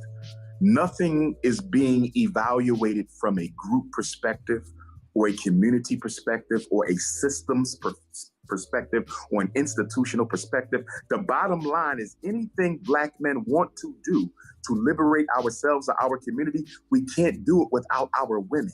And anything our women want to do to liberate themselves or the community, they can't do it without the men. It is not a competition. It should be a collaboration. But once again, some of us in the conversation are so filled with hatred for the opposite gender that we can never get around to talking about solutions. And in speaking of clips, Sister Tammy, there is one clip you might want to ask Sister Cynthia about, because it was sent to me by about 30 people several months ago, maybe even weeks, where she suggested that women, Black women, should abort their Black male fetuses because after birth, they would not contribute to anything worthwhile in the Black community. Could you ask her to clarify her comments? I would love. Now, she didn't get to, which is fine, but I have the clip. So this is exactly what she had to say on that. So I'll bring it in like this. Sinji giving a full explanation on why Black women should get rid of their Black male children before they're born. So I have, okay, so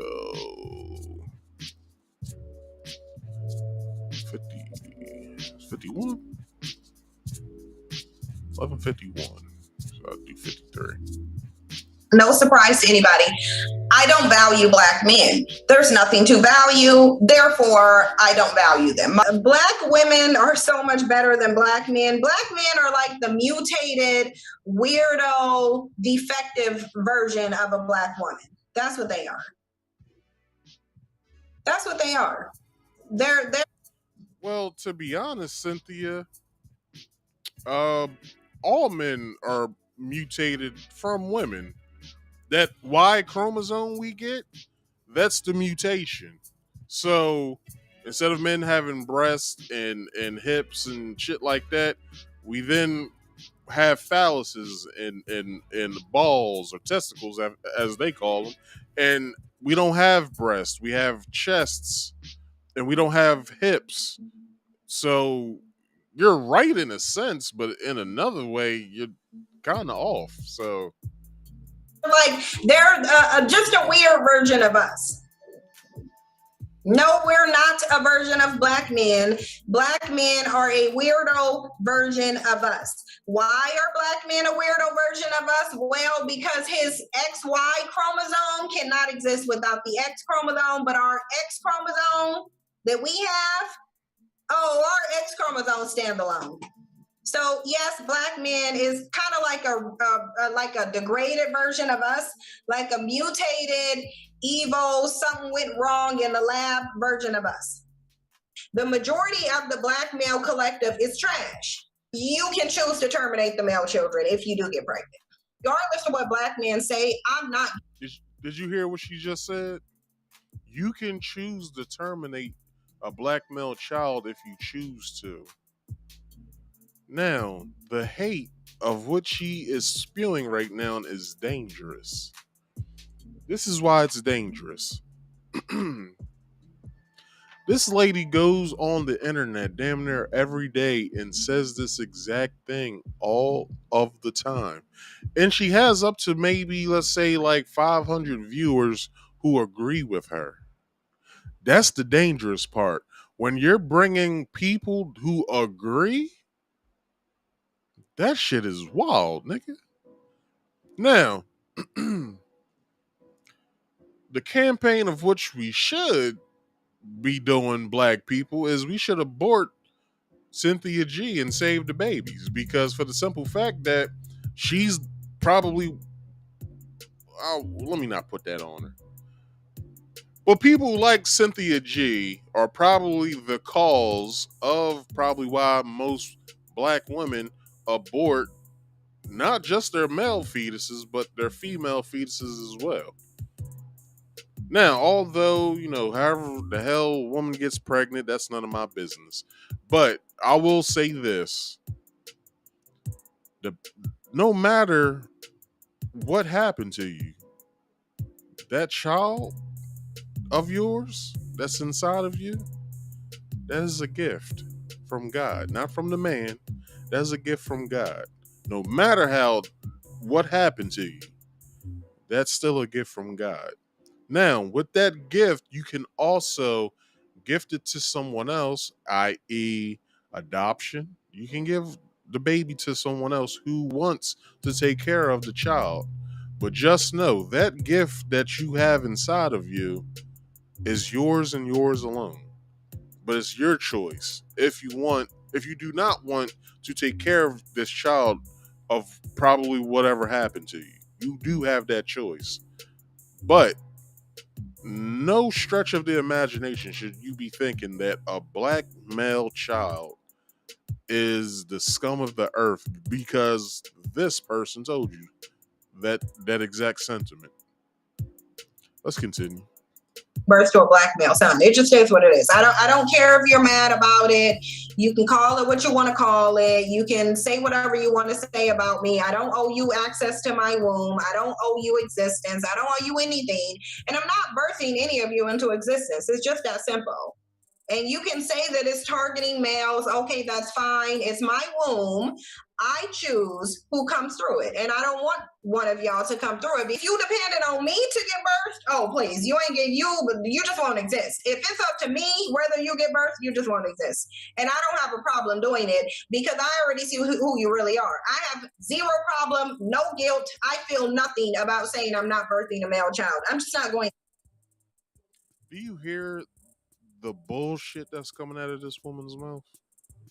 Now, I would say, and this is probably true, but I believe the reason why she's saying this is because the black male of which she had a child with probably saw right through the shit that she was saying at first. Because if you guys don't know where Cynthia G comes from, Cynthia G was once a part of the Black consciousness movement to some avail, a little bit. She was, but somewhere something snapped within her. Now, some people are saying that her baby's father is another YouTuber. I won't say his name, but they had a relationship. It didn't work out. Now she's mad at all black men in the world or all black men who's ever done her wrong. But like I said earlier,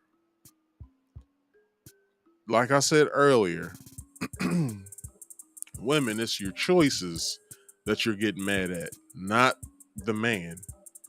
If you have a type of man you like to date, and you keep dating that type of man, chances are the type that you like don't like you.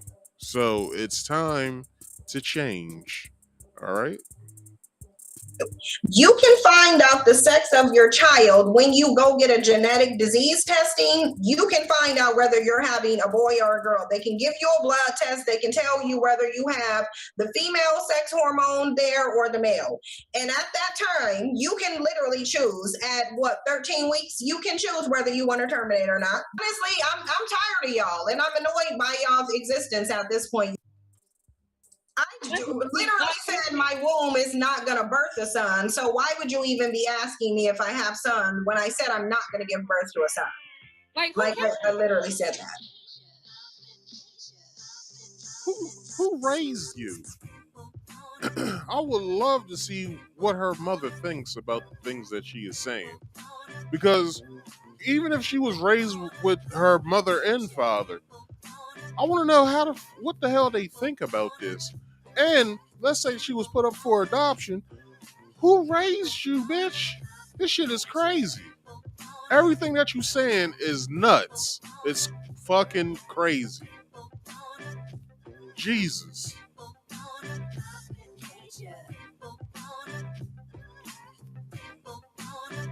But this is how remedial they are. And see, and we haven't even got on the intellectual capacity. We haven't even got on the intellectual capacity because the Tyrone spectrum is real. It is. And then A lot of y'all are slow. collective breeding, like there does need to be some sort of powwow or collective, what do we call it? Power talk, some sort of steering committee of selective breeding. That's what needs. What the fuck are they talking about? My gosh. Well, let me keep this going. It has to happen. Oh no, I felt bad for her because the only alternative is to remove the boy from Black male culture. Because obviously Black male culture is the problem. That's a horrible spot to be in. This is why I don't understand why their response isn't to correct themselves as opposed to making Black women take the obvious response, which is eliminating the birth of them. The mindset is what's going to drive the behaviors. Their belief system, their values, their morals, that's going to determine their behavior. So if you look at the behavior of Black men, it tells you they don't have any morals, they don't have any sound values, they don't really value anything, and they just want to be trash. We're having the discussion about not giving birth to them, should not be birthing Black males, really, if you think about it. When I tell y'all that this is what she speaks about all the time, y'all be stunned and amazed at the group of women that rally behind what she's saying right now. Like it's strange. Like for real, it's strange that so many Black women have such a disdain for black men for no apparent fucking reason other than they have bad fucking choices. Like that's what we can basically boil this down to, is that they have bad choices and they should reevaluate themselves, because for the simple fact that they have such horrible choices in men that they're now deflecting their problems on other Black men that have nothing to do with what the hell that they went through. It's, I don't know, man. Like so when it comes to like when it comes to the whole coming together thing, there's certain people that should not be invited. Cynthia G and her cronies are some of those people, because I think I said this earlier, Black women are the right hand man or the right hand to white supremacy. What better yet, and they do this in war, what better yet to have other than a spy to then collect all kinds of intel for the opposing side? Now, I'm not saying all Black women, but there are most of y'all motherfuckers do allow for the fuck shit to happen to us.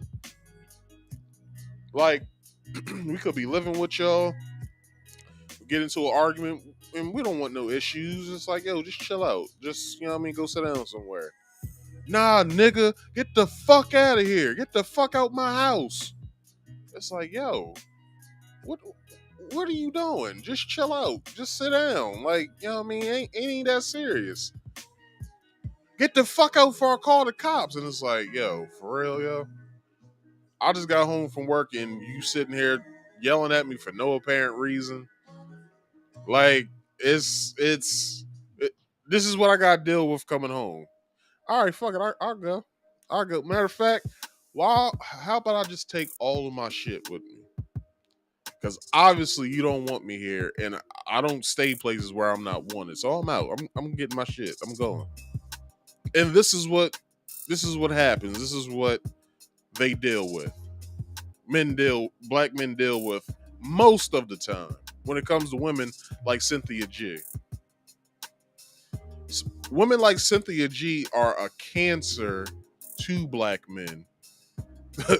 Women like Cynthia G are the main cause, are the leading cause.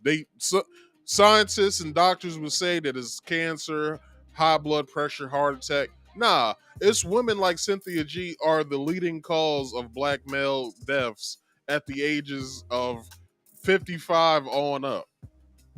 Women like Cynthia G. Now, before I go, homeboy that was masquerading on the panel had this to say to Dr. Umar Johnson, because Dr. Umar Johnson and Dewan B both respectively came out after the fact and said, we didn't know that Hope was a transitioning female. Or did I say that right? Or is it a transitioning male? I don't know. I don't know the wording on that, but Hope was a man that transitioned into a woman. And both Umar Johnson and Dewan B came out and said, yo, had I known that we was going to be on a panel with a man that's basically masquerading and has a thought process of a woman, we would have never did this damn debate. Like, this shit makes no sense whatsoever.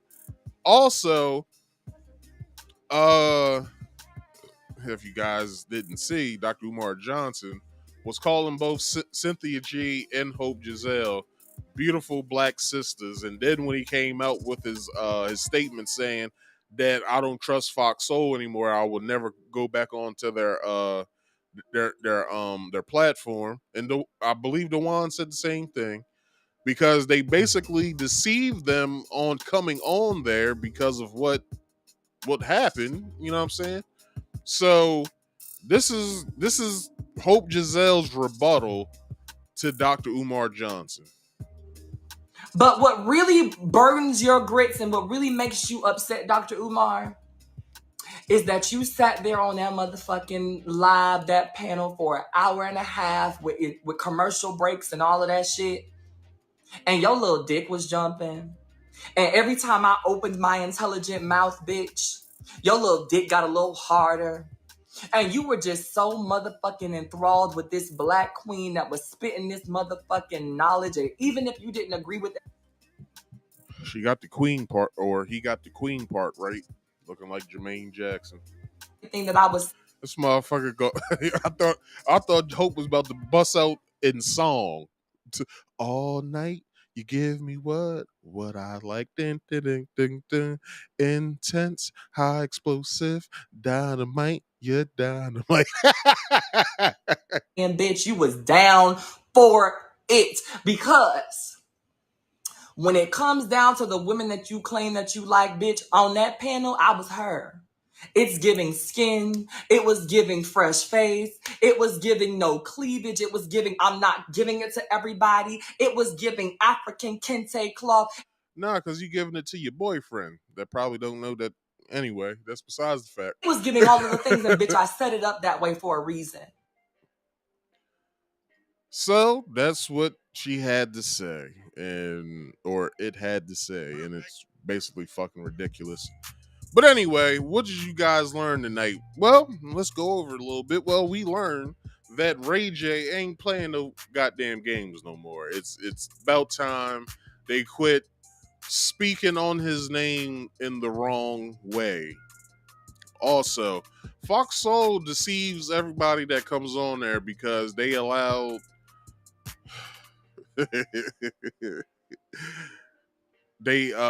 allowed the Daddy's Home singer to come on and basically deceive everybody. Well, they didn't deceive me. I saw how strong the motherfucker's face was.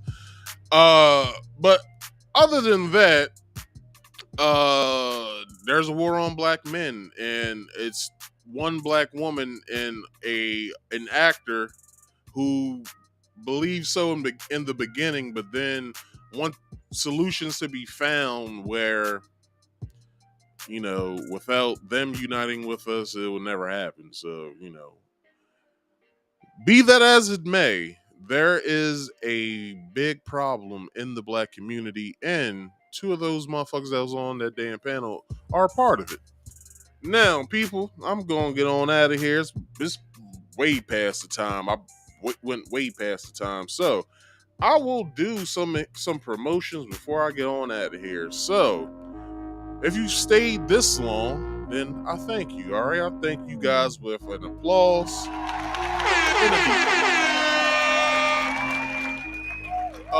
If you didn't, just catch the replay. All right. So, people, Fridays at 6:30 p.m. ish Eastern Standard Time, I do a game stream where I stream actual gameplay.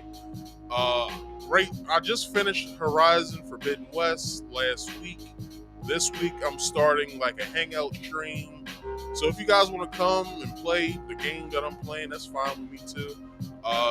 My gamer tag will be posted while I'm playing, whenever you can see it. And you can come and play Halo. I'm playing Halo Infinite multiplayer right now. So if you guys want to come on through and play with your boy on Fridays, you can. You know what I'm saying? Just I said last night, if I get like 6 people, I'll start a party where we can all just chat and hang out and play the game together. So that's be the same thing going on next week too. So if you're feeling interested, if you have an Xbox One, Xbox Series X, Series S, come on through. Come hang with me. I'll be here playing the game, and I'll give you all like 2 hours worth, 2.5 hours worth. Also on Saturdays, I do this podcast show. Marcus Speaks Live every Saturday at 6:30 p.m. Eastern Standard Time. Don't be shy. Write something in the comment section. I would love to hear what you guys have to say. Also, let me skip past this real fast. If you would like to come up here and chat with me, you can. You can talk to me about any of the topics that I present every time I'm up here. I would like if you guys start coming in and telling me what's on your mind about what I present tonight. You can even debate me if you want. All right, I don't mind. If you could, please go over to my my main channel here, Marcus Speaks. Subscribe, hit that bell.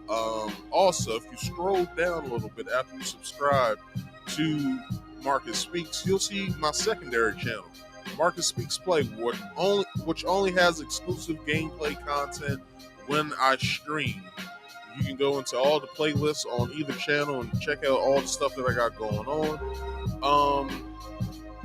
When October comes, we'll think about doing some stuff because I'll have 3 weeks off from my job. I took some vacation time off. I never take vacation throughout the year until my birthday hits at the beginning of October. So, I'll be taking some time off. You guys, I might bring back a show that I don't really do as much anymore. So I'll be bringing that back. But also, please subscribe to Marcus Speaks Play if you could. Hit that bell icon. Also on Fridays, I do a game with the game stream. Also streams over twitch.tv/Marcus Speaks Productions. So go and search me. Go and put it in your address bar. And go and follow me over there on Twitch. Like I said earlier, if you would like to come up here and talk to me, there are 3 rules. Those 3 rules are: you must be on camera. If you don't want to be on camera, you still have to be on camera back here on the backstage. There's a private chat back there. You can tell me what your name is, and if you want to be on camera, if you do not want to be on camera. All right. Also, the 3rd and final rule is please silence all background noise. I do not want to hear what's going on in your life. That is not my business. It's not everybody else's business what's going on in your life. So, with that being said, people, if you could, like this video, share this video, and subscribe if you are new here. I will gladly appreciate that. And before I let you guys go, I have 4 things I want to say to you. Please get to that money the best way you know how. Please drink more water, put it in your diet because it's better for your health. Also, mind your own business, all right? Because you don't need to be in everybody's business like everybody else is. Also, if you could, do your own research, all right? I thank y'all for watching. I'll check you guys out next Friday. Peace out, y'all.